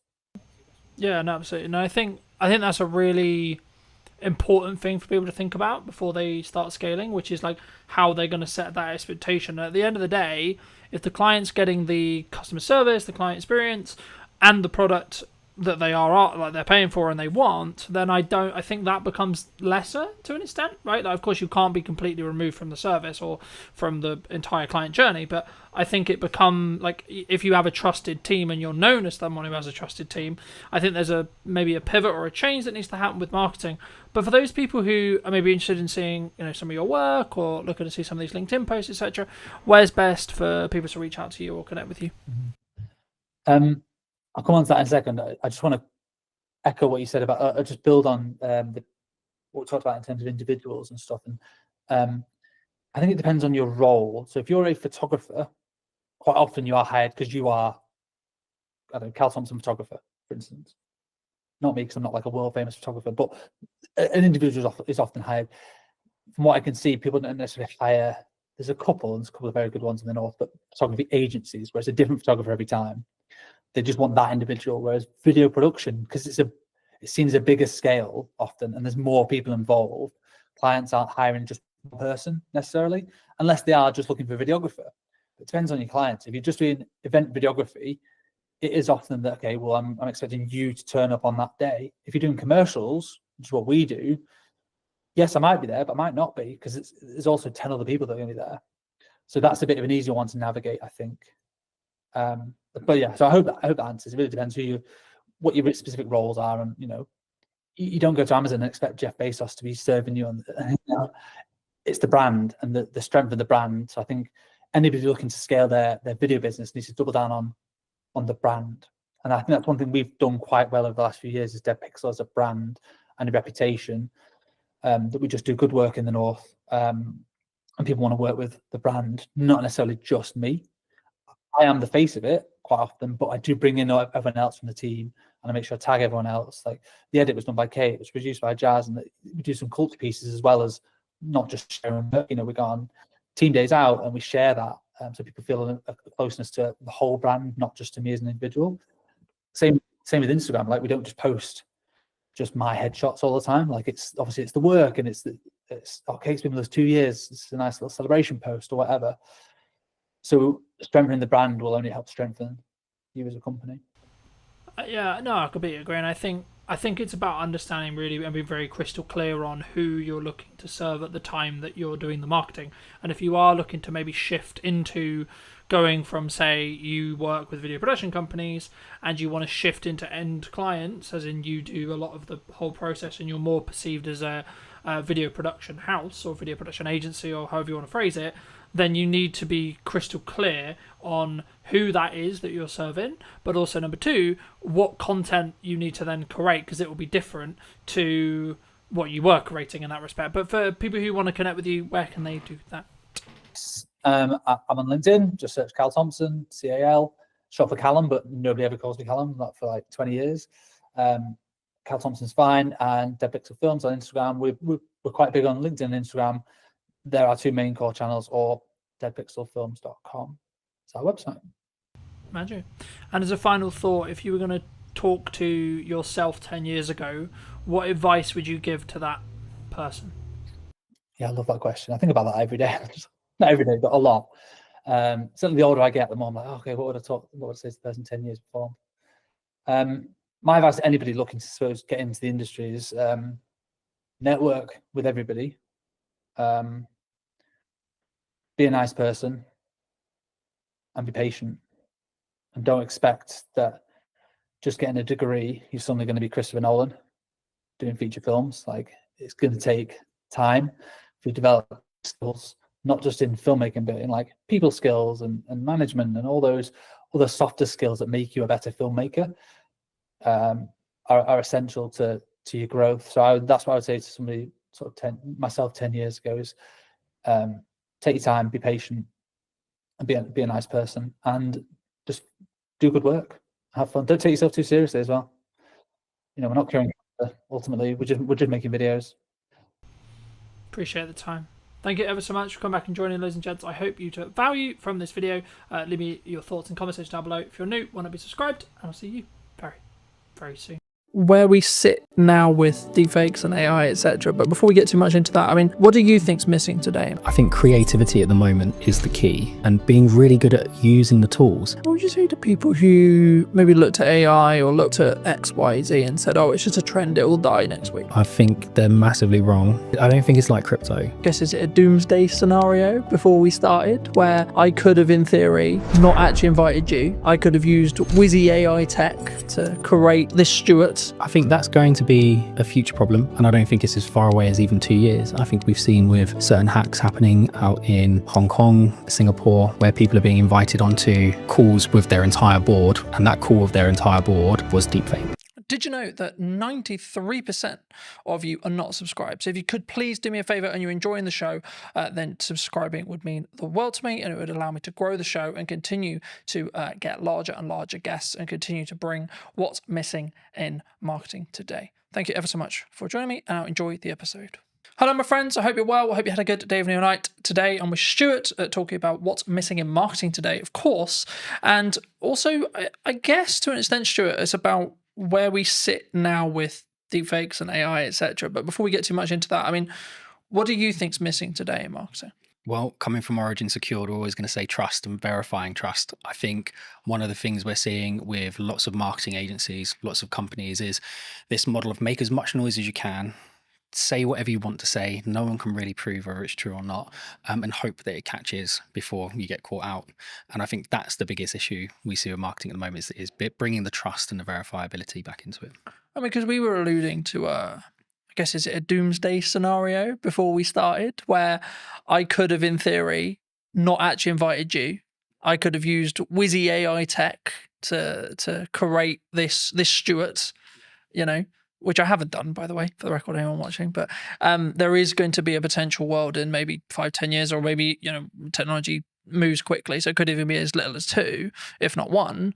You know, is that kind of where it comes from? Do you think the lack of trust, like actually confirming that yes, I am talking to Stuart today, and yes, Stuart did actually come on the podcast? I think that's going to be a future problem, and I don't think it's as far away as even 2 years. I think we've seen with certain hacks happening out in Hong Kong, Singapore, where people are being invited onto calls with their entire board, and that call with their entire board was deepfaked, right? And I think they got away with like $20 million, whatever it was, in that particular one. So I think that's coming. I think that's going to be sooner rather than later. And I think we're seeing that online, where you'll get images of people like Martin Lewis or whoever saying something that just isn't true, or supporting a project that is a scam. So I think that's coming. But I still think just traditional trust, right, is a problem.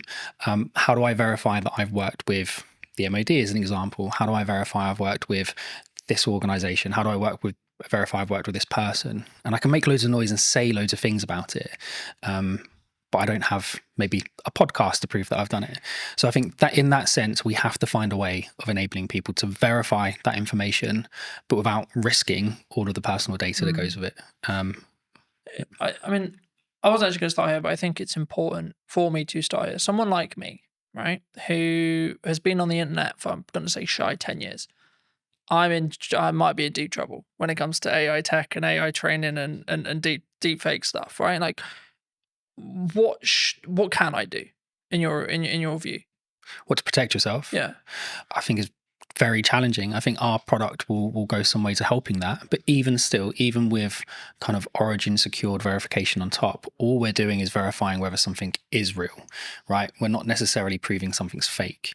And I think you can argue that if it doesn't have that stamp of approval on it, or you can't verify it cryptographically, then it's highly likely to be a fake. But it still doesn't stop someone pulling their phone out on the street and recording you. That's still you. But it's going to be very, very hard to detect the difference. More, I guess as I think about it more, is it actually more down to an integrity and trust thing? Like, someone looking at it, you might look at it and say, well, I know Colin. I've known him for however long, 2 years, let's say 3 years, right? I don't think, my gut tells me that's not him, because he wouldn't come across that way. He wouldn't say it like that. He wouldn't, like, why is he involved in that? That's weird. It doesn't make sense. Like, is that actually maybe the defense? Maybe, but I think if you look at the way things happen in the media and the press, it's typically not the approach that most countries take. It's very much kind of someone's appeared on an online platform doing something they shouldn't be doing, and they're instantly vilified, regardless of whether it was them or not.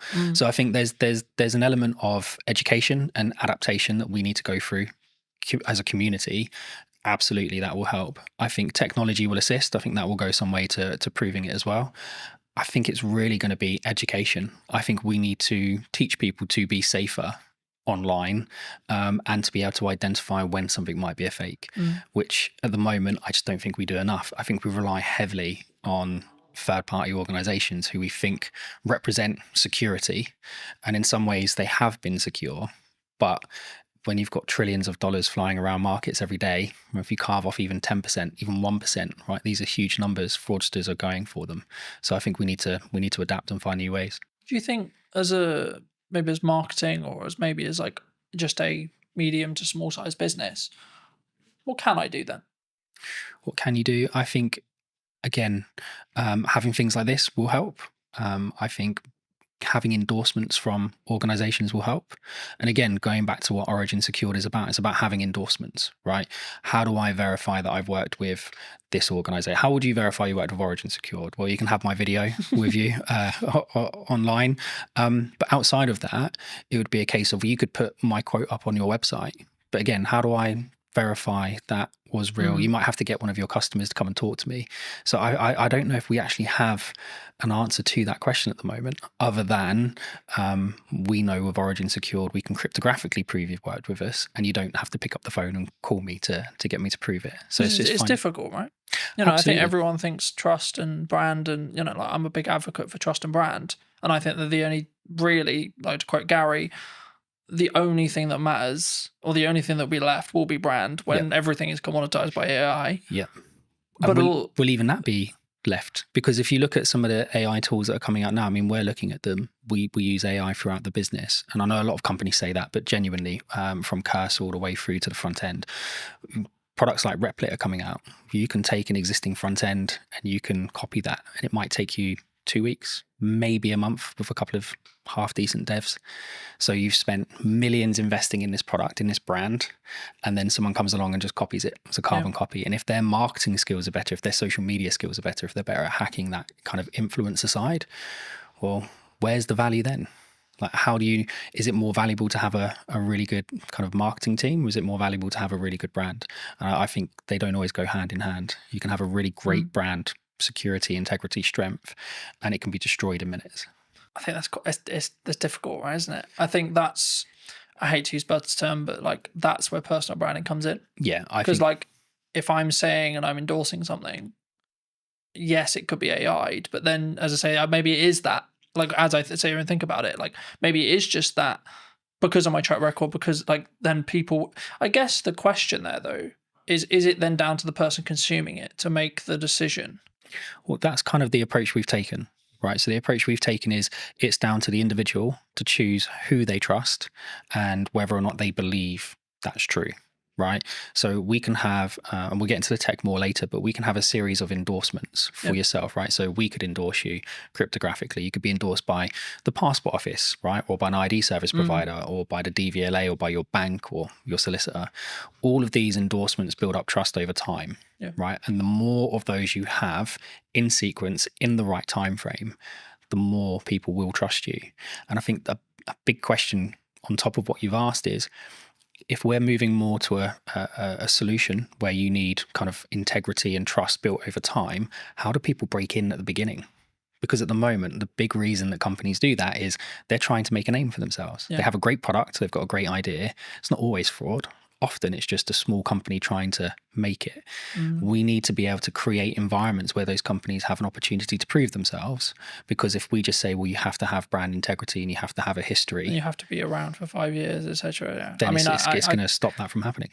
It's interesting because I'm rapidly approaching like 6 years full time and 10 years like doing the thing. And I'm like, oh, it must be really hard for people starting out. But like genuinely, like when I was starting out, AI wasn't a thing. Yeah. And that's the big conversation with AI at the moment. It's like completely obliterating those grunt jobs that people did as junior editors and junior tech people and etc. Is it down to us then as providers, like medium and larger, like to say we're going to choose, or is it purely just it's going to get commoditized because it's efficiency? I think there's going to be a huge amount of commoditization. I think there's going to be lots of consolidation, right? More importantly, there'll be lots of consolidation. I think standing out from the crowd is going to be challenging. I think it already is challenging, right? If you can have the best product in the world, but if you can't get the message across, or you can't convince people what it actually does or how it does it, it's not going anywhere anyway. I think we need to create more of a fair opportunity for smaller companies. And I know that the government have got lots of programs in place. We're working with the MOD at the moment. They've got loads of programs in place to try and fast track SMEs and give them opportunities to deliver. I think we need to do more of that. And I think we probably need to have better controls over, well, how are these contracts won? How are they tendered for? Because ultimately they're geared up for companies who have got hundreds of people to spend hours and hours and hours of time building this kind of knowledge up over time, and then you've got a small SME that's run by 3 people with no experience. But also, I guess you could flip it on the other side when you look at AI or things like ChatGPT, large language models, etc., where actually that could be the greatest equalizer that you've got, right? Because someone who's maybe solo or 2-3 people, then arguably, if they're leveraging AI and they're early, they could actually be keeping up with 100 staff in regards to workforce because they're working quite smart. Well, they can, and I think, look, we've certainly benefited from it, right? Lots of smaller companies are benefiting from using AI, but so are the larger companies. And I think if you, I'm going to get in trouble for talking about this, but one of my favorite TV shows is The Wire. And there's a scene in there where one of the characters is out of jail. Cutty, I think his name is. He's sat with this other guy, and they're talking about doing something they shouldn't be doing, and he gets handed a gun, and it's supposed to be a revolver, and he's like, "Oh, I'm used to using a revolver," and he goes, "Yeah, but that doesn't hold 17." And he's, "Oh, the game's changed," and the other guy goes, "No, it hasn't changed. It's just got more fierce." And I think for me, that's what AI is, right? Yes, there's going to be less entry-level jobs. Yes, there's going to be less opportunity for people coming out of university. It doesn't mean anything's changed. The industry's still the same. It's just more fierce because the competition isn't now just with someone, one of your peers. The competition is now one of your peers who can control 4 or 5 AI prompts and do the work of 12 people rather than doing the work of 1. And so, yes, these companies will benefit smaller ones, but I think you're in a more fierce environment because those larger companies have access to just the same technology. Do you think it comes? I mean, there's kind of like, there's 2 strands here. Number one is like the larger companies is like turning a ship, right? A massive ship. When I'm a speedboat, I can go, woo, you know. But I think the more important, I guess, question is around, number one, how agile you can be as a company, but also number 2, it's the mindset, I guess, in some ways, because I think like with the commoditization of automation, technology, etc., like we could go down the mindset of, okay, we're all going to be out of jobs. Bye-bye, farewell, right? Or we could go, actually, how can I utilize this as a tool? And, you know, I was having a conversation with someone very close to me about another filmmaker the other day, and I was very worried for his model, looking at his business model, because traditionally he's, in this case, brought in as a camera operator for other video production companies. And there's been a large conversation in the space with those who are listening about, you've kind of got 2 models that you can really like business model-wise, they're still profitable and can still work. Massive Hollywood stuff, which big crews, big money, lots of stress, and then the 1 to maybe 2 at most, like production size, right? The issue is, I guess, the middle class filmmaker, you could say, in my realm, could be and potentially is going to be commoditized, especially if they're not utilizing or looking how to use AI, how to do prompts, how to, especially if you look at like the AI generation stuff that's coming out and like Google VO3 and etc. Like, I looked at it and went, oh, right, okay, I need to talk about strategy more then. Because the idea of filming stuff is going to become less profitable than I think it was. Yeah, potentially. And again, playing devil's advocate to the other side, does it become less profitable, or does it just shift into a different community? So is it now not the middle class filmmaker, right? Is it now opening this up for everyone to be able to access it? And actually you get more creativity out of it because there are people who are learning to use those technologies at a younger age and more efficiently. I think my cousin is doing phenomenally well in Sydney at the moment as a filmmaker, right? She's still going through school, but she's done several productions. She came up with this phenomenal idea about a particular singer, and she's been talking to their team about being able to produce a particular song. The idea behind it is incredible. you won't get AI to produce the idea, right? Not yet. That might come in the future, but at the moment, AI is just really, really, really good autocomplete. Lots of people are going to be really upset with that, but it is, right? They're just predicting tokens. We're not yet at a point where it is finding new ways of doing science, right? It might find a new mathematical way of folding a protein, right? But that was always there. That it's just able to run more permutations, but it's not going, I've got this great idea for this film and I want this and I want that and I want the other and I want the other, right? That's still really a human kind of product. And I think, do you think that's where the opportunity lies then? 100%. I think creativity at the moment is the key, and being really good at using the tools, right? I still think there's going to be lots of jobs. I think they're just going to change. I think you'll have less entry-level jobs, not necessarily a bad thing, but you might just have lots of people who are really, really good at doing the prompt engineering. That will become a big job in my opinion. What would you say to people who maybe looked at AI or looked at X, Y, Z and said, oh, it's just a trend, it will die next week? I think they're massively wrong. I don't think it's like crypto, right? I think my co-founders and I always disagree on this, especially one, Mark. He's very, optimistic on the crypto side. You know, Mark, and he loves it. I'm still very much of the opinion that there's been too much happening with the mainstream cryptocurrencies from a dark web standpoint, right? From a criminal historic standpoint. So the AML piece and the KYC piece can be incredibly challenging if you can trace it back on the blockchain to criminality, because really you should be taking that as proceeds of crime. So I think there's a major issue with that. I think the difference between that and AI is AI genuinely has solutions, right? You can take someone who spent the last 20 years of their life learning how to spot tumors in lungs, right? They might have a really good accuracy, 80, 85%. And then you can train an AI model to 92, 93% accuracy in 3 or 4 months. That's a huge jump, right, for us as a species, in my opinion. So I just don't see AI dying. If anything, I think it's going to become more and more integrated. And I think actually what we're going to see is that AI is going to become smaller and smaller and smaller. And I don't think it's going to be long before it's fully inside your device, not in the cloud.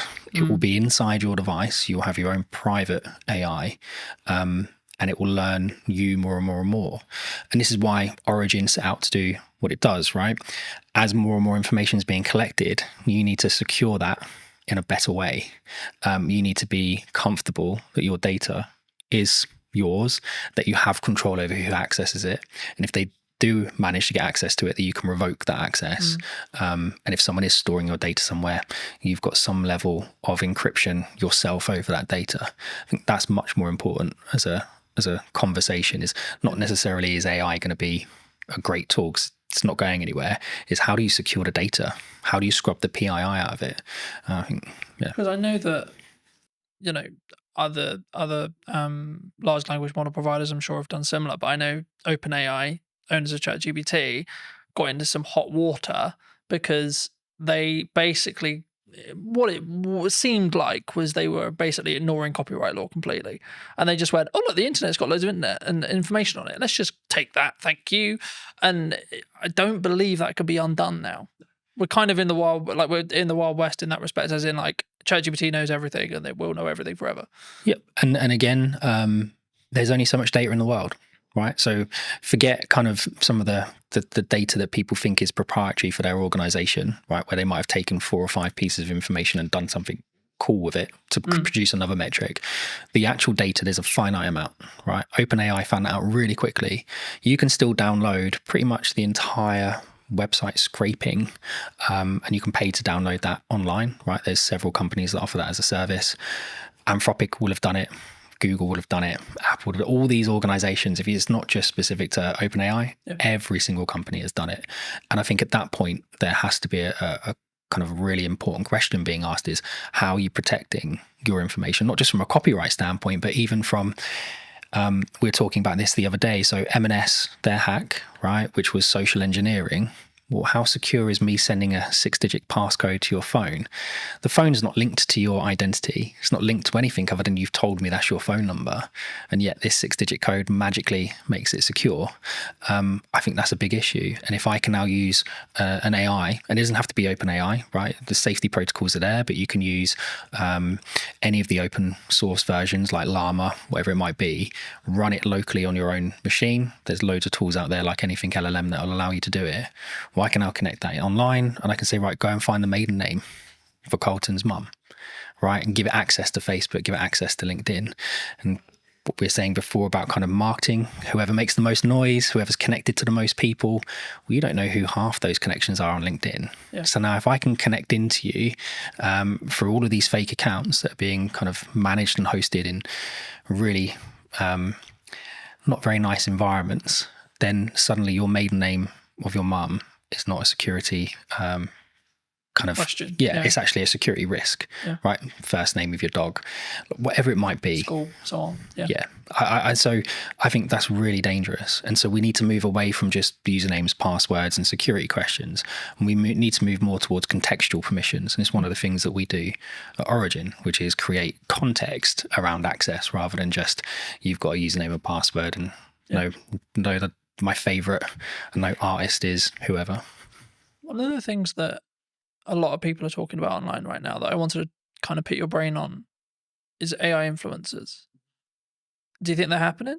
And do you think they will be the future? Because a lot of people are saying, well, how would you 95% of people aren't going to care that it's AI, even if they know, even if you can tell. I don't think anyone would be able to tell. I think there's already influencers out there that people have said are AI. I think the big one that I found quite amusing, we had a big chuckle of it. I think one of the adult content creators worked out to be an AI generated model. And I just think that's hilarious, right? That these people are paying for this personalized service and they've got no idea that it's not even a real person. And I guess the question, like you said, would they even care? Right? The illusion is there that they're receiving that personalized service. And I think it's the same for all of us. If you had the choice between ringing up the bank and them saying, press 2 for this, describe your problem, and just go around in that never ending loop, or would you like to talk to an online chat agent that's an AI model that you know is not real, is not a real person, but at least is conversing with you in real language in real time? Which would you choose? I think, I mean, as someone who uses AI, and we both I'm sure do, in depth, I think for me, I think it's about understanding what the contextual relevance that you want from it. Like for me, if I want to analyze information and data quickly, AI will be a better solution in me asking you to, so I have all this data, Stuart, can you create this and this from it? Well, you're gonna go, no, that's totally a pain in the ass.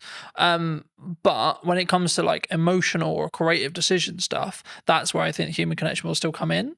And I think that's going to be the thing that people maybe need to focus on. And that's why, like, I found it really interesting since launching the podcast and it having a hybrid element. People are, I guess, if you want to go like strategically around it, like the show up rate is higher for in person than it would be online, right?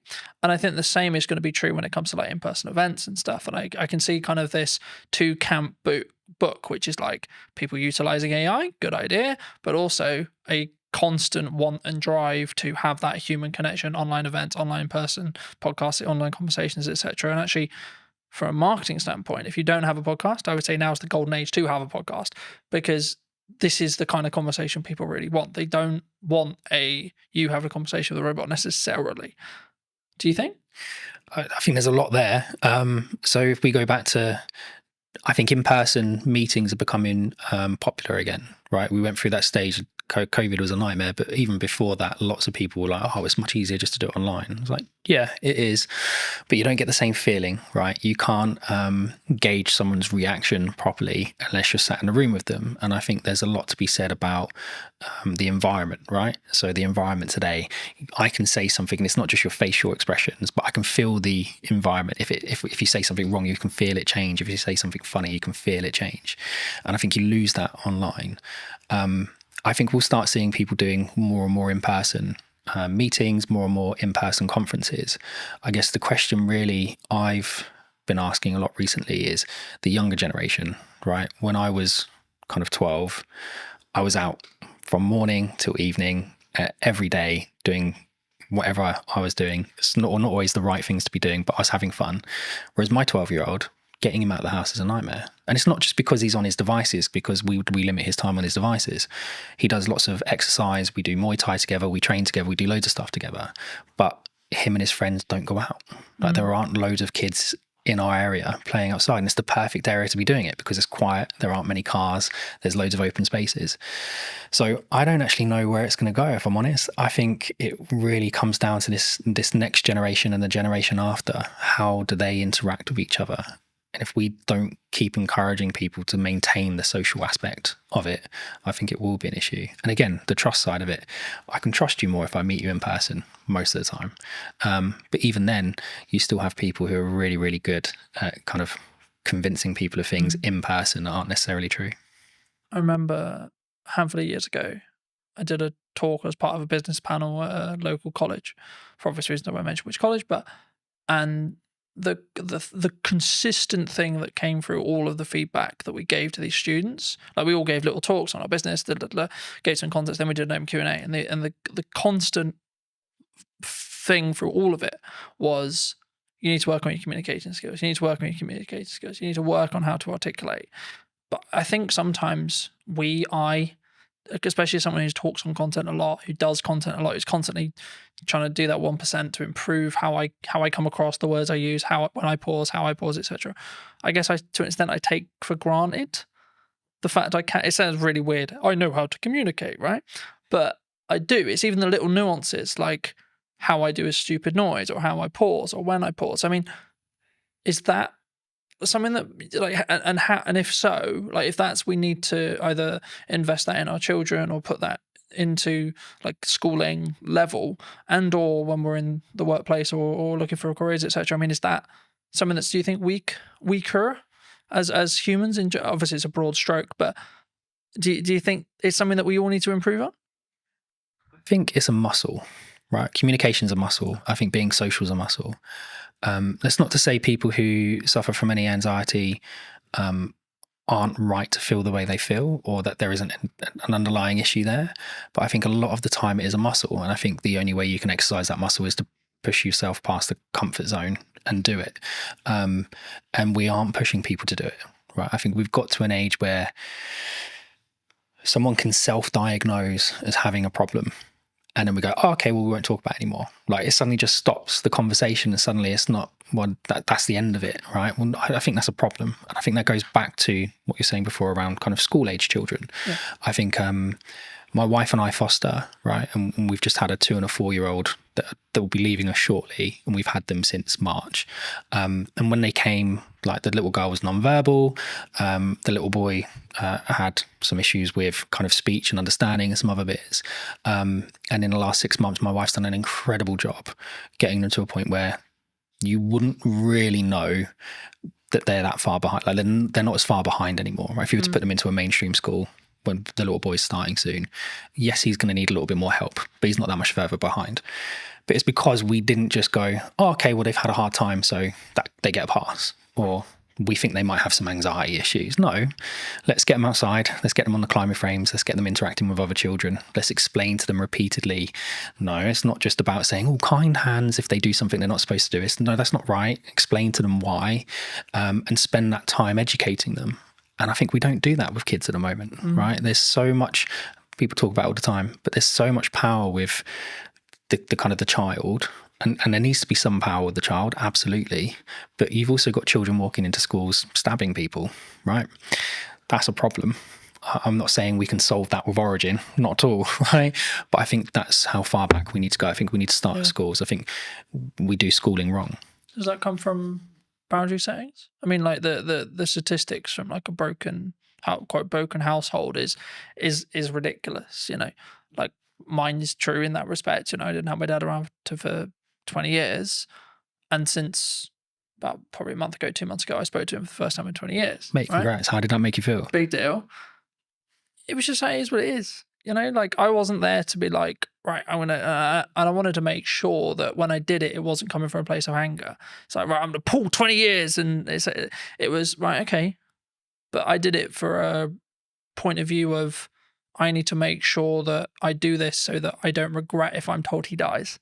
I did my best, I tried. And I think, but then also I've set a boundary to say, this isn't a fully open door as well. And I think for me, that's come from years of building on it. And that's why I asked you about, that's why I guess the question of like, do we naturally have boundaries, either in work or from parents to kids as well? I think we spend a lot of time teaching people how to drive, right? Lots of time teaching people how to drive. We spend a lot of time teaching people how to communicate at work, right? You can't say that. You can't say this. You have to say it this way. You have to say it that way. We don't spend a lot of time with children teaching them boundaries because sometimes the parents haven't been in a position to learn those boundaries in the first place, right? Not everybody has the same start. I had a similar experience with you. Didn't see my dad for a long time. And I did go in different directions, and I was lucky enough to meet my wife who kept me on the straight and narrow. And I didn't speak to him for a long time, and he passed away. So before we had a chance to reconcile, whether we would have not, I don't know. So I'm really pleased you managed to get through that. But there's a lot of people that don't have that kind of, they don't know themselves enough, right? They don't have the same strength of character. They haven't gone through the same experiences the same way and come out the positive side of it. I think we encourage people, and TikTok and the others drive me mad because it's 10 ways you know you've got ADHD and 10 ways you know you've got this and 5 ways you know you've got that. And we're just creating excuses all the time for the behavior. And so boundaries, I think we all know where the boundaries are. I think a lot of the time we just choose to ignore them. Is that personal though? Because my boundaries and your boundary may be different. They should be, right? Otherwise it'd be boring. They absolutely should be different. But I think there are some basics that we should be able to agree, right? Certain spaces are private. Yeah. Certain words shouldn't be used. Certain things are unkind. Certain things are kind. Well, it's just mutual respect stuff though, right? Like, oh, absolutely. Like you don't need to be, just because I think you may be acting in a manner that's maybe unkind or etc. That doesn't necessarily mean I'm better than you by saying that you're being a dickhead, for example. Do you know what? I was on a train recently and there was a gentleman using his phone in the quiet carriage, and there was a gentleman sat opposite him, an older gentleman. And I've never known how to turn around and say to someone like, why you got your phone on? Why are you listening to it loud? Why are you not using headphones, etc., etc.? Because it always comes across as really aggressive, right? And the old guy just literally just leant over and went, "Excuse me, I just wondered if you'd seen that sign." And the guy looked up and saw his quiet carriage and he went, "Oh, sorry, mate," and left. And that was it. There was no big like hurrah. There was no shouting. And I thought, well, that's a mutually respectful way to approach that situation. Would he have approached it the same way if it had been a 13, 14-year-old teenager listening to his music loudly? Would the teenager have responded the same way the man did? You don't know. But I think we should approach things in a respectful way. And again, that boundary issue, mate, that's a hard one, right? There's people that have spent their entire lives working on that to try and find a solution, and they still haven't figured it out. I think I keep coming back to this whenever I talk about something like this, and I keep coming back to it's self-love, self-development, self-you. It's reflective of you. So, but from that perspective, I guess it's kind of down to you to do the work to then see the different reality, if that makes sense, right? And I think for me, that's sometimes where people struggle, where they for whatever reason they want to bury it, they don't want to deal with it, they don't, etc. And I think everyone has a level of trauma. It's I don't like using that word, but the level of trauma will either make or break you, and then it's up to you to see how you deal with that to then move forward. So I think I'm smiling because it actually brings up a really good example. You remember you'd go to the gym, right? I want to lose weight. You go to the gym, you're trying to lose weight, and the guy go, well, if there was a pill you could take that would make you lose weight, everybody would take it overnight, right? But it doesn't change the fact that you need to create these habits and these kind of self-motivation that drive those behaviors, right? Because this is really important. And then we had Ozempic and Mounjaro and all these other things come on, and people have utilized it. And I think it's a great tool. If you need to kickstart that process and you're nervous or anxious about going to the gym because of how you look, great, kickstart it with that, but don't rely on it. And I think we've created an environment where I feel depressed, here's some tablets. I feel anxious, here's some tablets. I feel overweight, here's an injection. I feel this, go do that. I hate going to the gym. I hate working out. I'm not someone who enjoys it. If I haven't eaten properly during the day, I will throw up. It doesn't matter how much I train, right? My body just absolutely hates it. But I push myself to do it because I want my son and my daughter to see me go through those hard things and realize sometimes short-term pain gives you long-term gain. It gives me an extra 5 years with them. then it's important. And my dad was 41, 42 when he passed away, and I hadn't spoken to him for a long time. So I don't want to be in the same boat. I'm only 3-4 years away from being in that age category. So I'm going to do everything I can to. Do you think we need to not live with regret then? 100%. And if we can take actions that are maybe uncomfortable today to mean that we're not going to be regretful in 5-10 years? Yeah, I've lived a lot of short-term pain for long-term gain. And if you ask my wife, she'll tell you that it's been kind of lots of long-term pain for not very much gain, but actually we're starting to see the fruits of our labor. And I've got lots of friends who I've grown up with who haven't always taken the same approach. There's one or two of them that absolutely have, and they're smashing life and they're doing really well.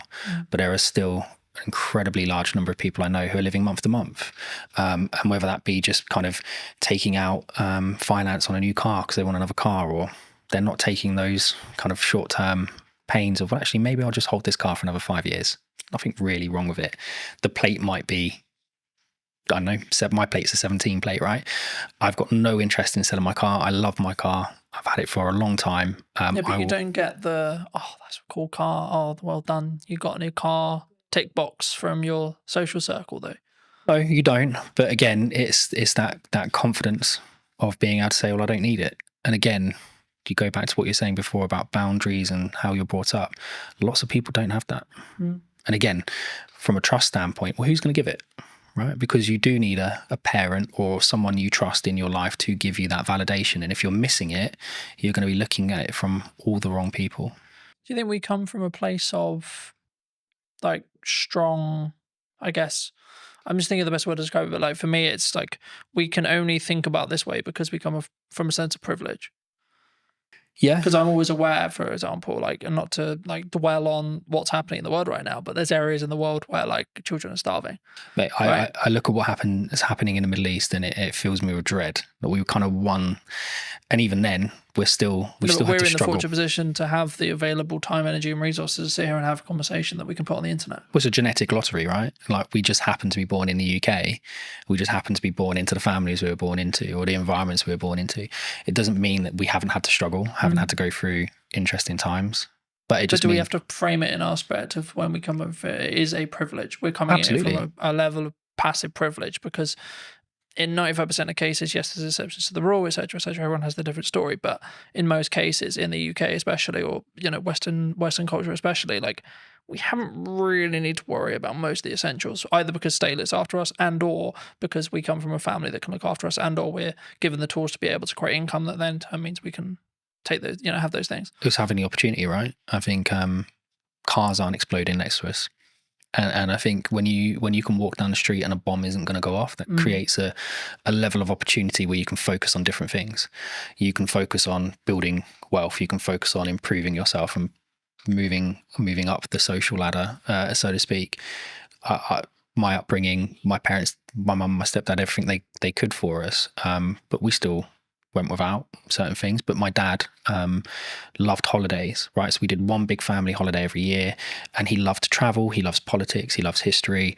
So we would go all over the place, and we would go and actually really explore the areas we went to. We'd meet locals. We'd understand the history of the place, and that gets you out of your comfort zone, right? Because now you've got the social aspect of it. You've got the verify point, because I'm actually in the country speaking to the people at that location.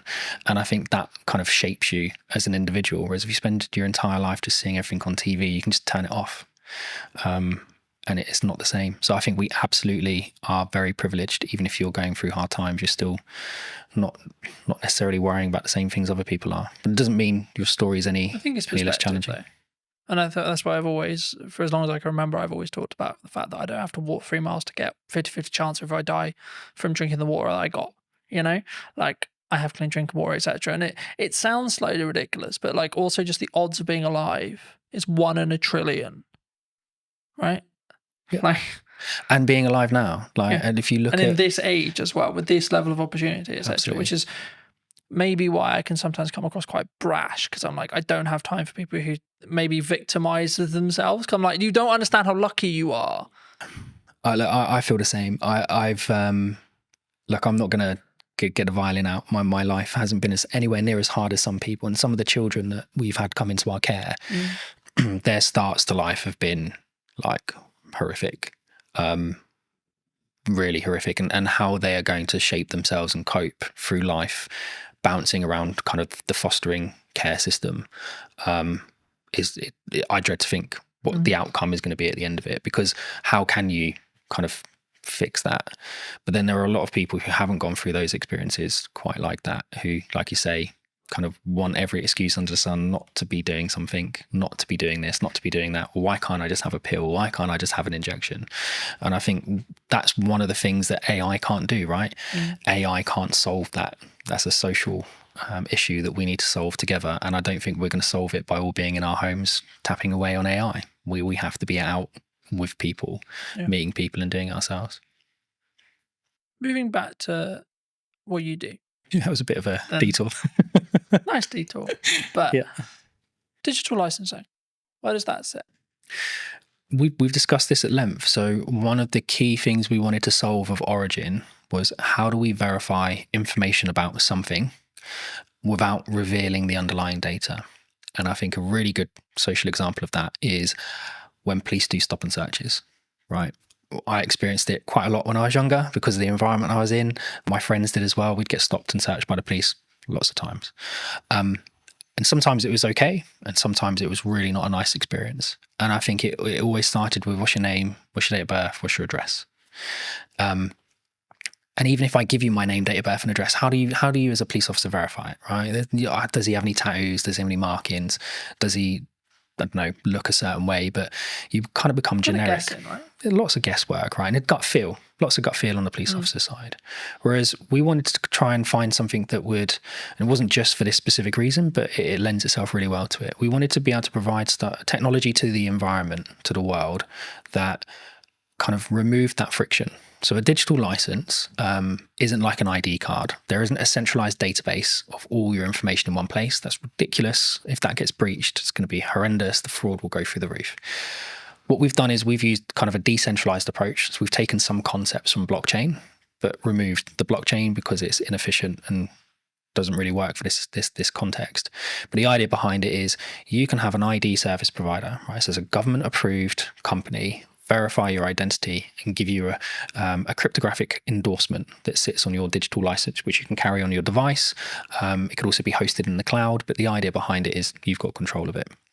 So now if I was to come and stop and search you, you would be able to present that credential to the police without revealing your name, your date of birth, or your address. But the police would know to a degree, he lives within a 5-mile radius. There's no outstanding warrants. He's verified that is his identity because he's done it with a biometric check on his thumbprint. And we can see that biometric check that's linked to that IDSP hasn't been changed on that device.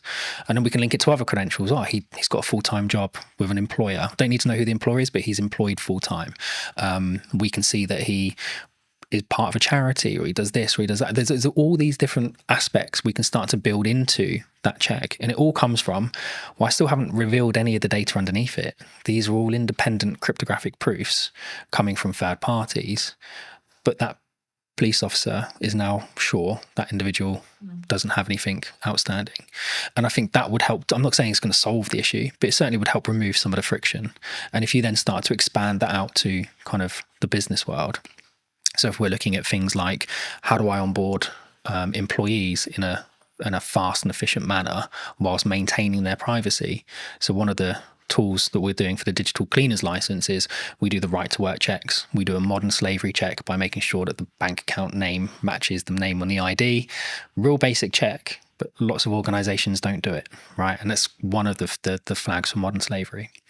We then can go and endorse all of your employment history, right? And again, we're not the verifiers. We're not verifying the data. We're not storing the data, right? But we're going off and having those independent third parties endorse you. Same for your certifications, your training. And I think in that environment, when you're dealing with disparate workforces where English quite often is a second language, not your primary language, these people, they kind of get left behind, right? They come along with their paperwork and they have every right to work. They have every intention of working, but it might take 5 or 6 meetings and 10 or 11 copies of their documents. Now, where's all that documentation going? They've got no idea where it's being stored, no idea who has access to it, no idea what copies are out there. but we're expecting them to just continuously do this. And if they're now working 3 jobs, we're extrapolating that 3 times over.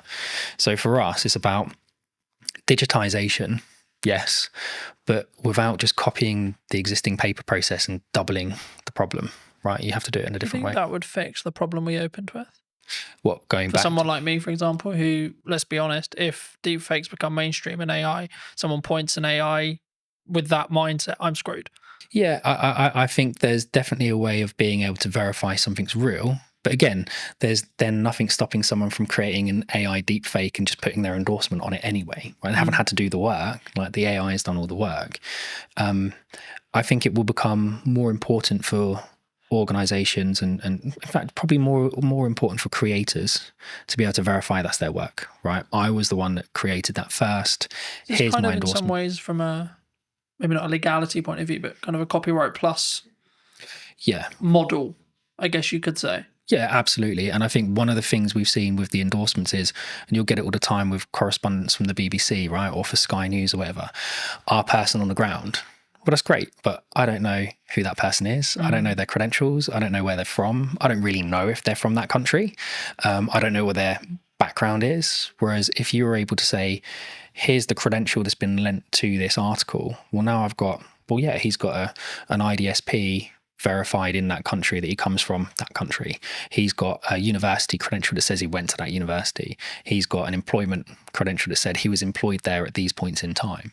That's not to say people can't build those profiles up at a state level if they really wanted to go to that level, but it becomes much harder to do, right? The threshold for access to fraud becomes really, really high, because when we're actually taking these interactions and monitoring them, we create an encrypted hash of the interaction, and that gets stored on what we call event chains.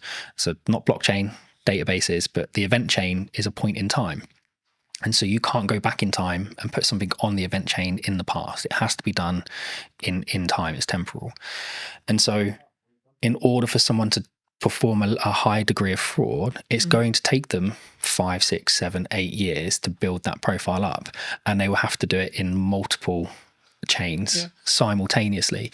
And they're just not going to be able to do that. And I guess it comes back to that like point, which is like, it sounds horrible whenever you say it, but like, you're making it less likely that you're the one who gets targeted, because the burden of likelihood that your stuff gets stolen, etc., is so much higher than Barry, than Sally, Correct. than James, so on, you know. And that's, I hate to say it, because it's like, oh, go and steal their car, not mine, because mine's a pain in the ass to steal, for example. There is that, but again, from our standpoint, I mean, we want to give it to universities for free. Right? We want to give it to schools for free. You have the Online Safety Act that's happening at the moment, and I think you've probably seen some degree of access to adult content reduced. But it's seen VPN usage go through the roof, right? Because we know how people are accessing it, just going around the issue. And I think they had, was it Keir Starmer's driver's license got leaked online, and people using that and a picture of him to be able to skirt around the sides of it. That's the same tech, by the way, we were talking about at the beginning, that some of the retailers are now choosing to use to verify their staff, right? It's not with an IDSP, it's just a localized check that looks right. I guess this was a big conversation like a handful of years ago, and I've covered it in the social media show and etc. But like, there was this big conversation, and lots of jurisdictions across the world have said, below 16, you're not on social media. And that seems to be the future, because it's like, we're now like, half the world has basically got that. How do you verify you're under 16? Exactly. Right. And again, with Origin, it's one of the things we were saying, if we give it away to students for free, you can have a cluster of credentials, right? And so from our standpoint, it's about enabling the verification of a credential to create context. And contextual permissions is something that we've kind of started to patent from using our tech. So the idea behind it is, I can access a system.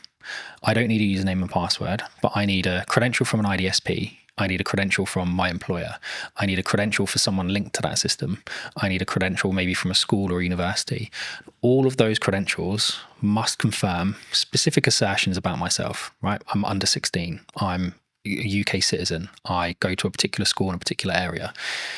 That means we're putting the control of the people that need it, schools, etc. But we're not then enabling people who have bad intentions to come along and manipulate that system, because they would have to manipulate it in 5, 6, 7 areas at the exact same time.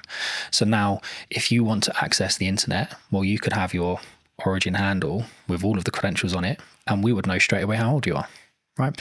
And parents mostly can be trusted. So your parent could create a credential for you, but if that doesn't match your school's credential, well, then that's going to create an issue. So you don't have the permission to access that service or that particular piece of content.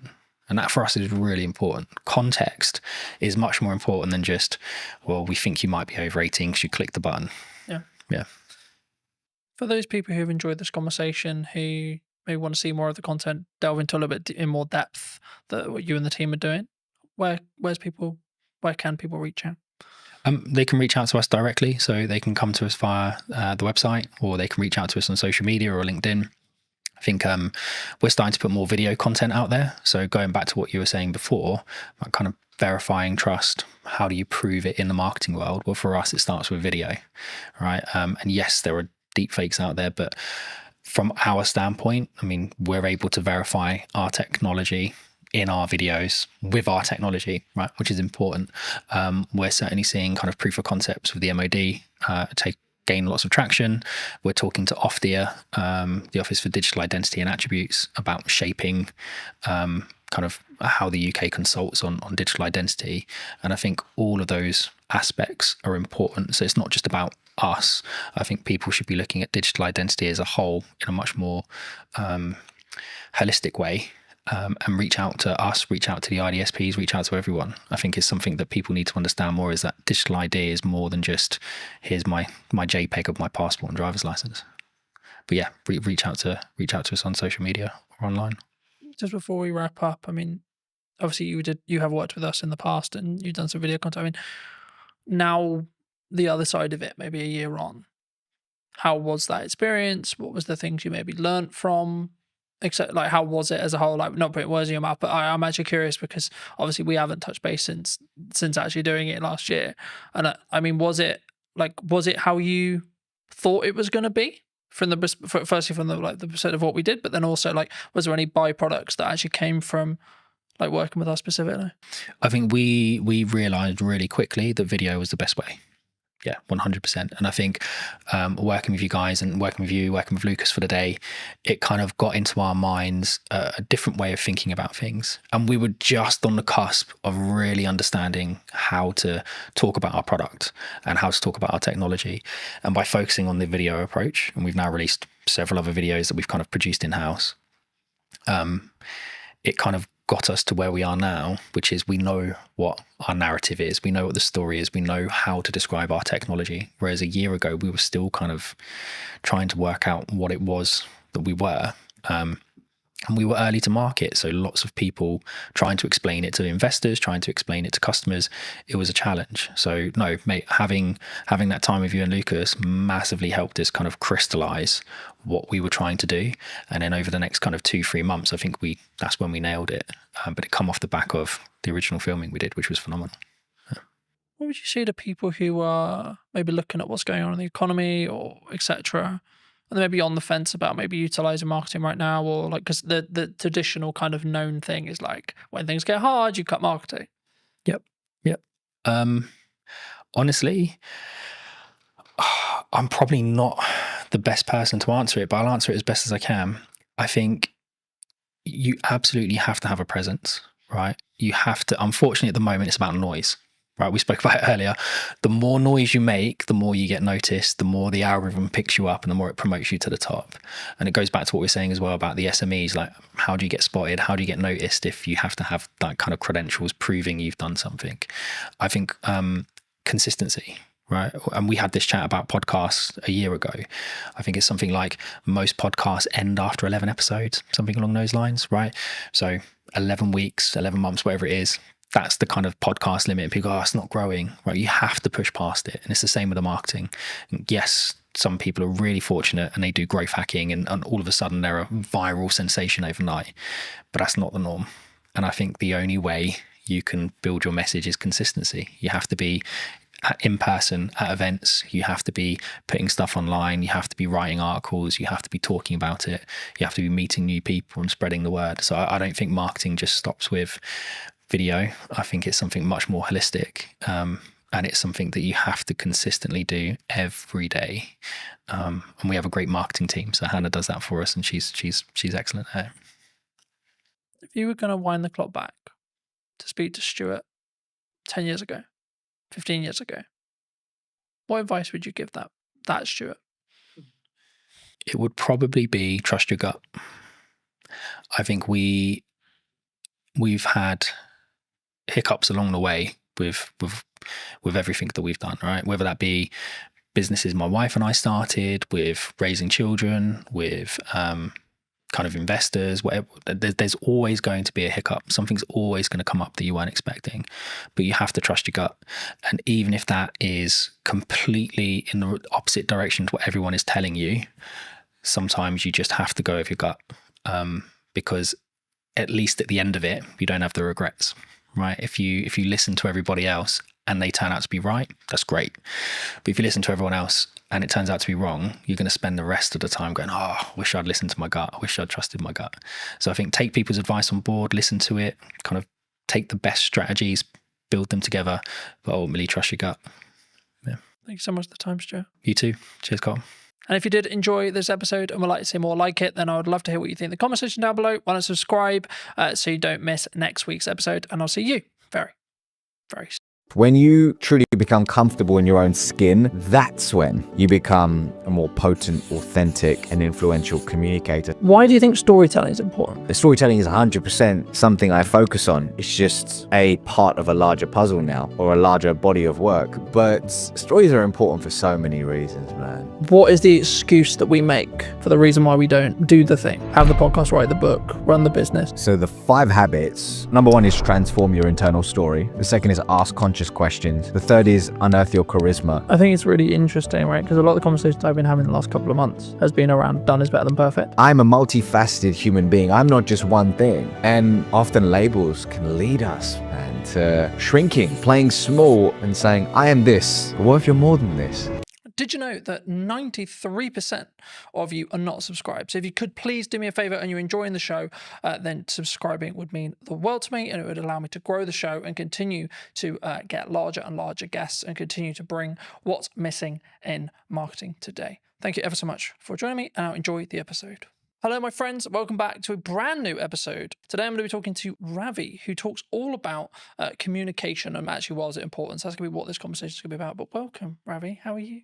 Good, man. I feel like we should have started rolling about 10 minutes ago because we had some good conversation about marketing, communication, books, all that good stuff. But I'm feeling good, man. As I told you in the green room or the coffee area, this has been a minute when it comes to me being on podcasts, given I've been focused on writing my book, being a dad and all that good stuff. So it feels good to be here, man. It feels good to be here. Well, thanks ever so much for coming down and for the time, of course. I mean, it would be wrong to not open the show with what you feel is missing in marketing today. I mean, we touched on it in the pre-show conversation a bit, but just to reiterate for the audience's sake, I mean, what do you feel is missing today? When you asked me this question beforehand, giving me the material to prepare, I had to sit with this. And I had to sit with this for quite some time because I didn't want to give you a generic answer or one that's been heard before. And the one word that came up for me was intentionality.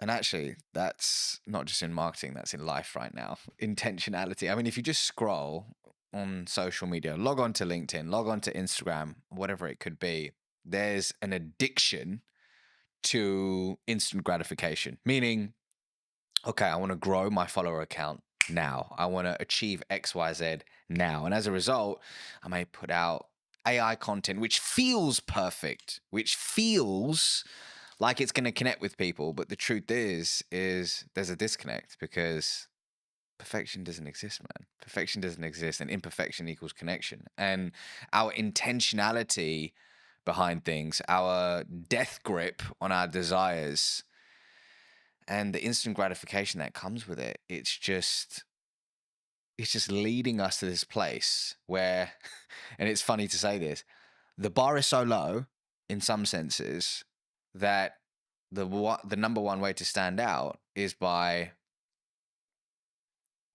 tapping into human connection. I think it's really interesting, right? Because a lot of the conversations I've been having the last couple of months has been around done is better than perfect. And I think that sometimes we look at the podcast idea we have, we look at the event idea we have, we look at the business idea we have, look at the book idea we have, etc. And we think, yeah, I'll add that to the list. Yeah, I'll put that on my to-do list. Do you think people need to actually, is there a level of just you need to start doing stuff? Like you need to just choose one of them or two of them or three of them and say, I just need to do that? Because I think sometimes we put it on we kind of pin it up and we go, yeah, I'll get to that. But then we never maybe do. What's the question behind the question? I'm curious. The core, I think, is do people... So I guess what I'm actually asking there, and this isn't planned, so I've just come off the fly, but I think it's what is the excuse that we make for the reason why we don't do the thing? Have the podcast, write the book, run the business. Maybe someone's watching this and they're in their 9 to 5 and they're like, I've got that really business idea. I'm really passionate about X. But they don't start working on it in the evenings. They don't start because maybe they're worried about what people think, etc. These are the common answers I get. But is it just that? I'd say it could be many things, and I can't answer it from everyone's perspective. I can only answer it from my lens. And I would say the two things coming up for me are, number one, fear, like we spoke about, where, I'll give you an example. I know of somebody who has a specific idea that they knew in that season of their life was in alignment. But there was always a reason why they couldn't pursue it. There was always, for lack of a better word, an excuse as to why they couldn't pursue it. And that excuse gave that individual the reason why, I can't do it now because of X. I can't do it now because of Y. But what those excuses and what that narrative was grounded in was fear. So there is definitely fear. There is definitely fear, but as the old saying goes, fear stands for false evidence appearing real, right? So yes, there's fear behind it. The second thing is, do you actually want the thing that you say you want? Or have you just logged onto Instagram and you've seen that Jamie is doing incredibly well now that she's left her 9 to 5 and is in this job and seems to be crushing it, and actually you like the idea of that? You like the concept of that versus the actual reality. And is it your ego saying, hey, I want a bit of that? Or is it actually your authentic self? Is it driven from your authentic self? I don't know. But I think those are the questions to ask ourselves, because the truth is when you, this is my truth actually, when I'm deeply aligned with something, it has a meaning behind it, which means the imperfect action, the work or whatever it takes to achieve that. The excuses, the fear, it starts to move to the sidelines because you know that not taking action is going to cost you more. I think that's key. And I think people listening need to consider, is it keeping up with the Joneses, looking at the trend, etc. And that's why you want to be an entrepreneur. And I'm fortunate where I'm wrongly or rightly rapidly approaching 10 years in business, which is crazy in my head, and I'm looking at it going, right, okay, so the odds here are like, I've kind of done quite well, because the odds are that I think I looked up yesterday, I think about 25% of business, like 25% of businesses don't survive longer than 5 years. Really? Yeah. And I'm just thinking, why? And like, from listening to how you just answered the last question, I think for me, the key is they weren't in line with, like, they weren't true, they weren't willing to die on that hill or put the flag in the sand or etc. I think entrepreneurship before COVID was cool, right? Because, or even during COVID, when there was loads of money floating around and it was, quote, easier, I think that's when people looked at it and went, yeah, that's cool, let's do that. Oh, work-life balance, oh, free, oh, I make lots of money, and I get all the time, and I get all the freedom. But now we're in a world where what most people I talk to, and I'm sure you've had it as well, which is like, well, this is just as normal. This is what real business is. Things are harder, you maybe lose a client, or things are harder in the economy, etc., etc. That's just another day at the office, And I think for me, I think that's where the true entrepreneurs will stand through.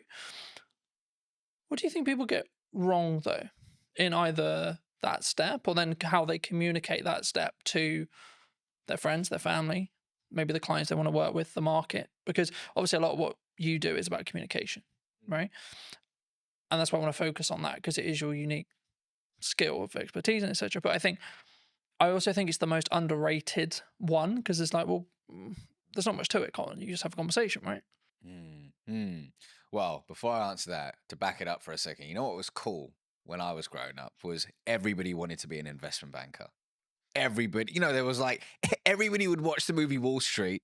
Gordon Gekko, greed is good. And they were like, okay. And the movie American Psycho, Patrick Bateman, they're like, okay, I want to be an investment banker. And it's so funny how entrepreneurship is now the thing. Like, I think about my daughter, she's nearly 3. I think at 10, she's probably gonna. A YouTuber won't even be a thing then. I don't know what will be the thing, but it's crazy to think how these things move in seasons and how whatever is flavor of the month, people gravitate towards. The question is it in alignment with you and your goals in this season of your life? Ravi now with 2 kids under 3, married, is very different to Ravi in his 20s. Very different. But in answer to your question, so actually to back it up, is the question, what do people get wrong about communication in business, or have I missed or misunderstood that? What do you think people get wrong when they communicate what they're looking for, either in a personal relationship, let's start there, and then maybe then going into a business relationship, and how we show up and how we communicate? When you say what you're looking for, meaning how they communicate their desires to the external world, I think, actually scrap that. I believe that often we forget to look within before we communicate our desires to the external world. And I think it's important to, in today's noisy world, just find solitude, regulate your nervous system, and find neutrality so you can really figure out, hey, what is alignment for me? Is the thing that I say I want actually the thing that I truly want? Or is there a path that is more aligned to me in this season of my life? I think that internal communication is super important and really tapping into your unique genius. I believe everybody has a zone of genius. Everybody has a zone of genius. But so much of the time, when we look externally, we say, oh, Colin's doing this thing. Colin's pushing out content 24/7. That looks so dope. That looks so cool. Maybe I should do that. But actually, your zone of genius may not be being in front of the camera. Maybe your zone of genius is writing. And you should go all in on writing. Yet, what looks good is Carlton on video. So you disown your genius and you move towards a path of misalignment.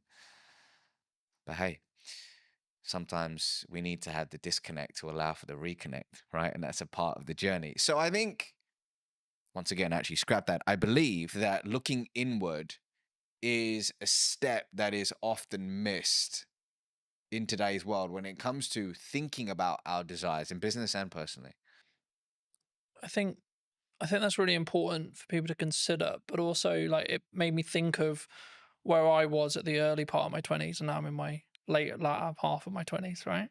Yeah. And I think the definition of the word success when I was 20 was very different to what it is now. And I find, like, I can say this now, like, in hindsight, but I find that really interesting and how it's developed and changed. And I think that's kind of, to an extent, what some people misunderstand, right? When they look at, maybe, I'm going to do this business and maybe it didn't work. Or maybe they gave their all for 5 years and then actually they're like, you know what? Yeah, I could, but, like, I'm just going to go get something that is close, but not there, right? And it's a job and it does what I need it to do, but then I can focus on everything else. And they're putting that first. Do you think that people sometimes struggle to, I don't want to say the word abandon what they used to call success or what their definition of that used to be, but do we need to, as we move forward in the seasons of our life, do we need to constantly readapt and constantly be okay with changing what success means, do you think? It's funny you say that, because if I think about the version of me in my 20s and what I defined as success so different, and it's wild. But I also needed the 20-year-old version of Ravi to, like, actually, a better way to put it is I acknowledge that younger version of me. I have compassion for that younger version of me. And I know that he did the best he could with the consciousness that he had at the time versus berating that version. You know, some people say, oh, God, man, I was such an idiot. I did So many years. Yeah. actually, we did the best we could in that season of our life with the tools that we had. So I've got to honor that version of me. But when I look back, I'm like, wow, I'm glad I've evolved. I'm glad I've evolved. And I think we do need to be comfortable with not labeling ourselves. We need to be comfortable with labels. I'll give you an example. Somebody could say, I am an entrepreneur. I am an entrepreneur. And on the face of it, great. Gives that individual a sense of belonging, pride, identity, brilliant.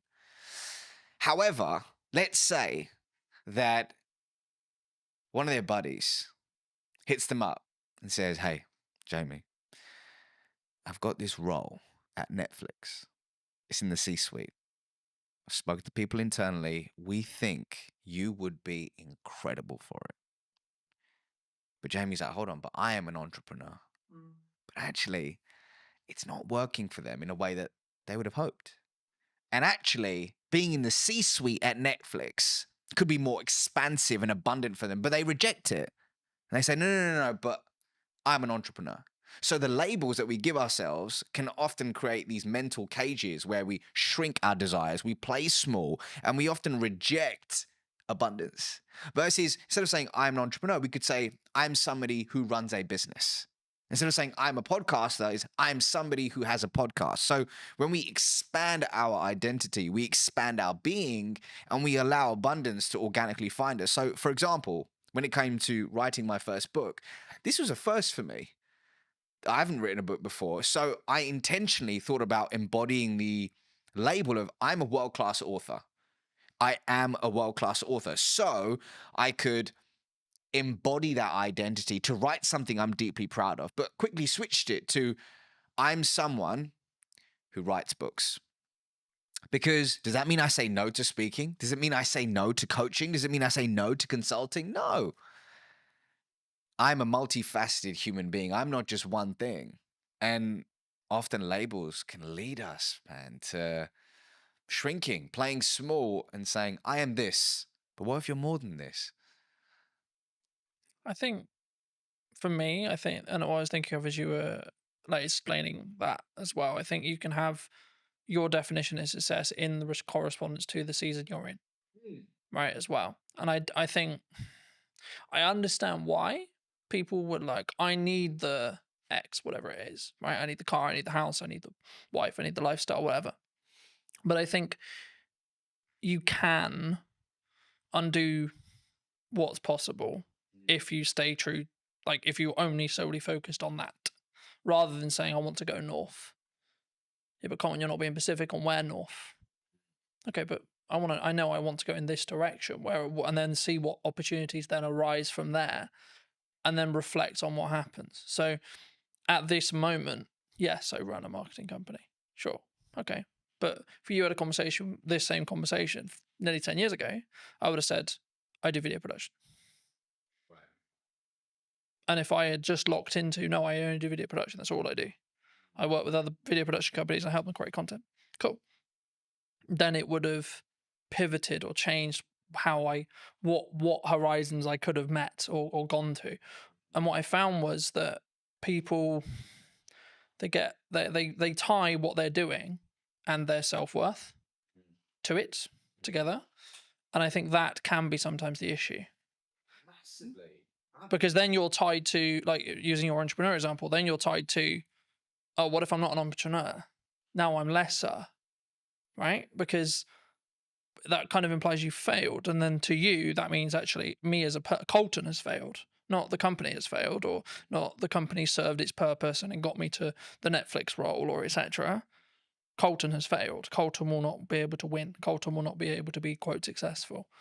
Do you think we need to, is that a inner work thing that we need to do? If someone is listening to this and going, shit, that's me. They've tied what they are to them and their own kind of self-belief, self-worth, self-love. Two things are coming up for me. Firstly, picking up on something you said earlier.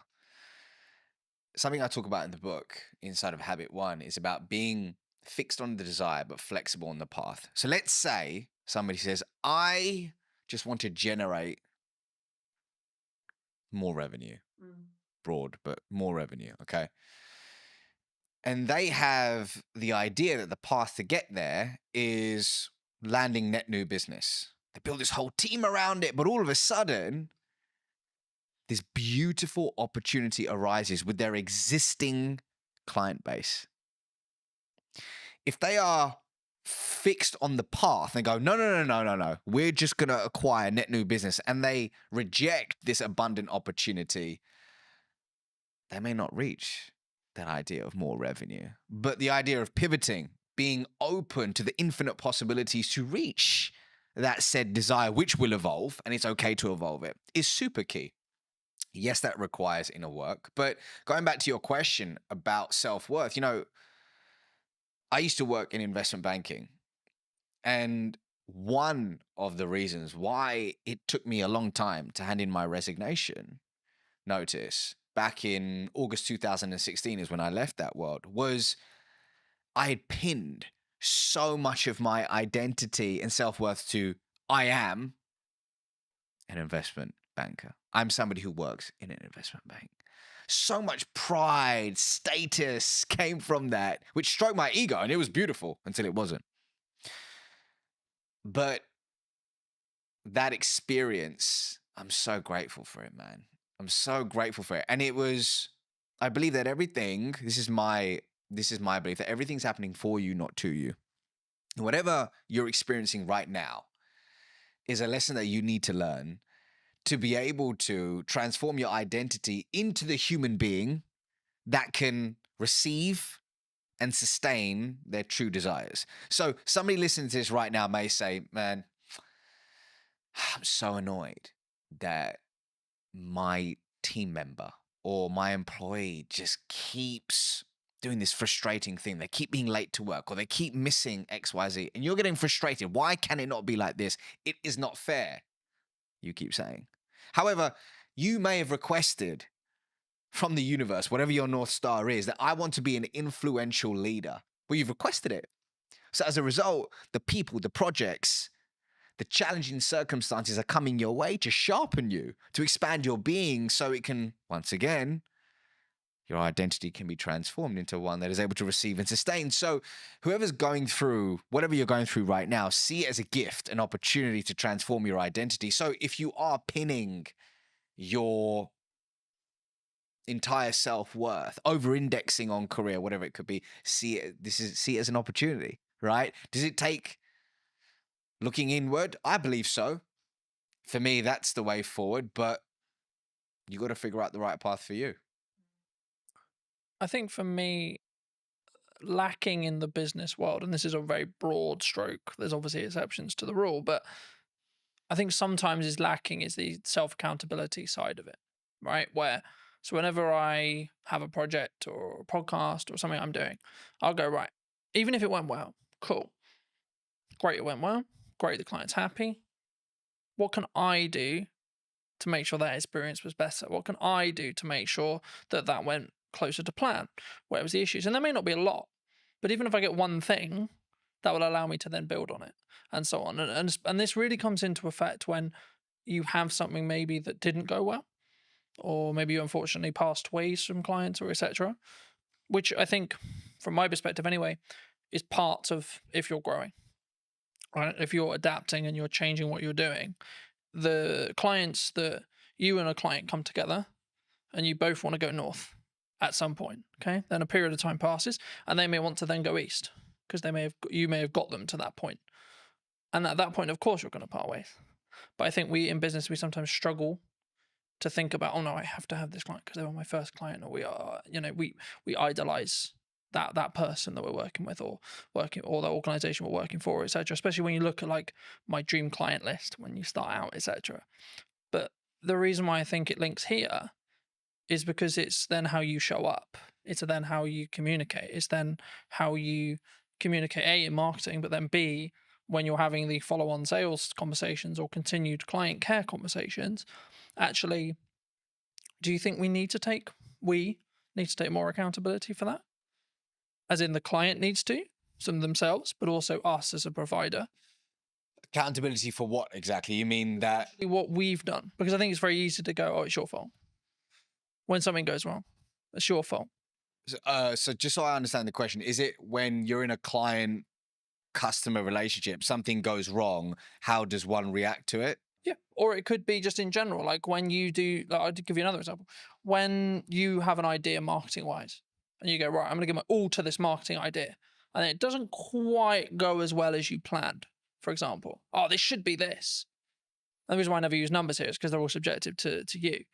But, oh, we can keep pushing, we can do this, we can do that, etc. And I think for me, you have to sometimes tie the result from what you're looking to achieve in respect to the amount of effort, because sometimes that result is lagged by 3-6 months. So everything I've understood in business is I do stuff now for the growth I want to see next year, or the growth I want to see in 3 months or 6 months. And just to frame it back into the question, when you look for the relationships that you want to create and have, either in business or personally, I think they're very similar. Do you look personally, or would you recommend people look personally at looking for people who can take self-accountability when things go wrong? Is the crux. So just so I'm receiving that question, it's in business, when you're finding strategic relationships, is accountability an important Yeah, is thing it an that you look important for? element, do you think, moving forward? I'll give you an example. Inside of my business, something happened in the past 4 or 5 days, and there was a mistake made. And I spoke to a team member about it, saying, can you help me understand what happened with XYZ? Now, they could have got defensive. They could have deflected, and they could have completely disowned the part that they had to play in that situation. But you know what this individual said? They said, I'm really sorry about this mistake. I truly own it. And here's what I'm going to do to ensure it doesn't happen again. And they provided a solution. Now, here's why I'm telling you this. That was the most beautiful response, which told me the following story about this individual, that they have a character of intention. And it told me that moving forward, I can deeply trust them. And something I talk about in this book is that when it comes to trust, one way to establish it is through the 3 C's: connection, character, competence. In this imperfect moment, which is a gift, I got the opportunity to learn something about this individual that would have never happened if everything had gone perfectly. I learned that they're self-accountable, and I learned that they're open to owning their mistakes. And they showed up with a character of integrity. It was brilliant. Simultaneously, I had another challenge, or gift, shall I say, in the business that happened about 2 weeks ago with a third party. That didn't occur, which told me a different story about the individual in question. It told me a different story about that company, and it really has left a sour taste in my mouth, and I probably won't be partnering with them in a different season of my life once this project in question is over. So it's everything, man. Accountability in that sense is everything, because it leads to trust. And I don't know about you, but I don't have a meaningful relationship in my life that isn't built on trust. Yeah. I think for me, of course, everyone's really happy when it goes well, right? But the reason I wanted to go there is because of what happens when it goes wrong. Yeah. And I think what someone does, what a person does, what you do, will tell you a lot about A, the person, or B, where they hold that relationship, right, with you, if it's someone else. And I think that's why I always look at, okay, let's look at what I could have done better, but then let's maybe look at where the other elements, because everything is a two-way dance, right? But I think in some ways, whenever we bridge that across in business as a whole or in personal, maybe we don't necessarily go into each relationship when it's a new business relationship or a new partnership, etc., without the, I don't want to use the word baggage, but the residue maybe from previous relationships. I mean, do you think that people don't give themselves the time to reset sometimes? Like when it comes to either like you had a long-term relationship with a client and maybe you've got some other clients, but in that sector that you don't step back and say, okay, well, kind of building off that accountability question, you think sometimes we need to take that time to step away? Can you give me an example? Yeah. So let's say, for example, I worked with a client for a year. Okay. And for whatever reason, our relationship has ended. And I could, and again, it's kind of a level of privilege, of course, that can come from it, because if you're in the position where you can step back, it means you've got enough financial resource to survive, at least for a period of time. So there's nuance to the rule, of course. But if you can do that, do you think you'll show up better for the new clients in your next season, or the new business, or the new opportunities, or the new content when you can kind of step back? Because I think I talk a lot about self-accountability, but it comes from a place of I can give myself that space to say, okay, this is where I went wrong. And maybe if it's because I'm trying to mend a relationship with a client, perhaps, or maybe it's actually a relationship has ended, or a new one is about to begin, and I want to look back and see how I don't.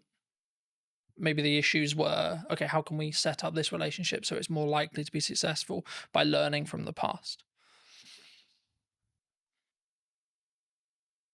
The definition of reactive behavior, in accordance to the spiritual wisdom of Kabbalah, is engaging in any behavior that is grounded, and I'm paraphrasing, in fear, lack, or scarcity.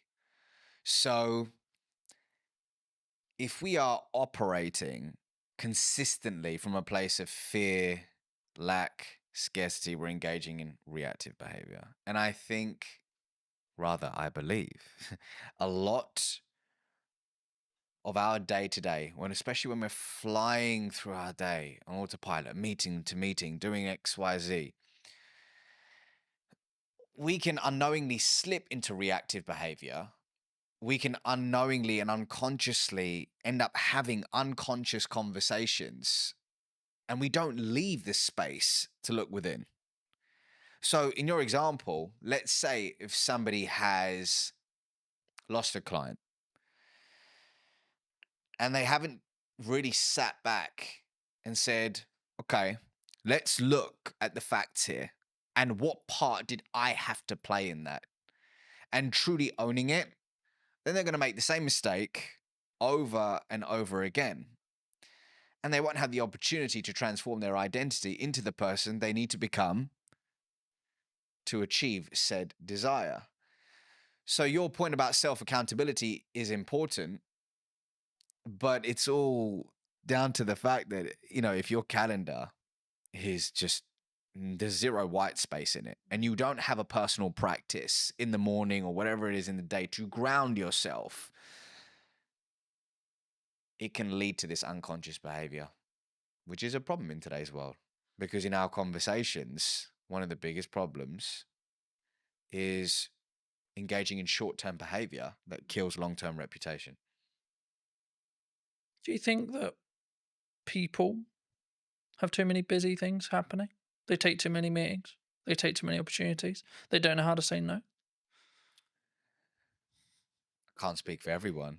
I can speak for the clients that I've worked with. I can speak for the people in my world and through my lens and expertise. And what I can see in today's world is the addiction to being busy is real. And often work can be a form of escapism to run away from something we're experiencing, something we're feeling, or whatever it could be. However, I believe we've confused being busy with being productive. I believe that often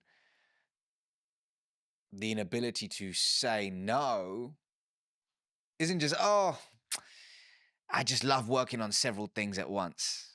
You know, I just love just chasing all these different things. But what's behind it? Is it your inner people pleaser who's struggling to say no? Is it a story that you're telling yourself of I'm not enough, which is triggering, which is a launch pad for these behaviors? What's interesting is I heard a quote a little while ago, which is stop setting yourself on fire to keep others warm. And in a different season of my life, that's what I did. I consistently set myself on fire to keep others warm.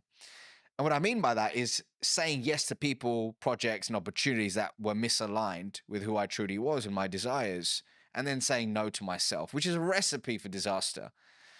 The question is, why does somebody struggle to say no? And when an opportunity does come up to say no, how can you do it with warmth? And I'm happy to give you an example of something that I had to do recently to actually say no with warmth. But actually, some people want to say no, but they feel guilty afterwards. What are they going to think of me? They don't want to be not liked. Am I missing out on this? But there is a way to say no with warmth. Do you think that psychologically? Do you think we're naturally more likely to say yes because of that? We want people to like me. I'm going to say yes to you because I want you to like me.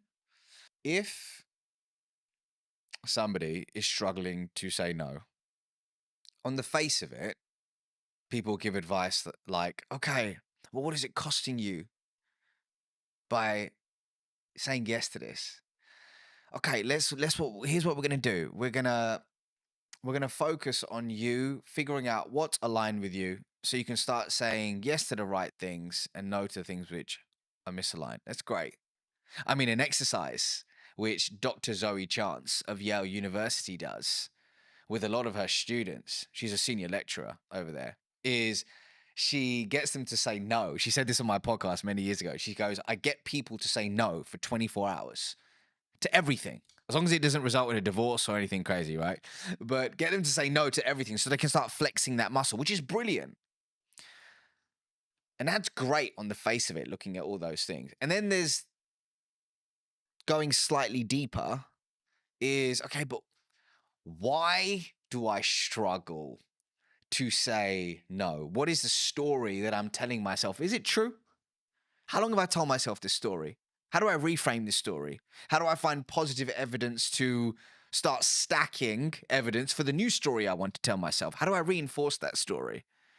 And is that work, that messy inner work that often people don't want to do. But for me, when you commit to a journey of introspection, that's when the beautiful things happen. And that's when organically becoming no doesn't necessarily make it easier, but it feels aligned. And you start wanting to do the inner work because you know the fruits that come with it. I think for me, it's a mindset, right? I see it as something that I've tried to do is like, I have a certain window of time, let's say 3 months, and I'm only allowed to say yes to one, maybe two things at maximum during that window. So is this really worth those two shots? Yes or no? You know, and I think it's not like something you can like if it's a job offer, etc. And like look and go, okay, is that going to help? Am I the right fit for the client? And sometimes I'll go, I don't actually know. That's when you explore more, you have more conversations, etc. But the key for me is making sure that whenever you do work with a client, or whether you do a body of work, write a book, run a podcast, etc., that it sticks into what you were starting to talk about at the beginning of today's episode, which was, is it authentic? Is it connected? And it's kind of I hate using it because it's kind of become a buzzword now, right? Being authentic on social and being authentic in content, but only you know whether you are. And something I did want to talk to you about, and I know it's maybe something you're maybe trying to move away from, and I would love to hear if that is something you're moving away from, potentially why, but like, why do you think storytelling is important? Well, actually, storytelling is the fourth habit in my book. So the 5 habits are, number 1 is transform your internal story. The second is ask conscious questions. The third is unearth your charisma. The fourth is tell stories that inspire change. And then the fifth is become the trusted guide. So to hit on your point, storytelling is 100% something I focus on. It's just a part of a larger puzzle now, or a larger body of work. But stories are important for so many reasons, man. But let's take it back to the work of Zoe Chance for a second, Dr. Zoe Chance. So, in her body of work, she highlights that human beings all have a gator, an alligator, and a judge within. Now, behavioral economists will liken this to system 1 and system 2. And what she says is the gator is the fast, instinctive, and unconscious part of us, where our emotions live, that drives 95% of our decisions on a daily basis. The judge, like a judge in court, is slower, more deliberate. It requires conscious effort to make rational decisions. So the judge, or rather the gator, is automatic. The judge requires conscious effort, and the gator is more dominant. Interestingly, the gator is the first responder in Zoe's eyes. The gator is the first responder. And what it's doing a lot of the time is actually filtering what information we should pay attention to. And it's rationalizing, or rather, the judge is rationalizing the preferences of the gator. Here's why I'm telling you this, is that a lot of the time we lead with facts, we lead with figures, and we lead with data. And it's not about not using them, it's about understanding the context and when to lead with them. But for me, what we need to think about is how can we prioritize the needs of the gator so that we can then appeal to the judge. And one of the most potent ways somebody can do that is through impactful storytelling. But the $1 million question is how do you tell a good story? So from a lot of the work that I've done, whether it's training teams at Oracle NetSuite, T-Mobile, Sherwin-Williams, they all want to know, how do I tell a good story that inspires prospects, customers, and people to take action? And through my work, came up with a checklist. I call it the Acorn checklist of what really a good story in a business setting needs to have. There's several things. There's hundreds of things that it could have. But if I just had to pick 5, it would be these things. So A of the Acorn checklist is actively interrupting somebody's trail of thought. So that's through an effective hook at the start of the story. C is your story should contain a story arc. And the story arc that I traditionally teach is the 4 C's: context, conflict, change, conclusion. And we can talk more about that in a second. O stands for organically adding business value. Does your story organically add business value? Because this isn't this one time at Bandcamp and you're telling a story and it spirals off to Pluto and it adds no business value. It needs relevance. It needs relevance. And then R stands for, does your story revive a 2-way dialogue? Not just talking at somebody, but does it spark a 2-way conversation? And then N, which is very important, does your story naturally, noticeably make the main character the hero, not you? And when you embody these ingredients, it really paves the way for somebody to tell a great story, which moves people. And hey, what are we trying to do when it comes to our prospects, our team members, our customers, our partners or shareholders? We're trying to inspire change, moving them from a current set of series of behaviors, to a new series of behaviors. And change is hard and change is messy, but storytelling can start that process and make it stick. Do you think, because something that I hear from people who are starting out on video a lot is, yeah, that's great, but my story is really boring. My origin story is really boring. My day-to-day is really boring. I'm an accountant. I spend my life looking at spreadsheets. I spend my life looking at tax returns. I spend my life looking at paperwork. Is that true? It might be that person's truth in that specific moment. Is it, we gotta honor that that's their truth. That's their truth in this season of their life. However, is there validity in it? I don't know. I don't think so, right? I'm sure we'll be able to find cracks in the story that they're telling themselves. So I was recently speaking at an event called Atomicon. Incredible event, really cool business conference. And at the end of my keynote, this individual came up to me and they said, it's really interesting when you were telling stories about your kids and this and that or the other, there was humor in it. There was fun in it. It wasn't like, oh, I went through this immense pain and this happened and that happened. And that's what I struggle with. I was like, what do you mean? Tell me more. And they said, well, I'm struggling to craft my origin story because I don't have this huge moment in my life where, oh my God, I was down and out. I was at rock bottom and look where I am now.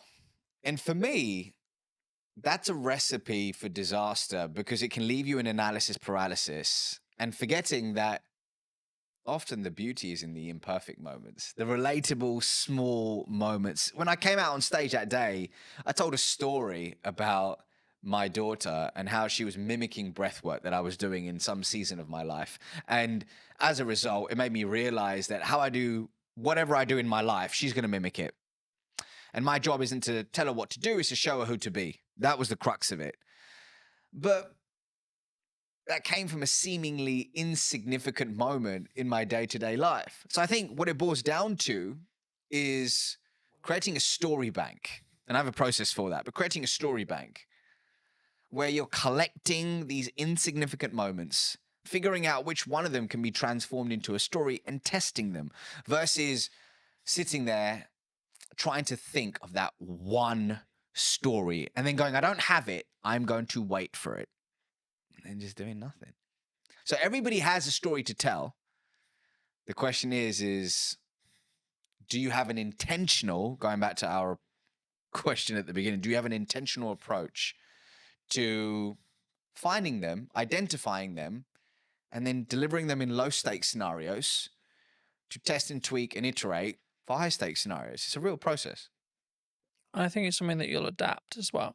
Like as you move through the seasons, right? Like you might not talk about the current season or the season you just come out of, but you potentially will talk about maybe season 1, season 2, season 3, etc. And I think for me that allows you to tweak and adapt and show that you're a non-finished article as well. Building off that, like my level of success at 20 was very different to now and will be very different in 10 years. And I think that's the constant thing. And the thing that kind of goes through the core of that is, what's my improvement today? What's the 1% thing I can do? What's maybe the thing I heard from you today, or the thing I picked up whilst watching something, or the key takeaway from the book I just read, or etc. And I think sometimes we don't give ourselves that time. That's why I asked you about the kind of the busy schedule thing. And something that I've tried to do is book less, like put more barriers in the way of those meetings, put more barriers in the way of guests coming on the show or etc. And then have more of a filter of who comes on, why, who am I having a conversation with, why, how can I be present in content, what content am I doing? And the reason why I do that is because then I can be more present and more focused on, and doing less work means I'm more present in the work I'm doing.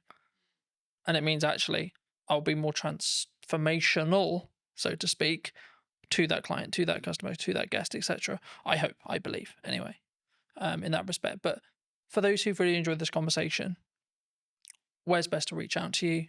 Where can they get the book? That kind of thing.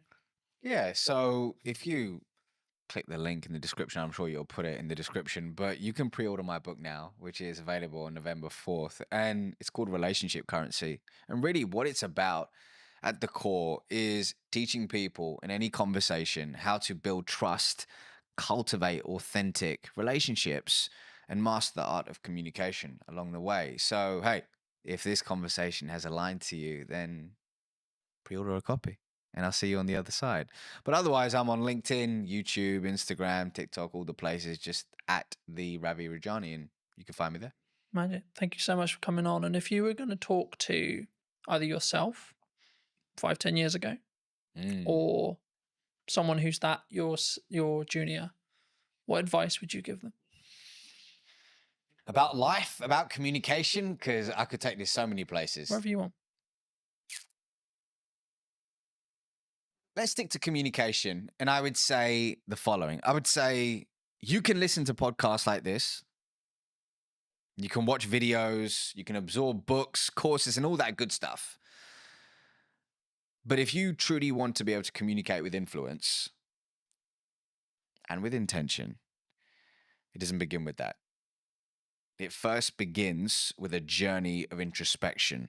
And for some people, that can mean seeing a therapist. For some people, that could mean journaling, seeing a coach, or speaking with a friend where you can speak freely and remove the mask. But here's my truth. When you truly become comfortable in your own skin, that's when you become a more potent, authentic, and influential communicator. So start within and then look at all the cool stuff, such as the podcasts and the books. But hey, if you can't look within first, there's no hack, gimmick, or trick that will save you. Thank you so much for the time, ladies and gents. I hope you took value from this episode, and thank you for coming and spending the time with us today. And I will see you very, very soon. If you did enjoy this conversation and would like to hear what's missing in marketing, probably tomorrow or today, then be sure to be subscribed. I'd love to hear what you think in the conversation down below. And I'll see you very, very soon.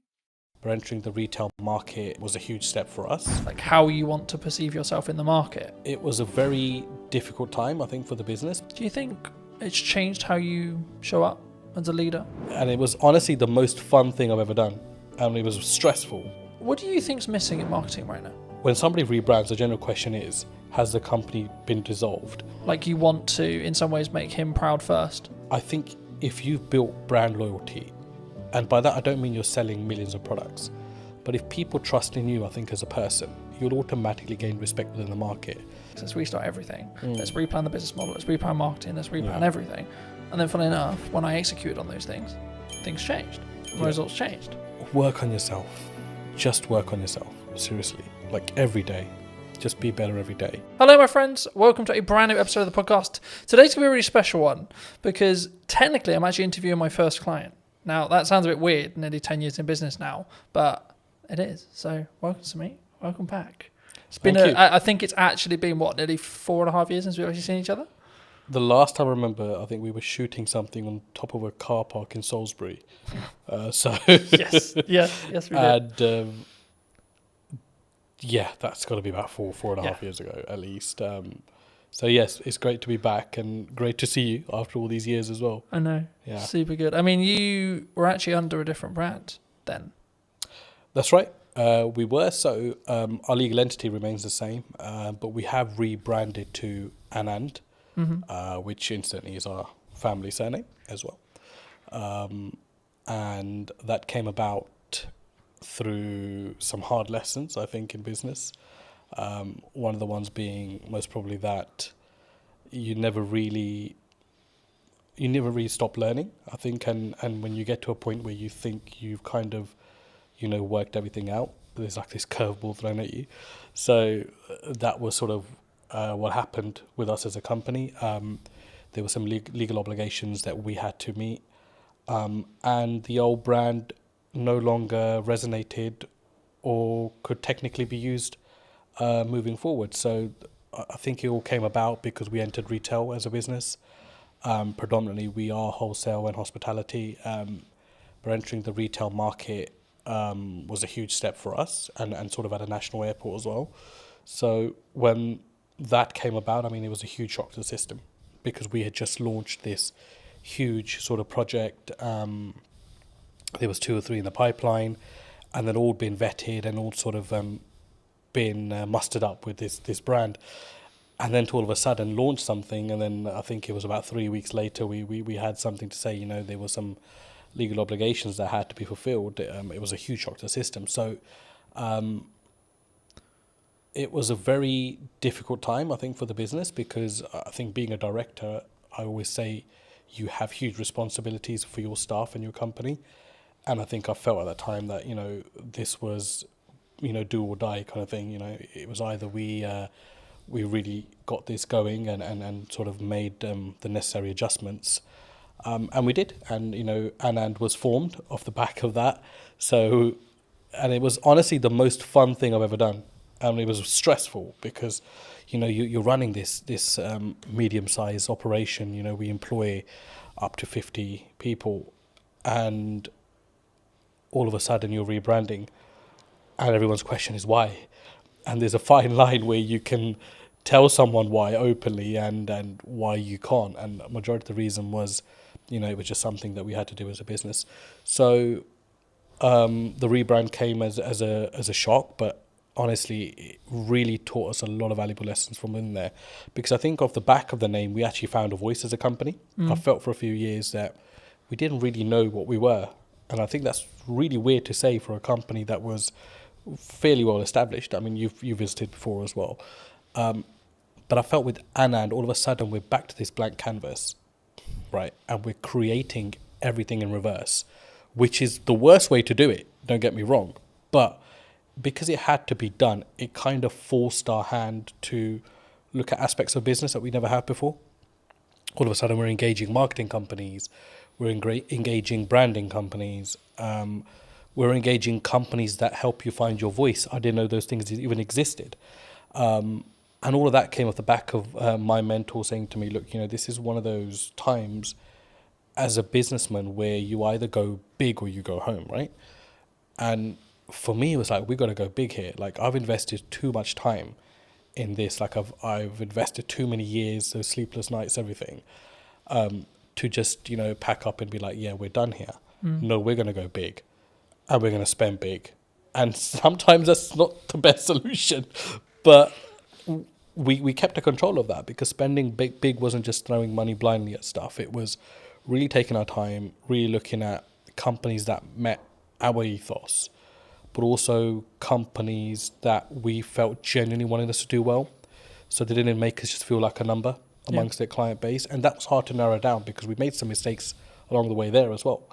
And in hindsight, it's easy to say, these things happen. But at the time, when you're financially forking out money, it's a huge, huge deal. So, I mean, look, it was an amazing journey.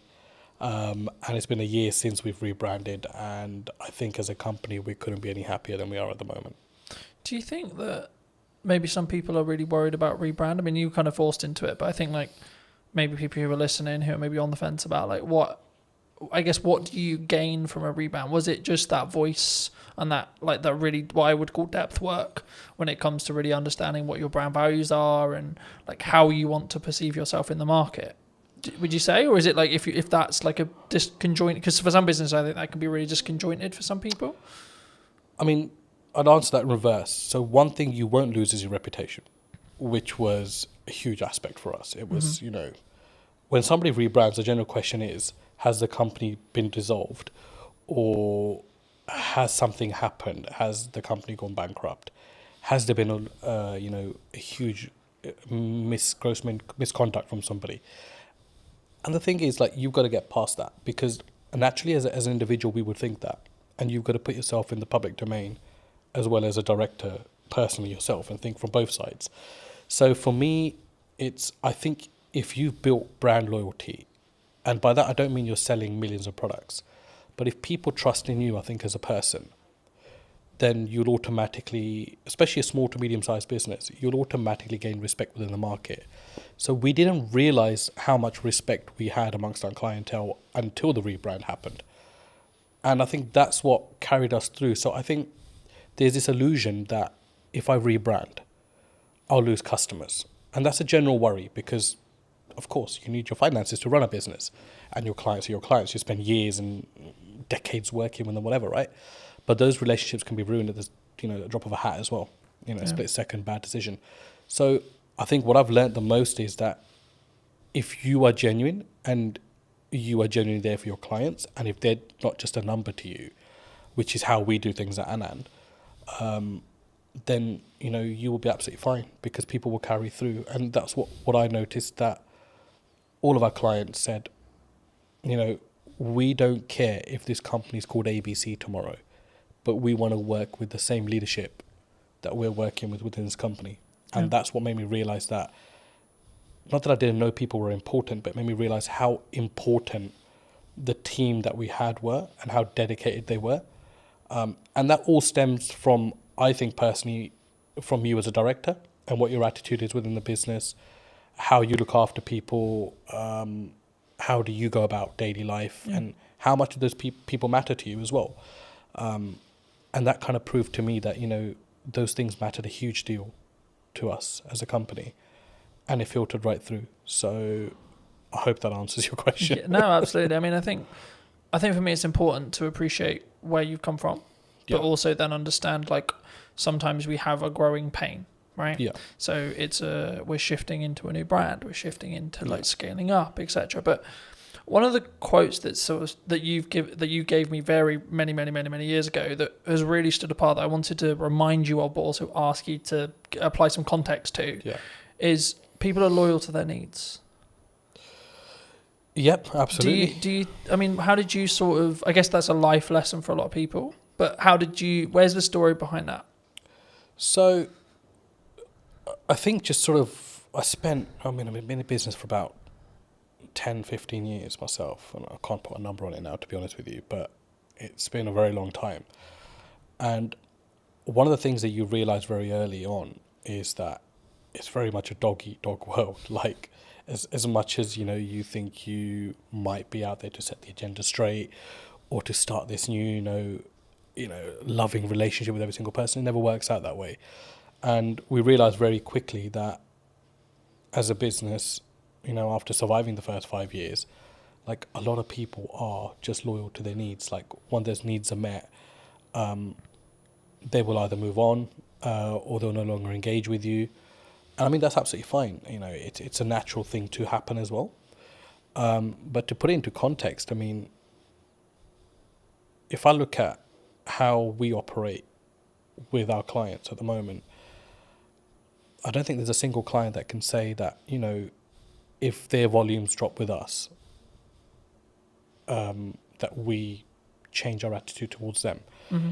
Whether it's the smallest client on our sort of, accounting system, or it's a big renowned sort of company, it makes no difference to us. We work personally with every single client and every single person that we work with. And that might mean along the way you have to accept that once their needs are fulfilled, that they no longer will engage with you. But to put it into sort of context, that quote at the time came from, you know, it was one of the things that we've always steered away from as a company. Don't be those kind of companies, or that company that is all over a client when it's hot. Yeah. And when it's not, they don't want to know, or they don't want to help them out with anything.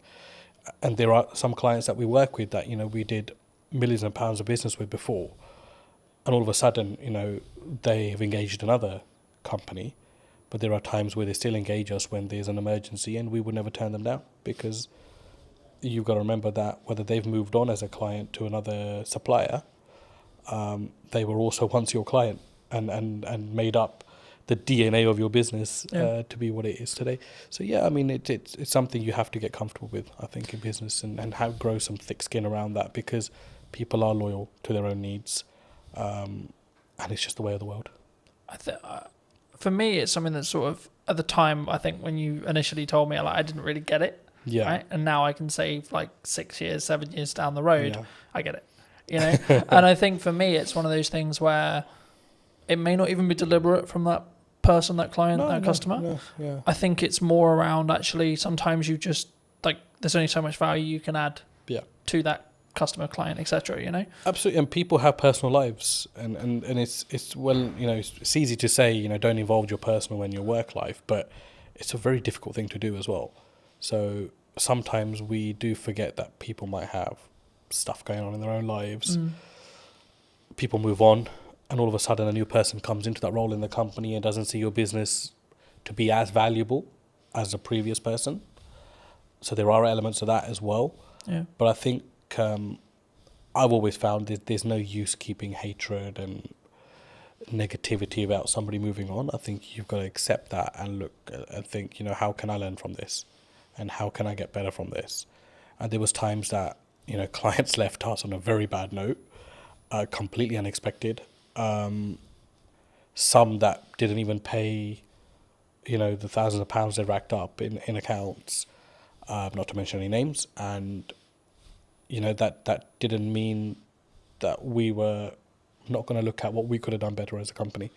So I think it always starts with what's going on at home before you look anywhere else. Yeah.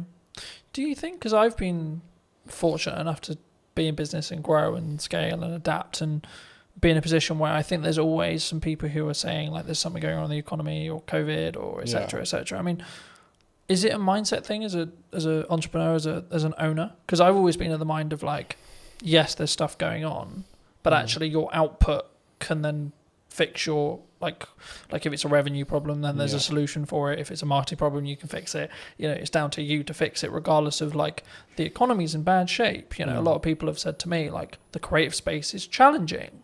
Right now, you know, in comparison to maybe when like COVID was really good, for example, where there was loads of money floating around. But it's like, actually, I think for me, you've got to focus on what you're doing, and I think that's the key. But I mean, in your experience, have you? Is it kind of I guess a catch-all kind of? Oh, they're just saying it because the economy's hard, or as maybe as an excuse. Look, I mean, there's no doubt the economy is very different to pre-COVID. But then it's also very different to 2009, when there was a huge crash, right? Yeah. So I mean, that's just a constantly sort of evolving, you know, situation. Yes, I do believe it's very difficult now to do business, no matter what field you're in. But there are some fields which feel legislation change particularly, you know, they feel it a lot more than some businesses. But I think you're right to say you can navigate through anything with a very positive mindset. And I think if you fold as a business, but you've given it your absolute everything, you'll sleep peacefully at night. And that's for me personally. And I felt that in a situation. I mean, you know, 2023 to 2024 financial year was our worst performing year as a business. And it was also the year that we rebranded. And there was a lot of sleepless nights there because revenue was, you know, rock bottom. We'd employed people that year, doubled our workforce because we were looking to go, you know, north, and ended up going south as a business. And naturally along that is a lot of doubt because you think, should I have employed these 6 people?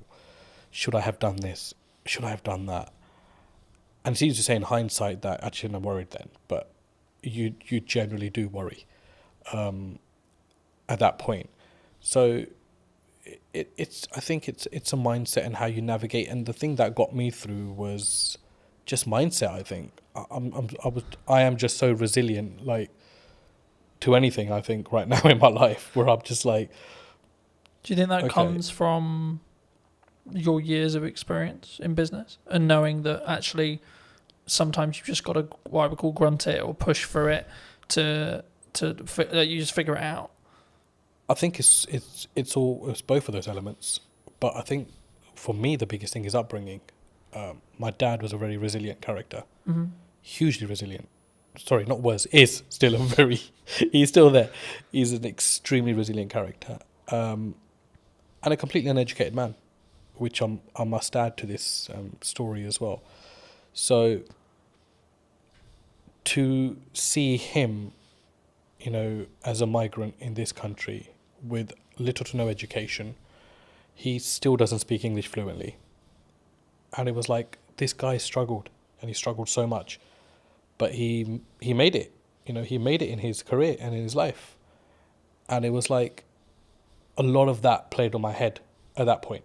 And I don't think those things sit well with you, or you don't draw on those things sometimes in life.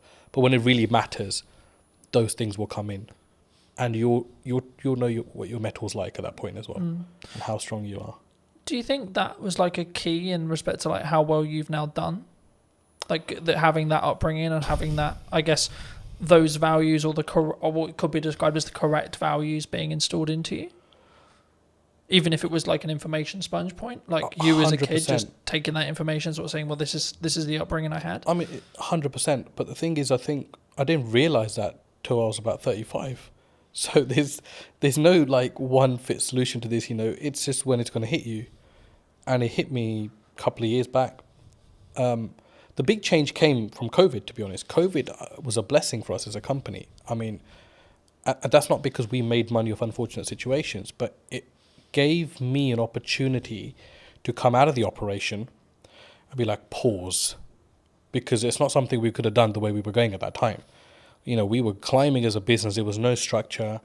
There was nothing. And it was just like, this is going to be a massive train crash one day.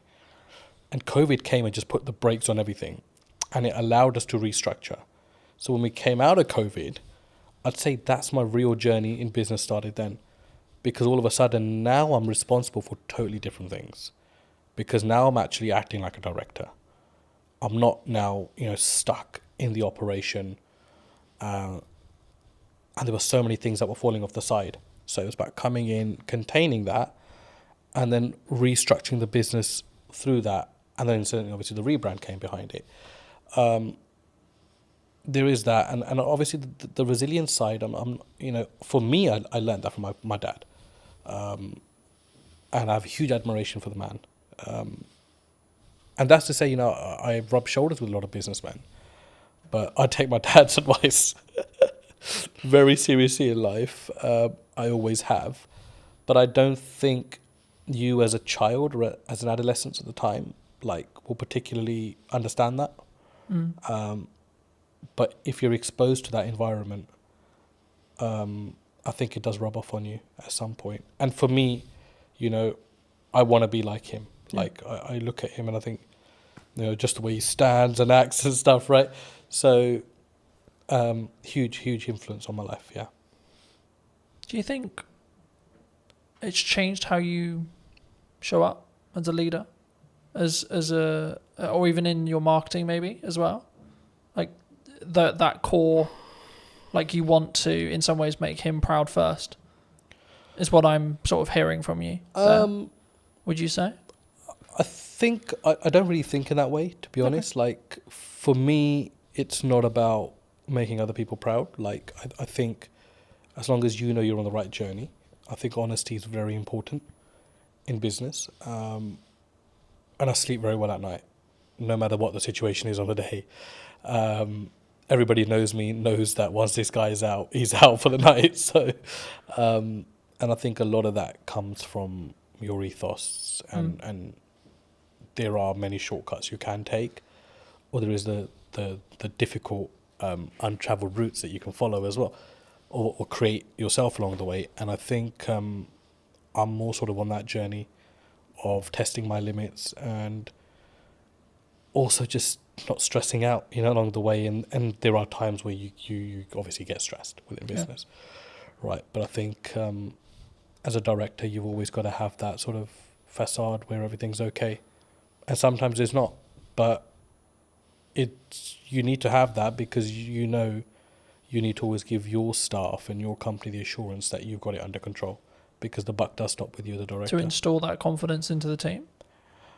I'd like to think they're confident without that, but I think what's your problem as a businessman should not rub off onto your team, because it's for you to deal with and put those things right.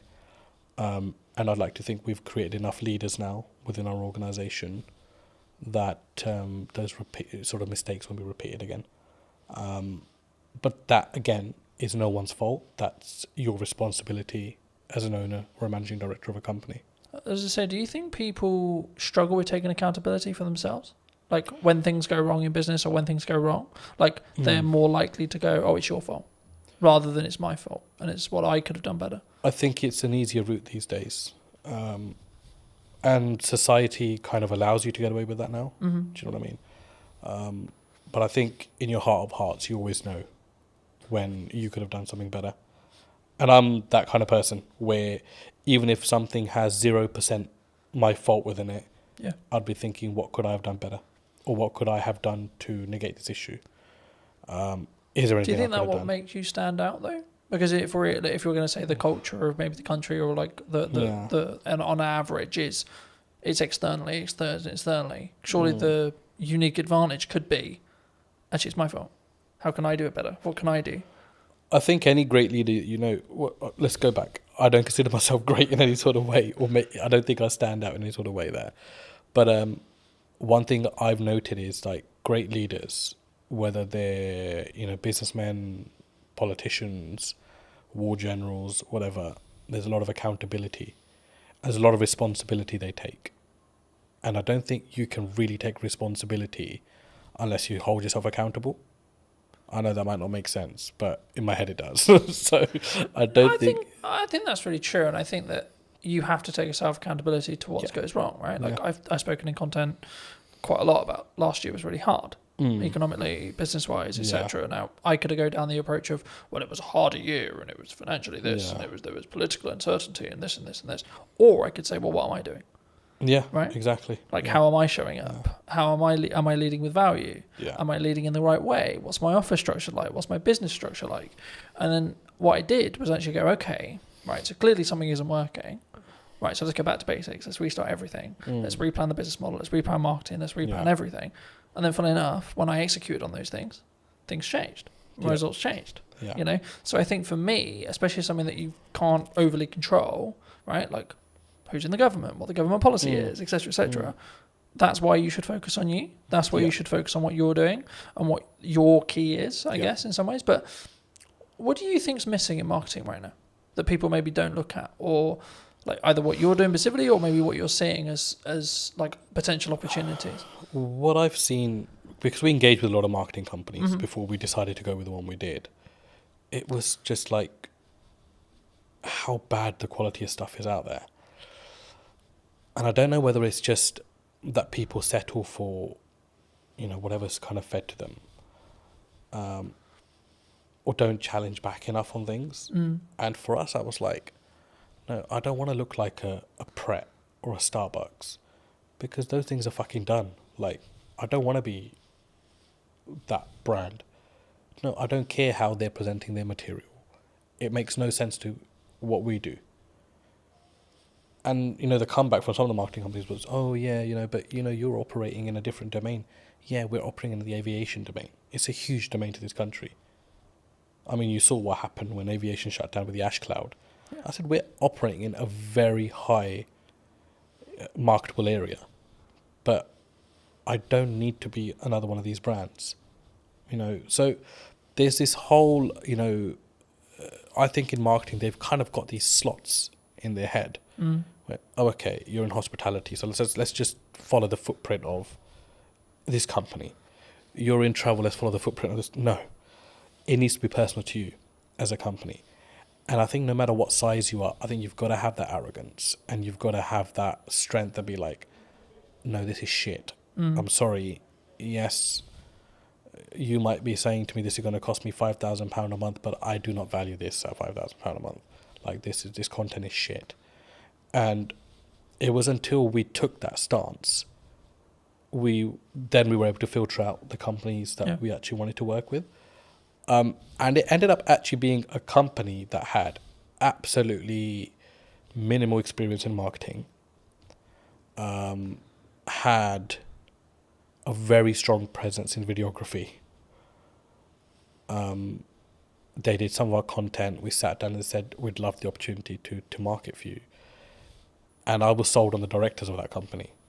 And I think that's a huge valuable lesson, that don't just go out into the market and think, I'll go to the marketing agency that does marketing for X, Y, and Z. No, that will not be the necessary fit for your company. You need to find the necessary fit for your company.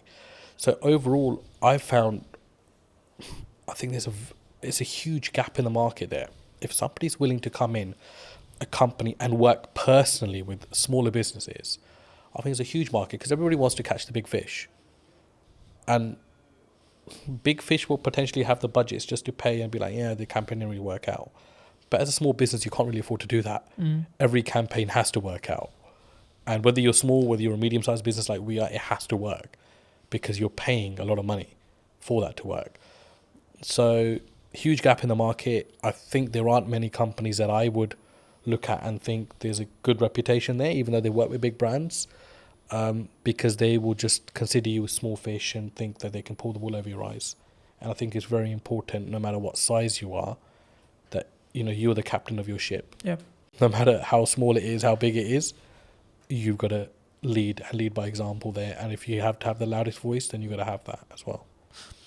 I'm glad you mentioned video, because I think sometimes people, they're overwhelmed by it, they're concerned by it. Yeah. They're like, well, I mean, why do you use it? Right, was the key of the question there. But like, I think there's so much that there's like, from my experience, there's psychology around like, oh my god, I sound like a dick on camera, or like I don't like the sound of my voice, or this is how I look. But there's also then like the tactics or like the tech side, right? Now, obviously, if you're bringing in a videographer, you don't need to worry too much about the tech side. But I still think you should, at some principle, you should understand it. I mean, why did you? Because you mentioned that you leaned into it. I mean, why did you lean into it?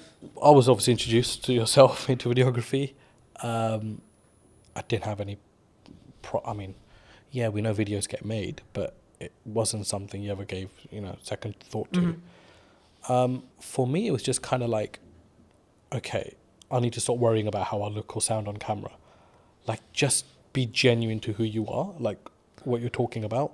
If it produces great content, it does. If it doesn't, whatever. it's not the end of the world.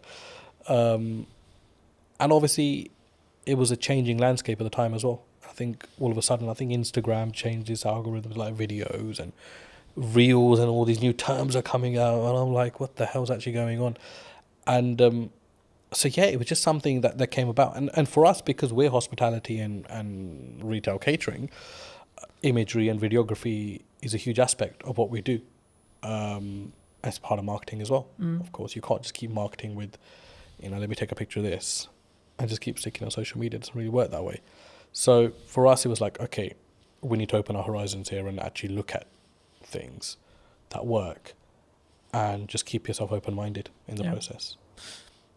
I think it's something that people should always try, and then like see what the data then tells you, right? In whatever the campaign is, whether you're doing short form, long form, etc., etc. But I think it would be important when talking about data to think about like AI, right? We're seeing an AI boom. Do you see it as like we're all maybe in trouble, or like some people, like you're very obviously service based in respect to what you do, so it might not be as relevant, but is there elements of AI in your business? Do you utilize it, or have you gone the other way and said, actually no, we're going to lean into the fact that we are doing it ourselves and we're not maybe using it as a utilizational tool? Because I see it as a tool that can be sharpened rather than it replacing you.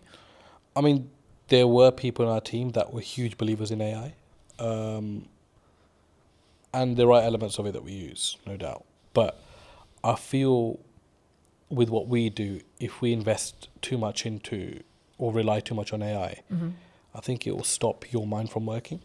And I think it's very important that you're engaged consistently. From just a cognitive ability. Cognitive ability. And I think you don't want to get into a situation where, you're relying on technology to tell you what to do, because then all of a sudden you're not problem solving yourself. Or, use it where you can, don't get me wrong, if you're stuck or whatever. But I just think that there are certain aspects of business, old school values, that no matter, they've tested all elements of time and survived. So technology important, AI important, but I don't think it's do all and end all. No, I think that's a really important reflection. I think it can be, and I'm using the analogy of you sharpen the knife and then use it, right? Because I think it's a tool, and we need to be careful with how we use the said tool. But like for me, I'm also building habits around like doing more physical reading, right? Because I'm aware that if I use AI, my cognitive ability may become less. So I'm like, how can I actually increase my cognitive ability with effort and energy, right?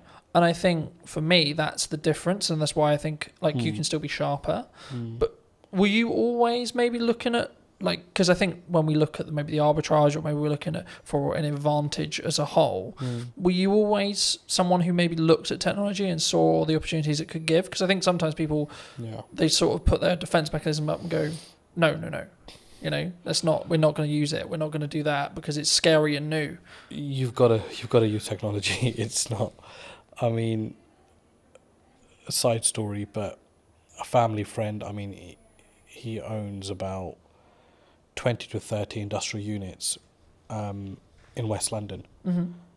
And he's a landlord on all 30, and he accumulates rent of all 30, is the managing agent of his own estate, charges his own service charges as well. So huge business.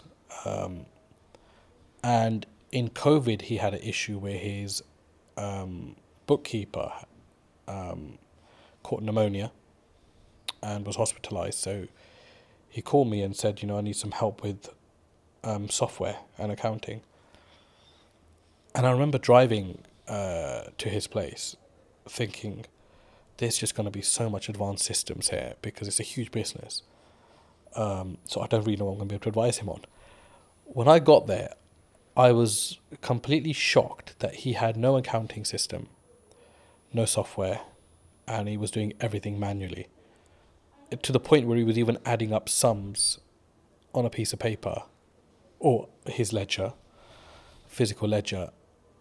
And I was like, and these are not small figures, 7,200, 9,229, and he's calculating all this on paper, and he's got this account running he's got a book per tenant running, and I'm like, shit, there's no way there can't be a mistake in this.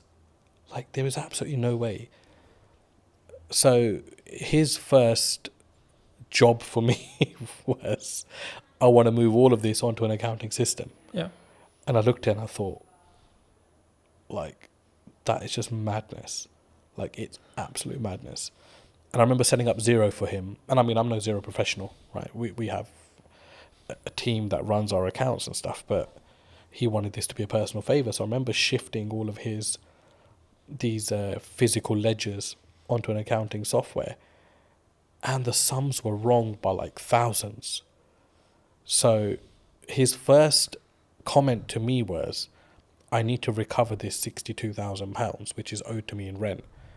When we actually shifted everything onto a ledger, the figure was about 225,000, which was owed to him. So it's like nearly 3 times what he thought was owed. And that was his change at the age of 62 towards technology, that I need to adapt. And that was the point where he was like, no, Was it an eye-opener for him? Sorry? Was it an eye-opener? I think it opened. Like, how did he react? I think it opened everything that he had within him, because he was just like, I don't even know how many years I've been losing money for, which is the main thing. And he always had tenants, I said, and came to him like, this rent figure is wrong. And he was like, no, he's adamant it's right. And I was like, an accounting system will put all that to bed. All of a sudden, the queries went down by like 90%. People stopped querying their bills because it was all automated. Each tax code was set. Every expense was set. And I mean, that was like, okay, there's also no time limit to when a person can wake up and see that they need to adapt to technology. And coincidentally, he got very ill last year himself. So he had his son come in and take over the business. And it was a very seamless handover because everything was sorted. So you could easily, you'd have to spend some time kind of understanding what's going on here. But it was handed over with something in place that you can just pick up and go with it. Yeah. Opposed to like, why is this or why is that or why is that? Everything was annotated. So yeah, look, you have to adapt. I don't think you can as a business. I mean, we didn't start using software till quite late into our business life as well. It was like 3 or 4 years in. We were creating invoices off Excel and that kind of stuff. And I was like, this can't be the way. And then slowly we've adapted to stuff. There are things that I think are really unnecessary in business as well.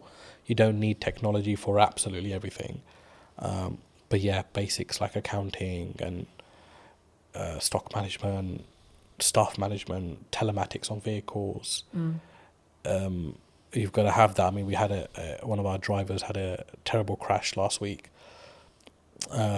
month, and the police wanted to know, what speeds were both vehicles travelling at, and we were able to prove that because we had the telematics. And the third party wasn't able to do that, which, favoured us as a business because we were able to prove that we were within, or our driver was within the speed limit. Didn't harshly brake. So technology is a lifesaver in certain places, and you've got to have it for the basics of your business. Yeah. Your specifically, obviously, a very niched business in Yeah. regards to the sector that you serve. Have you always been that way? And if so, was that a very conscious decision from day one to be like, I'm going to serve this? Nope. Aviation just came about, to be honest. Well, I say it came about, but I kind of think you set your own destiny in some ways. We were so busy trying to survive as a company, but it was just like customer focus, customer focus, customer focus. Yeah. Make sure the customer gets everything they can from you, even if it means you're losing something. Just give your customer absolutely everything and make them feel special. And we do that till date.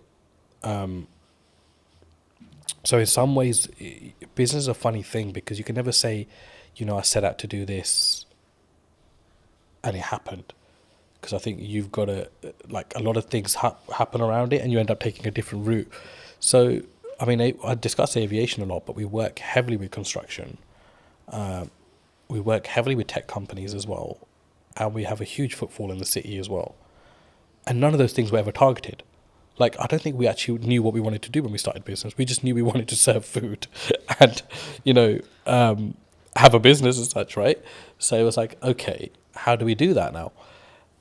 And I think along the way, your business will adapt. Things will come up. You'll see value. For us, it was about understanding our niche. And I don't think we understood our niche until post-COVID, which is scary because that was 10 years into the business.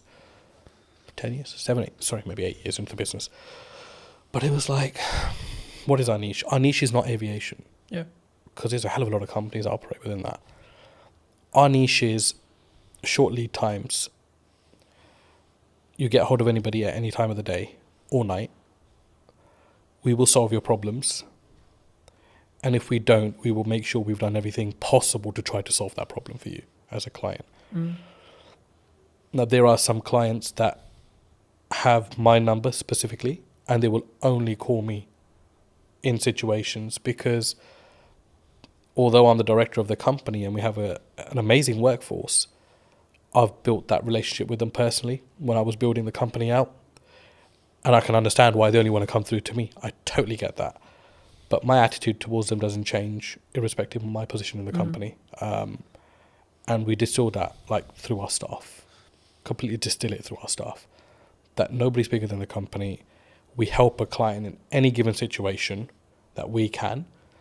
If we are closed for the day and something comes up for somebody, we will do everything we can to make sure that we solve that problem for them. And we've become that. I think that's been our niche. Our niche is we are problem solvers. And that's helped us also recruit the right people.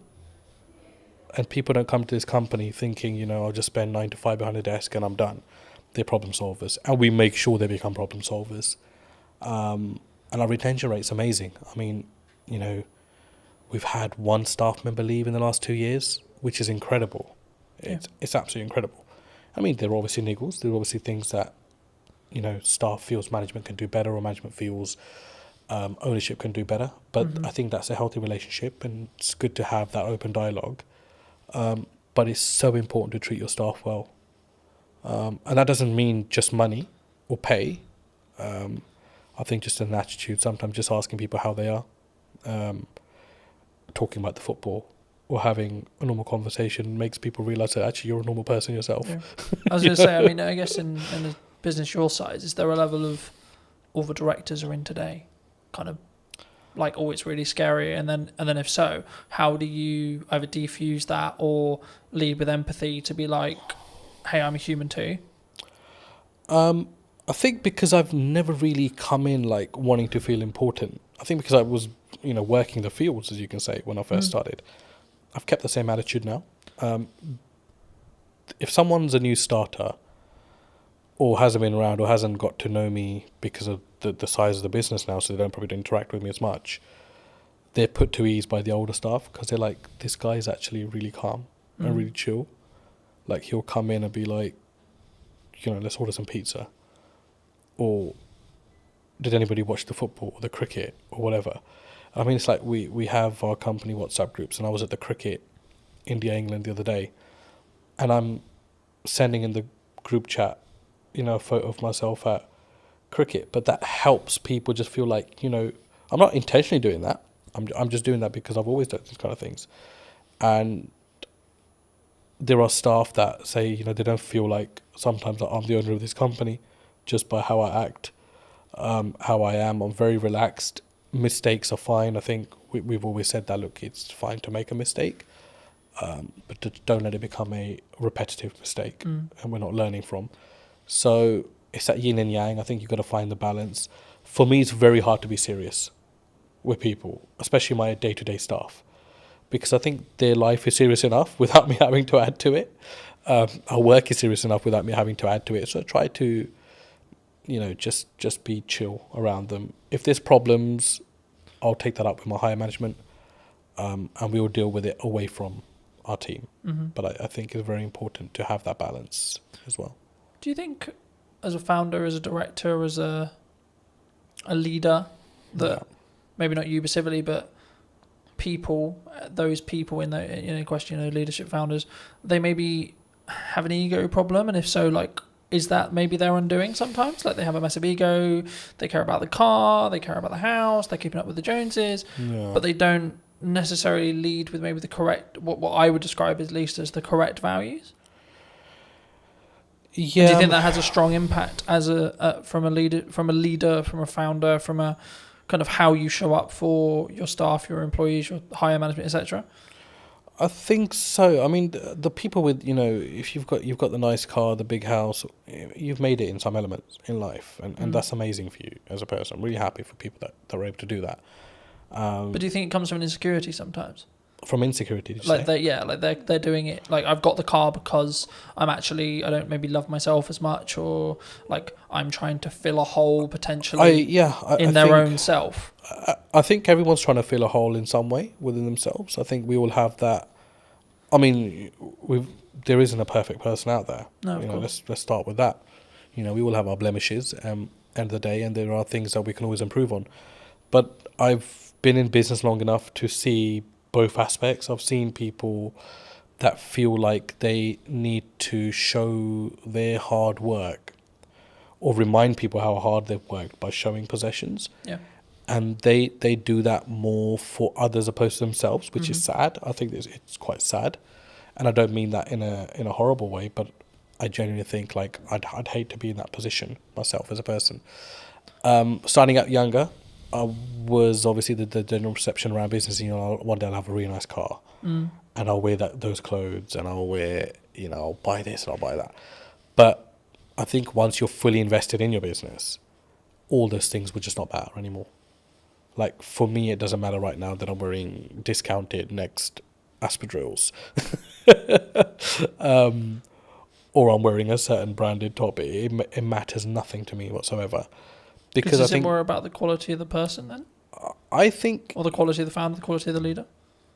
It's like, what's your higher purpose? Like, you've got to think, that's what you've got to think of. And I think if your purpose goes beyond materials, you've got a bigger purpose in life. You're not thinking... I mean, I get absolutely no joy. I mean, I love my car. Don't get me wrong, I love sitting in my car. But if I get a phone call, the problems are still as bad as they would be on a bus or on a train. Yeah. So all of a sudden, that materialistic thing matters in no way. Yeah. Right? So for me, I think it's like, you've got to be like, okay, why am I in this? But what am I about as well as a person? And people lose one of those two aspects somewhere along in the business. They either forget why they're doing what they're doing, or they'll forget who they are. And for me, I can't do that, because I grew up eating dinner on the floor. I never sat on a dining table, because traditionally, my dad grew up, there was no dining tables, in his household in 1960, whatever it was, in India, because he was from a very poor background, post-partition of India, Pakistan. So they grew up sitting on floors and eating. So he distilled that in us. And there are times where we're just out and about and we're having a working lunch, and I'll just sit on the curbside, because I'm totally happy with that. Like, because I don't need to change as a person, I feel, to show my status or to show who I am. Like, for me, I'm another person in this world. Do you think by having that level of humility, that like humbleness, will keep you, I guess, in some ways empathetic or like connected with every layer of your company in respect to management Absolutely. and the people and the staff, and gives you more, I guess, humanity in respect to how you lead. Absolutely, because you'll be a human before you're anything else. A human that actually feels other people's pain and their situations, opposed to just your own consistently. But it's very important for your personal life as well, because, I mean, I've got 2 young kids. I was at sports day yesterday with them, and my he's just four now, and he's starting school in September. So yesterday was his sports day, and today's his last day at school. And the parents were all sitting together, and we're talking about schools, and we talked about, you know, where he's going to be schooling and where they're going to be schooling, and it was just like an amazing conversation, because no one's judging anyone, because everyone's on the same footing at this moment in time. Yeah. But you start to get a feel as life goes on, as you grow older, that it becomes, who's going to the independent school, who's going to the state school. Oh no, they must have so much money because his or her son's going to the independent, or his or her daughter's going to the independent school. But it matters nothing if you as a person still have humility, I think. And it doesn't matter whether you're sending your kids to a certain aspect or spending X amount on yourself. It's how you are as a person, how you treat people. I think it's hugely important, and even more so when you know that the person you are treating well can't give you as much value back as you can give them. I think that's a huge aspect of you as a character. Yeah. I think also it's a pay it forward mentality to an extent, right? Like, I think what you output will also reflect back on you in 3 months, 6 months, 12 months, etc. At some point, it will definitely reflect back on you. Whether you believe in karma, whether etc. Right? Whether maybe don't go about our belief system, but like whatever your belief system is, there's always a crossover there. And I think, especially when we go back to business, I think that's true in marketing as well. Yeah. Right. A lot of the work I'm doing at the moment is actually, how can I scale out what I'm doing and then build systems so that it allows me to be more present for clients. So then in turn I can do a better job, which in turn means then when I take on new clients, I can ensure that the quality is the same, right? And actually, I think partly because I will say no to certain projects or certain clients or certain things. Do you look at that when you potentially look at a client or working with a customer, etc.? Do you say no sometimes? And if so, where does that mindset come from to be able to have the humility, I guess, or the confidence to say, actually, no, you're not the right fit for us? I think as a leader, you're responsible for a lot within your organization. And I think you realize that the more you grow as a business. It's something which is easy enough to ignore if you're stagnant or if you're growing through, the growing pains, right? And it's a very painful area when you're growing as a business. And I mean, by no means is Anand a multinational business, but I feel the pain of it every day when we grow. And majority of the time it's financial pain, because the bigger you become, the more restraints you get on your cash flow. And there's times you're thinking, I just want to be small again. I just want to be that business that everything was done on account, payment on receipt or whatever, right? But all of a sudden now we've got payment terms. There's clients that rack up huge bills, but we know we're not going to get the money for 60 days or 30 days. And, there's clients there was a client that came in, and we're absolutely wonderful with each other now, but they started and they said, we won't pay you for 90 days, but we'll give you this much business. And everybody was like, oh, that's an amazing deal to be done. And it was somebody from our team, actually, because when I consulted him, and he said, there's absolutely no point to take this business on, because if this client's going to be giving us £150,000 a month, we won't have that for 90 days. So all of a sudden we would have racked up something like $500,000 in 3 months. Or this business would have racked up $500,000 with us and that's a huge risk, because we only get paid 150,000 out of that 450 after 3 months. Yeah. And then it becomes that again. And then it becomes that again. And if that goes down tomorrow, we're going to be losing $500,000 as a business.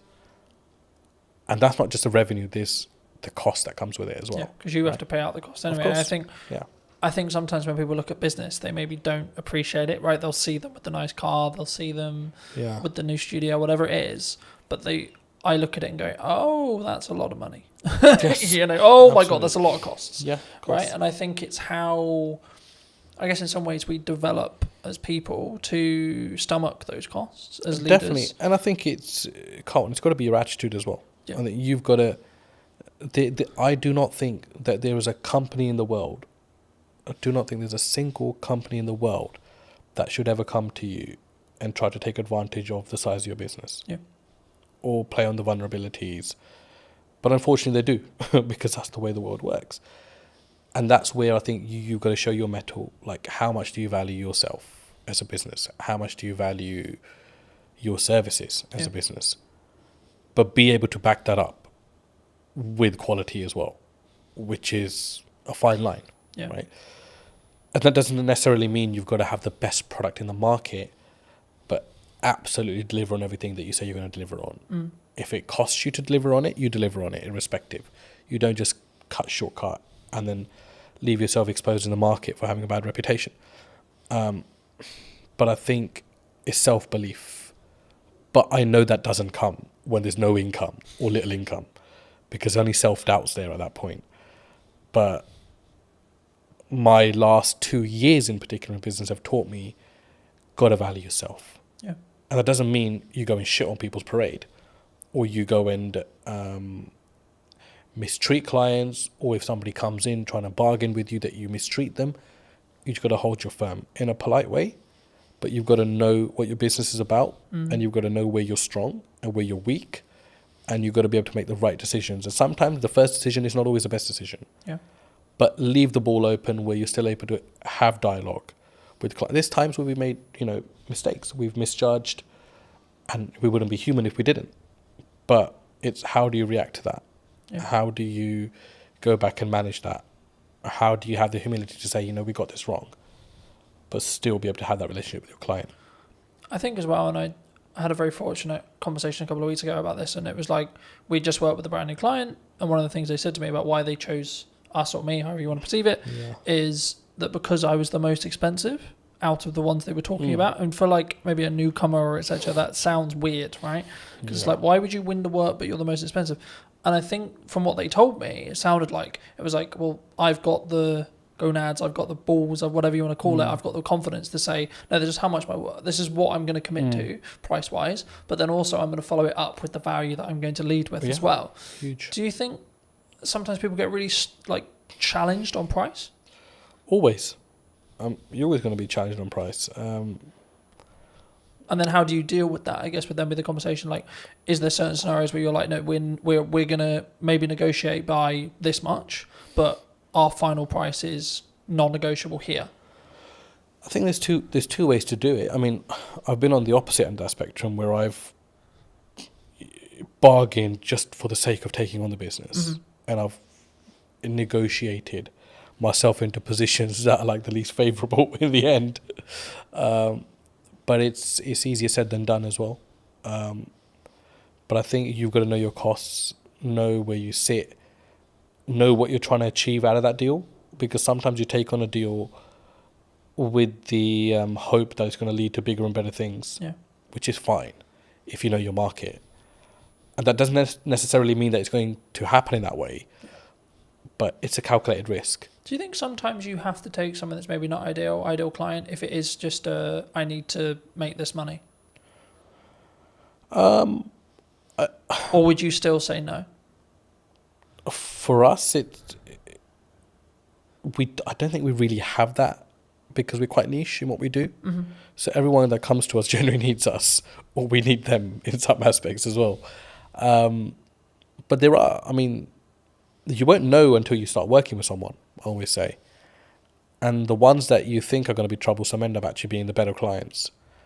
And the ones that you think, because they're a big brand, sometimes extracting money can be an absolute pain, which is why relationships are very important. And you've got to go above and beyond. A business deal is not just, here's my service, I've provided it, here's my invoice, you pay it, thank you very much. It's all the stuff in between, the dialogue, the things that you don't cost. It's impossible to cost a project, you know that. Yeah. To the T. You can't do that. Because we never add our own time into that, really, if we think about it, as a business. And even if you add your own time as a calculation, they'll still be like, oh shit, I'm still spending too much time on this business. But it depends what your end goal is. If your end goal is like, I just want to be done with this client, get their money, and I don't care whether they contact me again, then that's a very different mindset. Or if you want to always leave you never know when a client might need you, that's a very different mindset as well. I think when you've done 30 years, you're really invested. You're really embedded in the business. The risk that you face when you've been loyal to a company for that long. I mean, I've always been of the view that like content will work, email marketing will work, networking will work, going to a trade show will work, but only if you do one. That business gave me a solid foundation. I understood the basics of most areas of business. I experienced working with logistics, with marketing, with operations. I look at how many views did I gain between 4 weeks ago and now. Don't get me wrong, we've done that loads. I mean, email marketing was one for us. I can focus on 3 main things: the podcast, client delivery, and the event. Yeah. That's it. I think AI is the assistant and we're the leaders of that. Hello, my friends. Welcome to a brand new episode of the podcast, this time in London. Today we're going to be with Michelle from, I guess it's from Eden now, but it was, as you'll find out briefly, from I'm going to go with corporation that no longer exists. Sadly so, yes. So, no longer on the high street. It kind of does, but not in the same way. It exists under another name, yes. Should we stop being elusive? And should we should definitely stop being elusive. It's W.H. Smith's. For those of you that didn't guess, it's W.H. Smith's, yes. I'll start here. How did it feel? Because obviously you were, correct me if I'm wrong, but you were a regional manager. Yeah, so I looked after the north of the country for W.H. Smith's, yeah. I mean, I was with them for 30 years, so I grew from being a Saturday girl on the till to that position of looking after all the stores in the north. But yeah, at the point I finished, I looked after about 304 stores in the north. And what made you make the leap? Did you transition out? Because I think when you're in a position like that, maybe the money's good, or was it just like, oh my God, not this again. I hate the inside of my car. I don't know really, because I think when you've done 30 years, you're really invested. You're really embedded in the business. You are earning really good money. And you're super comfortable. And the reason you're comfortable, and this to me is the sort of the risk that you face when you've been loyal to a company for that long, you've kind of got into the zone of corporate muscle memory. So I didn't really have to think that much anymore. Yeah. So I was earning a good wage. I was doing a job that I liked for a company I was really invested in. But ultimately, I'd kind of lost the ability to be myself. The company had changed, I'd changed. And it was just time, I think, to find something that was me. I guess there's a natural kind of, sometimes there's maybe a disconnect. Like you were who you were then, you grew 30 years and then you wanted to go this way, but they wanted to either downscale or go that way. I don't know if it was a case of they wanted to go this way and I wanted to go that way. Because in all honesty, I could probably have done another 20 years for them. Because genuinely, I was really embedded in the business and I loved it. I loved the people. I mean, you literally know everybody when you've done 30 years. You know every store, you've been to every place. But I just sensed that it wasn't going to be right for me in the future. You know, I think you just get a knowledge of, I've got all this experience, I'm getting my own mind, my own voice more, and that needs to be somewhere else for it to develop and grow. Yeah. It's not going to develop and grow here. Or I can stay and carry on doing what I've always done for another 20 years. So was it, I guess, in some ways a personal development shift for you? Because we were talking just while we were setting up about, you know, the difference that you now have with where you are with Eden. Yeah, I didn't know it at the time. I honestly didn't know it at the time. So it was a leap of faith moment, really. And then the weird thing for me was COVID literally happened on the Friday of the week that I left. So I gardened for about 12 months. So in that period, I really did start to think, well, what's going to work for me now? And do you know what? It is not an easy thing. I now see people going through that same process of leaving something really big and corporate that they know well and then trying to find their way. It's difficult. Do you think that it comes with a because we were talking before we started, that I'm going to find it very hard to go into corporate now because I've got the freedom of self-employed. I guess you could say I know what works marketing-wise, especially right now. Yeah. And I would have to fit perfectly into a team culture-wise for it to work. It would depend what you'd want that for. For me, that business gave me a solid foundation. I understood the basics of most areas of business. I experienced working with logistics, with marketing, with operations. It taught me to be resilient. You know, they were a company that was adaptable. I mean, they survived on the high street. So it did give me an understanding of how you support a business to survive, to protect its people, to protect the brand, etc. But yeah, on the other side of it, the thing that you're talking about, having your own voice, that freedom to shape a culture, shape a business, shape the dynamics of what the team are doing. For me, that didn't exist in that type of business because I think they have to have really clear communication, real clear clarity of message. Yeah. And if you're someone who wants to divert or disrupt that, that can be very regardless difficult. Of maybe how good the idea is. Regardless of how good the idea is. Because it is a triangle in that respect. You know, you have to follow the top. And I always found I was always in a box. I think so. And as well, and you can have, and also it's the ability to push that idea through, because some ideas do make it through. But what do they say? It's like steering an oil tanker, not a speedboat. Yeah. So it's the perseverance, it's that just ability to doggedly slog through with that idea till somebody says, yeah, we can make that work, and you get people behind you. But you learn so much from that. So I could see you going into corporate and learning a ton of stuff. But because I know you, I can't imagine you there because you're more entrepreneurial. Yeah. You shape things, you do things that you believe are right, not what people tell you is the right thing to do. So Smith's was all about just execute, and deliver.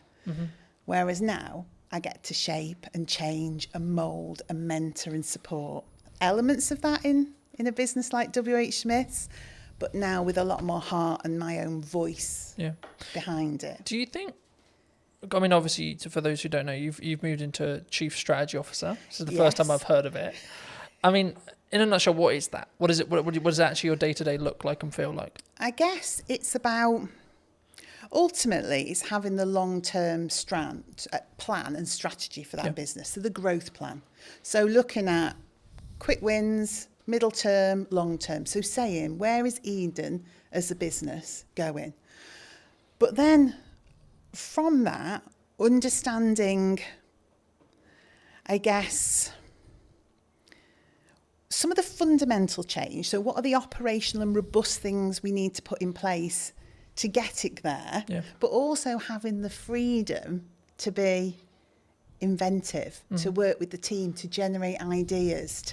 So I would say I'm the person who knows the long term, but I'm also the person that wants to generate all the bits in between that move us in that direction.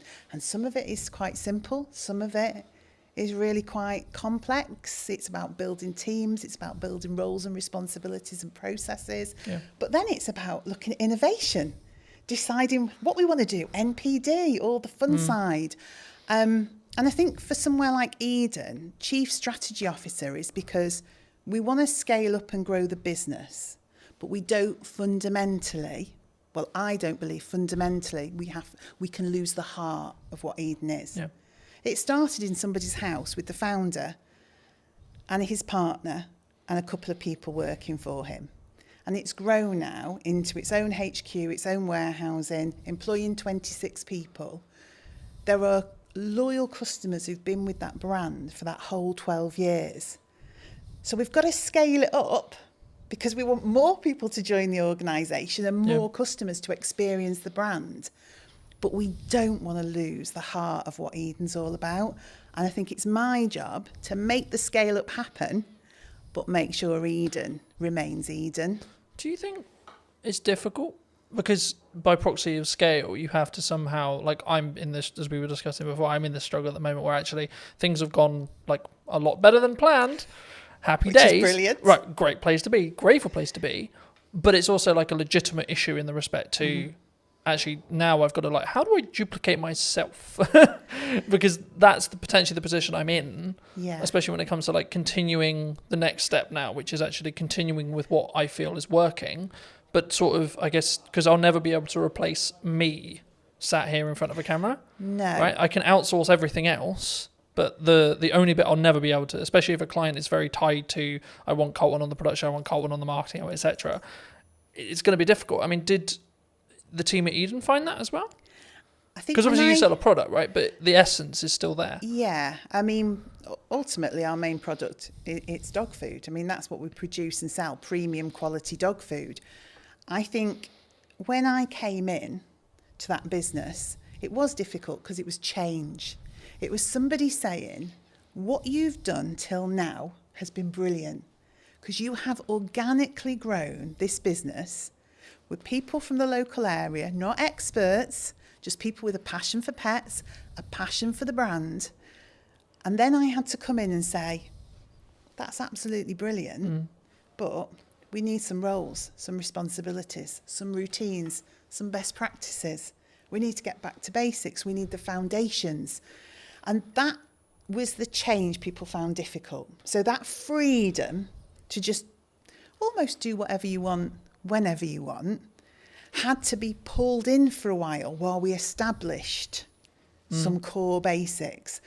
But once we'd done that, once we'd got the right people in the right place doing the right things, once we operationally were robust, when we'd done our risk management piece that said what are those critical points of failure that sit within this business, then people could see, oh, actually, I can still operate the way I did before with freedom and creativity and innovation, but there's more support underneath. Things don't crash off a cliff. Actually, the structure's there now for us all to be able to do the things that we're really fundamentally good at, which is connection with the customer, the love of pets, the love of the brand, getting out, word of mouth, spreading the word of Eden, knowing that the business is fundamentally running well. Yeah. Whereas before, the business could have been struggling and we wouldn't necessarily have seen it. So we wouldn't have been able to make the changes we required to keep the business on in a good place and on track. Yeah. Do you think there's I mean, you, with your role, I think you'll look at maybe like the overarching strategic side of marketing. Yeah. But what are people missing right now in marketing, would you say? Because there's a lot of buzz around people saying like, oh, there's you can't get in, you can't have a podcast, you can't, you know? I think sometimes maybe it's not what are they missing, but it's have they sat and thought about the brand and their audience and what they want to achieve? Or are they just trying to follow trends and what people tell them they should be doing?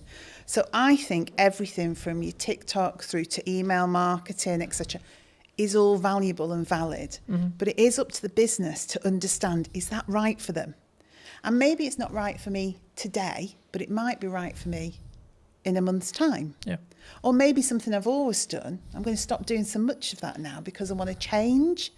So I think you have to consider everything in the marketing sphere, but it doesn't mean you should do everything. Because if you do it without authenticity, I've seen many TikToks where I just think I could literally crawl under a rock with embarrassment. Now, I'm sure some of that actually works sometimes. But if you're just doing it because you think you have to, I don't think it works.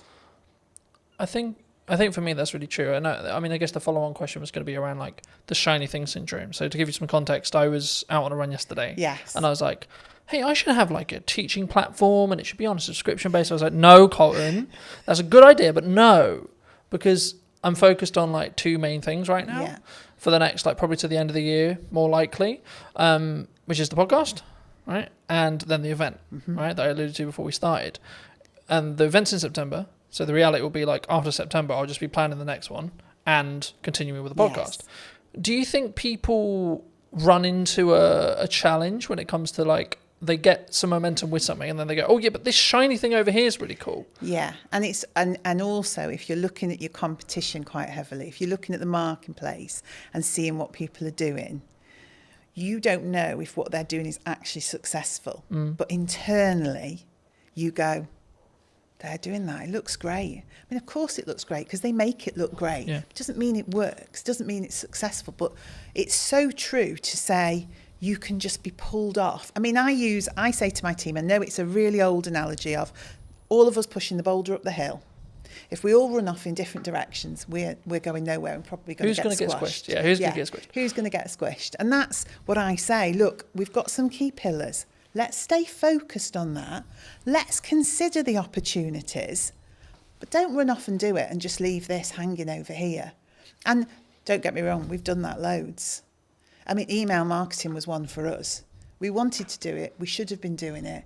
We kept running off and doing shows and events and sparkly fun things, never actually nailing some of the fundamentals, because it's more appealing, isn't it, to go to Crufts and meet dogs. Do you think there's a level of ego that comes from that? Like either from a founder or from a team? I don't know whether it's ego or it's what personally turns you on, what your own drive is, what do you fundamentally want to do? People do gravitate towards the things that do it for them, don't they? Yeah. I mean, I've always been in the view that, like, so for example, content will work, email marketing will work, networking will work, going to a trade show will work, but only if you do one. Okay. In my view, right? From what I've found personally. Yeah. When I've really focused in just depth on how do I make the podcast as best as it possibly can. Yeah. From a viewer's experience point of view. That might be how it looks, how it sounds, how I come across. Can I outsource it? I've got a balance because it doesn't directly make me money, but actually the marketing collateral that I get from it will make me money. Okay, cool. So then it becomes a game of we're keeping those costs and balancing those costs, sure, but actually how can I focus on the viewer experience? Yes. And then when I look at maybe something like the event, it's like, okay, how can I make this client experience incredible for the people coming, even if there's only 5 people in the first event, right? Yeah. And I think sometimes we get, and that's why I mentioned ego, I think sometimes we go, but I'm only going to sell 5 tickets. It might be the possibility that I sell 20 tickets or 30 tickets, but like, what if I only sell 2? I get that. And it's interesting, isn't it? The business that yourself is in with you, and obviously you're looking to scale up and maybe employ, etc. Whereas now I'm sat with a team of 26, and so we've got the opportunity to do so much more. Yeah. But again, it is that decision on what's really valuable. I mean, and you just touched on something actually that I thought was really interesting.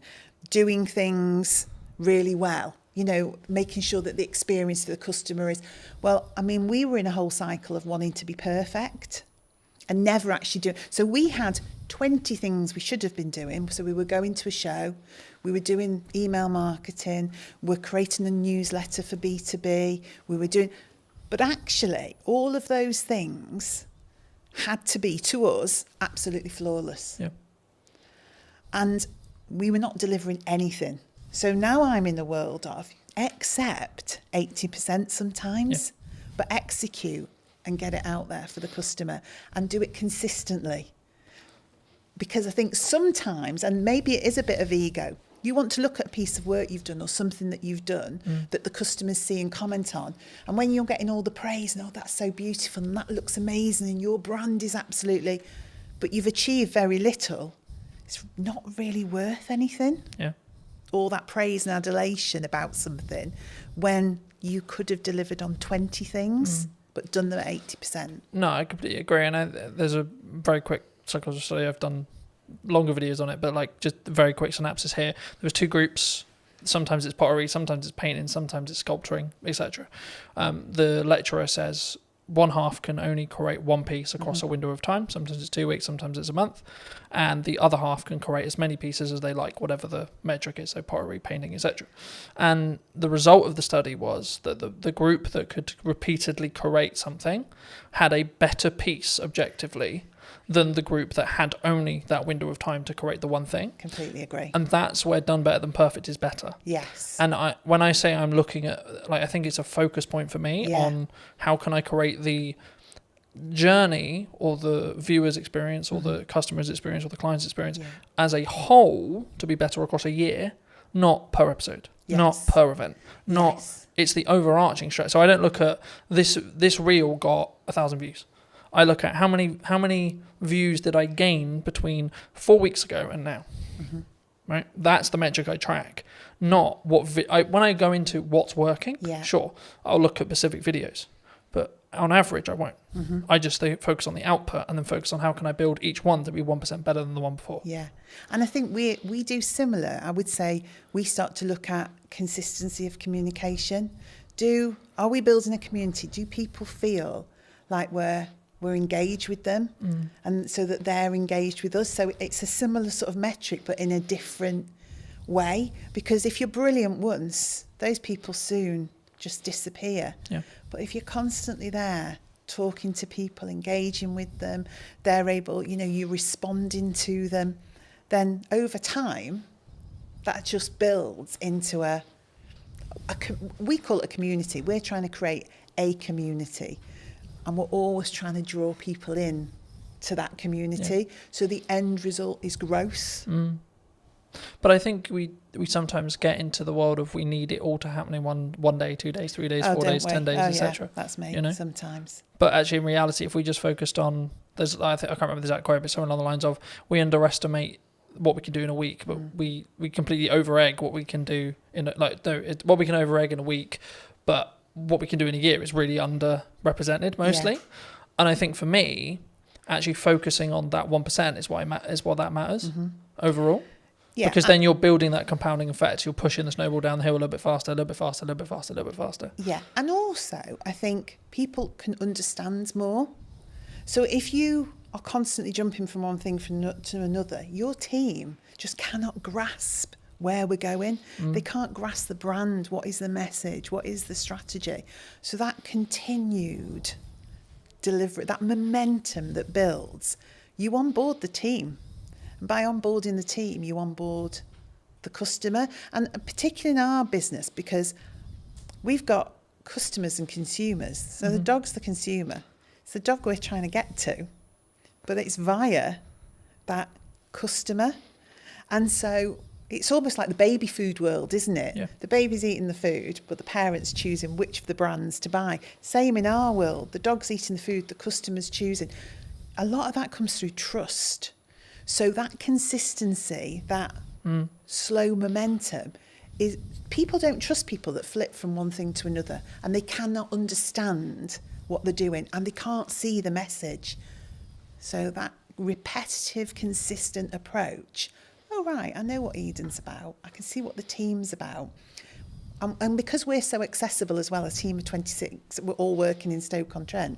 You speak to one person, that understanding of the brand, you'll speak to the next person, you'll get that same message, you'll get that same education piece. So people start to think, this business knows what they're doing.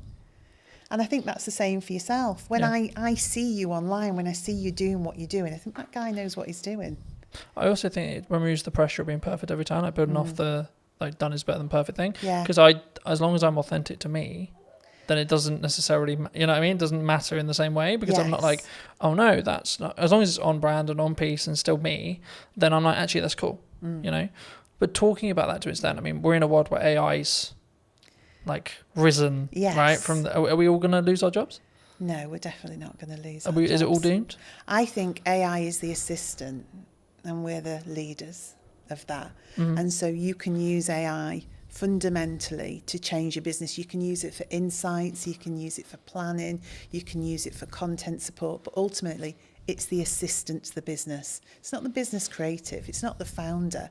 You know, the people are the heart of your business, but you can deliver fabulously elevated results if you work out how to use it in the right way. So no, it's not scary. And I did something funny at work the other day to show the team not to be fearful. It was just something really small. I took a picture we'd taken and I said to AI, you know, give this picture some movement.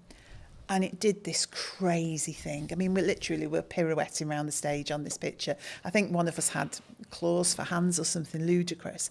But then I gave it real instruction, my voice and the heart of the brand, and explained what I wanted. What it created was amazing. But it needed that voice, that human voice, that human interaction, that brand understanding. So we shouldn't be afraid. I've used the analogy recently of you need to sharpen the knife before you use it. Very good. You know, in the same way with Yeah. AI, you need to teach it what you want it to do, Yeah. and not just write me a social media prompt, Insta, right? It's about actually understanding it as a tool and not just seeing it as a, like, I guess, a fix-all, right? It's the company assistant. It's like your PA. It's part of the business. It's part of your business. It's a tool of the business. Yeah. It hasn't become the business. And I would hope some of the more routine tasks that it will support people then to be able to drive more creativity and innovation because they've got the capacity and the space to do that. You know what business is like. Sometimes it's incredibly busy, just getting tasks done, just executing things. And then you end up working in the business all the time doing. And you don't step away and think, right, okay, let me listen to the customers. Let me look at what's happening in the marketplace. Let me analyse some of the insights. And when you stop and do that, and I hope AI gives us that, so we can stand back and go, do you know what? This is what we need to do. Because I've had time to think about it because AI is my assistant. Something that I found really interesting, and I'll be curious on your thoughts as I'm bringing it up here. I mean, I'm rapidly approaching the end of Mel Robbins' the 5-second rule. Okay. I don't know if you know it, but it came out a handful of years ago, and the crux of one of the things I read on the way here was procrastination is actually a reaction to stress management. It's nothing to do with like not getting the work done. It's how we cognitively distract ourselves and have that stress break. And it kind of links to the AI thing, because I think the performance, you could say that, especially when you're in C-suite or you're, you know, a chief marketing officer or a chief exec officer or a chief strategic officer, etc., we can be so do. How do you personally balance it, but also allow yourself to have that time to, I guess, think up the more creative ideas, or like have that more synergized approach in respect to actually, no, I'm going to step back now and say, let's look at the problems I may be facing and how I can like strategically fix them, but not with the pressure on having to fix the answer today. And sometimes I'm really bad at it. So if I'm overly excited about stuff, then I'm just do, just as you describe, really. There'll be days that fly by and I'm not quite sure what that day was about. I think there's a point in business there where you have to do that, right? Probably, yeah. Well, you do it because it's necessary, in the moment. But then what I also find, I like to be planned and organised. We were talking about this. I like my notebook. I like to think ahead because I like to show up in the right way. Yeah. I am myself. I'm always the same, but I do give thought to how do I need to show up tomorrow? What are the things that I need to achieve? Am I planned and organised around that? And when I am, that gives me those periods of time to step away with do that for people in the business as well. Say, hang on a minute, let's just stop. Should we just go and grab a coffee, or should we go for a walk? Because we probably just need to think this through a little bit. Is that an environment thing, do you think, as well? Like you need to physically remove yourself from the office, the home, to get a change of scenery? For me it is. And I probably use that with other people. Now, whether that's everyone's reality, I don't know. But I am one of those, when I got home and walked the dogs at the end of the day, that's where things would come together. So all the strands from the day that all seemed very sort of disparate and all over the place would come together, and I'd think, right, that's what we need to do. But we talked about this in work the other day, actually, creating space, going for walks, having hours of the day where people put down their keyboards, they put down and we do something different. And whether you want to call that a team exercise or just chilling out and having a coffee, but forcing people in a way to have space. Because your natural reaction is you're being paid to do a job. You see yourself as, I must be productive. I need to be able to demonstrate the things that I've done. But that's not the case. What you need to be able to demonstrate is an understanding of what the most important and priority things that we should be doing. Not that you've done 100 things, that you picked the 10 most important things and did those. And do those well. And do them well, yeah. But don't do, like we said before, don't do them so well you don't actually deliver on anything. But, do them well. I think you need to personally ask yourself. I mean, I'm looking at it as saying, like, I can focus on 3 main things, right? And that's why I'm really leaning into across 3 months, 3 things. Yes. Right? And it's like, right, the podcast, client delivery, and the event. Yeah. That's it. You've got nothing else. You can't add anything else. And it's not that I don't have other ideas. I do. Yes. But it's actually, if I'm going to get what I want from this and I'm going to make this 1% improvements, I have to focus on those 3 things. So how do you, because to me it's capturing the ideas, isn't it? And that I think is the strategically important bit. I think you can, and I believe part of my role is to help people focus on the key things, because I think you are in control of your role and your business, and we've got 26 people there. One of my jobs is to help them prioritise what we need to be looking at and when. But capturing the creativity, not allowing ideas to disappear because we're busy, always making space to go back to things, to reconsider them. And even if in 6 months' time it still isn't right, to reconsider them again. Because what do they say? There isn't any bad ideas. No, it's just about timing. Yeah. And, you know, I mean, the simple answer of like, how do I do it? I have a set of like what I call my command notes or like top end notes. Okay. Whenever I have an idea, I put it down. Don't care how I'm going to use it, don't know where I'm going to use it, etc. I'm like, I don't have the time to focus on how to build that out yet, but I don't want to lose it. Yeah. The other way, building off the AI side, is utilize chats in ChatGPT, for example, especially if you have a conversation in that chat, it will be able to, as in physical conversation, as in you're typing, or actual conversation, you'll be able to then refer back to it. So if you say, hey, ChatGPT, for the next 3 months, I can't really focus on this thing, but actually it's a really good idea, I'm going to come back to you in the future. Can you kind of make a highlight list or make a reel or etc., or make a summary of like my thought process now? And so when I actually have the time to give the focus, I can then do that. And then what you do is you just brain dump. And I love that, because I am a notebook. You see my notebook there? I am a notebook girl. If you ask anybody in the office, I mean, I have strategically coloured notebooks. I lost my orange notebook the other day. I thought the business was going to completely go off a cliff because I'd lost the orange notebook. But that's me. I love to capture those notes. I sit in meetings, I listen to people. I'm thinking, oh, good point, good message, good. But I have started using the ChatGPT to do just that. So I just sit and chat to it. I say, so-and-so thought of this today. Yeah. In terms of and it seems bizarre at the time. I mean, I did think I was losing my marbles a bit that I'd found this new best friend of ChatGPT. But I did, and I systematically would go through and think, right, idea, don't lose it. So now I'm developing a combination of my old way of thinking, get it down on paper because that really works for me. But now capture it somewhere where it can't be lost. Yeah. And I think as well, like if you are capturing it either written wise, like some people are really into writing, there's a couple of things I would say, like get a tablet with a pen so you can just write it and it can digitally transcribe it for you, or just get into the habit of taking photos of those pages, because if you give those to ChatGPT, it's probably nearly smart enough from what I've found to actually be able to capture that information and then convert it into like a text format or whatever you want it to do, or even just capture it inside the chat's memory. I like that, because I'm a paper and pen girl. I really am. It's meaningful to me to put words on. But that might be paper. actually that's how your brain's wired. Yes. And actually that might be your good idea. Yeah. And that's where your ideas flow. But then like in the result where you do lose your notebook, if you're also backing it up through ChatGPT's like chat memory, like you could just have one called idea dump, for example, right? And every single time you write a page in your notebook, take a picture of it. Yeah. And then tell ChatGPT, I'm going to refer back to whatever the note is. Can you bring this content forward whenever I ask for it?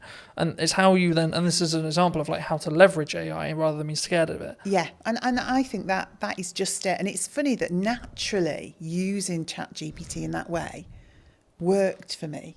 And also that ability then for me to create patterns, trends and insights from it, because I will go back and say, are there any common themes? And I didn't know if it would work or not. You never know if these things are going to work. So can you see any patterns, any common themes, anything that's coming together as one cohesive idea? And it's so good at that in terms of analysing and pulling out insights. Because I would go back, I mean, and this was an arduous task, I'd go back notebook, highlighting things in different colours, pulling strands together, generating one idea from 20 thoughts. AI is really good for that. Yeah. But again, I think it's an assistant tool. I don't think it's going to necessarily replace us. I mean, the trend sort of changed and it became this, someone who's utilising AI is going to take your job rather than the AI itself. And I think that's a more positive or more real reality of what we're going to have in the next 10 years. I think so. To be honest. And things change, don't they? Things always evolve. You know, industries change, the way we work changes, but our minds are amazing. We've just got the power to adapt and do things in a different way with the support of that new way of working. But I found because it's taking the grunt work away or allowing me to document things, etc., I then can have the more creative thinking process because my bandwidth is like opened up in that respect, and I can sort of play around a little bit more with what works and what doesn't, and like what ideas work and what, and I can ideate them a little bit deeper. I think one thing that came to mind then, and this is why I think being the strategy officer is important, is probably one thing we need to think about. One thing I think about is everyone in the office is using ChatGPT or something similar, but I have to keep our voice as the Eden voice and the Eden brand. So that's what then becomes important in terms of us and the team. Because again, we could all go off with our voice thrown into ChatGPT. What it gives you back then starts to become... But I think it's a mirror, right? Yeah. And I think when we blame it, oh, it's a bit robotic, oh, it's a bit this, oh, the words aren't... It's like, well, you put it, you did the prompt, you did the... Yes. But I think, I mean, as a more generalised question, I guess, do you think that we don't look at ourselves, accountability-wise, as an over... Not even necessarily AI, but as an overarching... kind of like as a person when we see something maybe goes wrong, like more generally, like what that people as a whole we don't take accountability themselves, or do you think that's rarer? It's easier to go, it's your fault. Yeah, we don't always want to take accountability. If you're asking if we do, I think you know when you're accountable for something. That doesn't mean you don't try and deflect that accountability, but normally, if you work it through with somebody, you can get to a place where you understand what role you had in that. And again, that's something I have to do, because I think part of my role is clarity. And I think clarity is caring for people. So getting people to a place where they do understand their accountability and they do understand... There's also needs to be a proven place of safety, right? Well, yeah, definitely.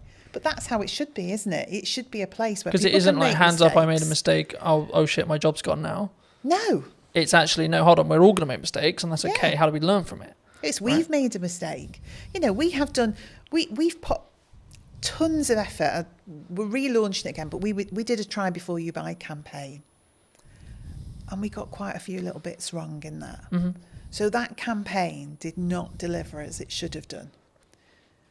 Now, we've learnt from that and we're relaunching it. But at the time, nobody wanted to hands up where the... So I just said, we've made a mistake. This team here, we're the project team. We didn't do it well enough. We weren't aligned. We weren't working together in a way that we were picking some of these things up. So you may have had that ultimate last part responsibility to deliver on that or to create that or to... But actually, fundamentally, it was a project.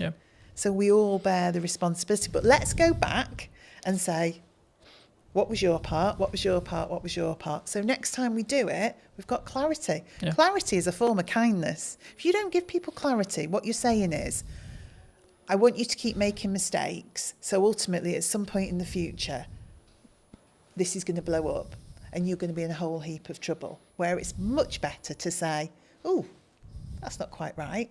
What can we do about that? Or I just want to have a chat with you because I've just noticed. That's much better a way of having accountability than waiting for something to crash and then saying, you did that. Do you look at it as in your role, because obviously you work with a larger team, so I'd be really curious, do you look at it and go like, do you come at it from a perspective of like, are you okay? Like when you work with someone one-to-one, like if they are making mistakes, because it's like you good? Like what's going on? If it's out of character. Yeah, I don't necessarily say I always would do the you good, because different people respond in different ways. But I like to be in touch with the team. I like to have sat with people before we get to that point, so I know a bit about them. So some people want to share more than others do, but fundamentally, you know the dynamics of the team. and you can see if they're having a good day or a bad day, if they need a bit of space but a business, and also SME, I have to say, one of the things I noticed about being in a small business, it is a lot more personal and emotional to me, because I know all those people. I know their dreams, their passion for their role, but equally, that's really positive as well, because just as you described, there are days when I can say, hang on, that's not like you. Or do we want to just take 5 minutes? Or actually, is there anything we can do today? You know, is there anything you just... So, because I feel differently about a small business. I definitely feel it. There's a lot more heart in a small business because that connection is so close. I'm so close to the team. I'm very close to the product. I'm much directly closer to the customers. Yeah. So those decisions you're making, those things you're doing are much more personal. So I would say it's made me more thoughtful. I use my own voice more. I use my own judgment more, and I deal with things in different ways at different times rather than a blanket approach because I just need to get things done. Yeah. Do you think that do you need to, I guess, lead with empathy as a leader in some scenarios?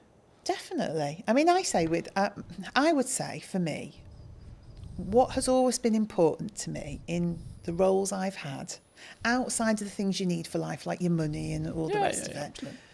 is building a strong team and a strong set of people and individuals.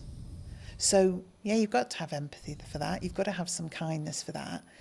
You've also got to be you want to drive people. So motivationally, you do want to stretch and challenge people. So it's equal hands of empathy, kindness and support, but drive and challenge and creating a buzz in people where they can see a future and they can start to really push themselves forward. So I think it's in equal measure, really.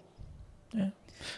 I think sometimes we don't necessarily look at the empathized way of looking at it. I mean, I think we'll wrap up soon, but do you think people are purely just, you're here to do a job? Like, could that be the approach? Like, it can be very, like, I'll use the term like maybe domineering or led or like very pushy in that respect. Like, you're here to do a job, get the job done. It definitely could be, couldn't it? And I think we all have to admit there are times where you just want somebody to get something done. 100%. And actually, is it more of an ebb and flow? Yeah, in some scenarios, you need to lead with candor and you need to lead with empathy. And in other scenarios, you're like, come on. Yeah, because you're also thinking sometimes the mentality of just get it done is because you know what the impact of that is going to be for other people and other things if that isn't done. Yeah. So it is empathetic, but in a different way, because you can see the end result of that not happening. So say we get something wrong. We've got someone who's relying on our food, getting to them on a certain day for their pet, who's always at their food, has a health condition, and logistically we get something wrong. My view is I have to help that person. So in that moment, you just need to get that done. Because we really need to care for that customer, that pet. We have to do the right thing for them. Then we'll stop and say, right, okay, could we have done that differently so we didn't have to get to that point where we had to drive somebody to get that done? Yeah. But there are moments where it's right, but most of the time that's a result of not having done the hard slog in the first place, that you got there. Yeah. For people who may be interested in connecting with you, seeing more of your work, seeing what you're doing at Eden, where's best for people to connect with you? I guess I would say social media, Eden-wise, and then message me via there. So if you go onto Instagram, Eden, throw a message out. Because we're all in the office together, I will pick that up and see it. We're so easy to contact. I am on LinkedIn. I have to say it's not my favourite forum. So I'm much happier to see messages come through on that social media platform, and then I'll be in touch. Fabulous. If you were going to talk to the person who was in corporate maybe 10 years ago, 15 years ago, and you give them this advice today, what would you say to them? Gosh. As a final thought. Allow people to have a voice. We all care about business at whatever level we work and are operating in that moment, and let that individual have a voice. That would be my message. Thank you so much for watching. If you did enjoy this episode and would like to see more like it, make sure to be subscribed. Let me know in the comment section down below if you enjoyed it and what your clear takeaway was, and I'll see you very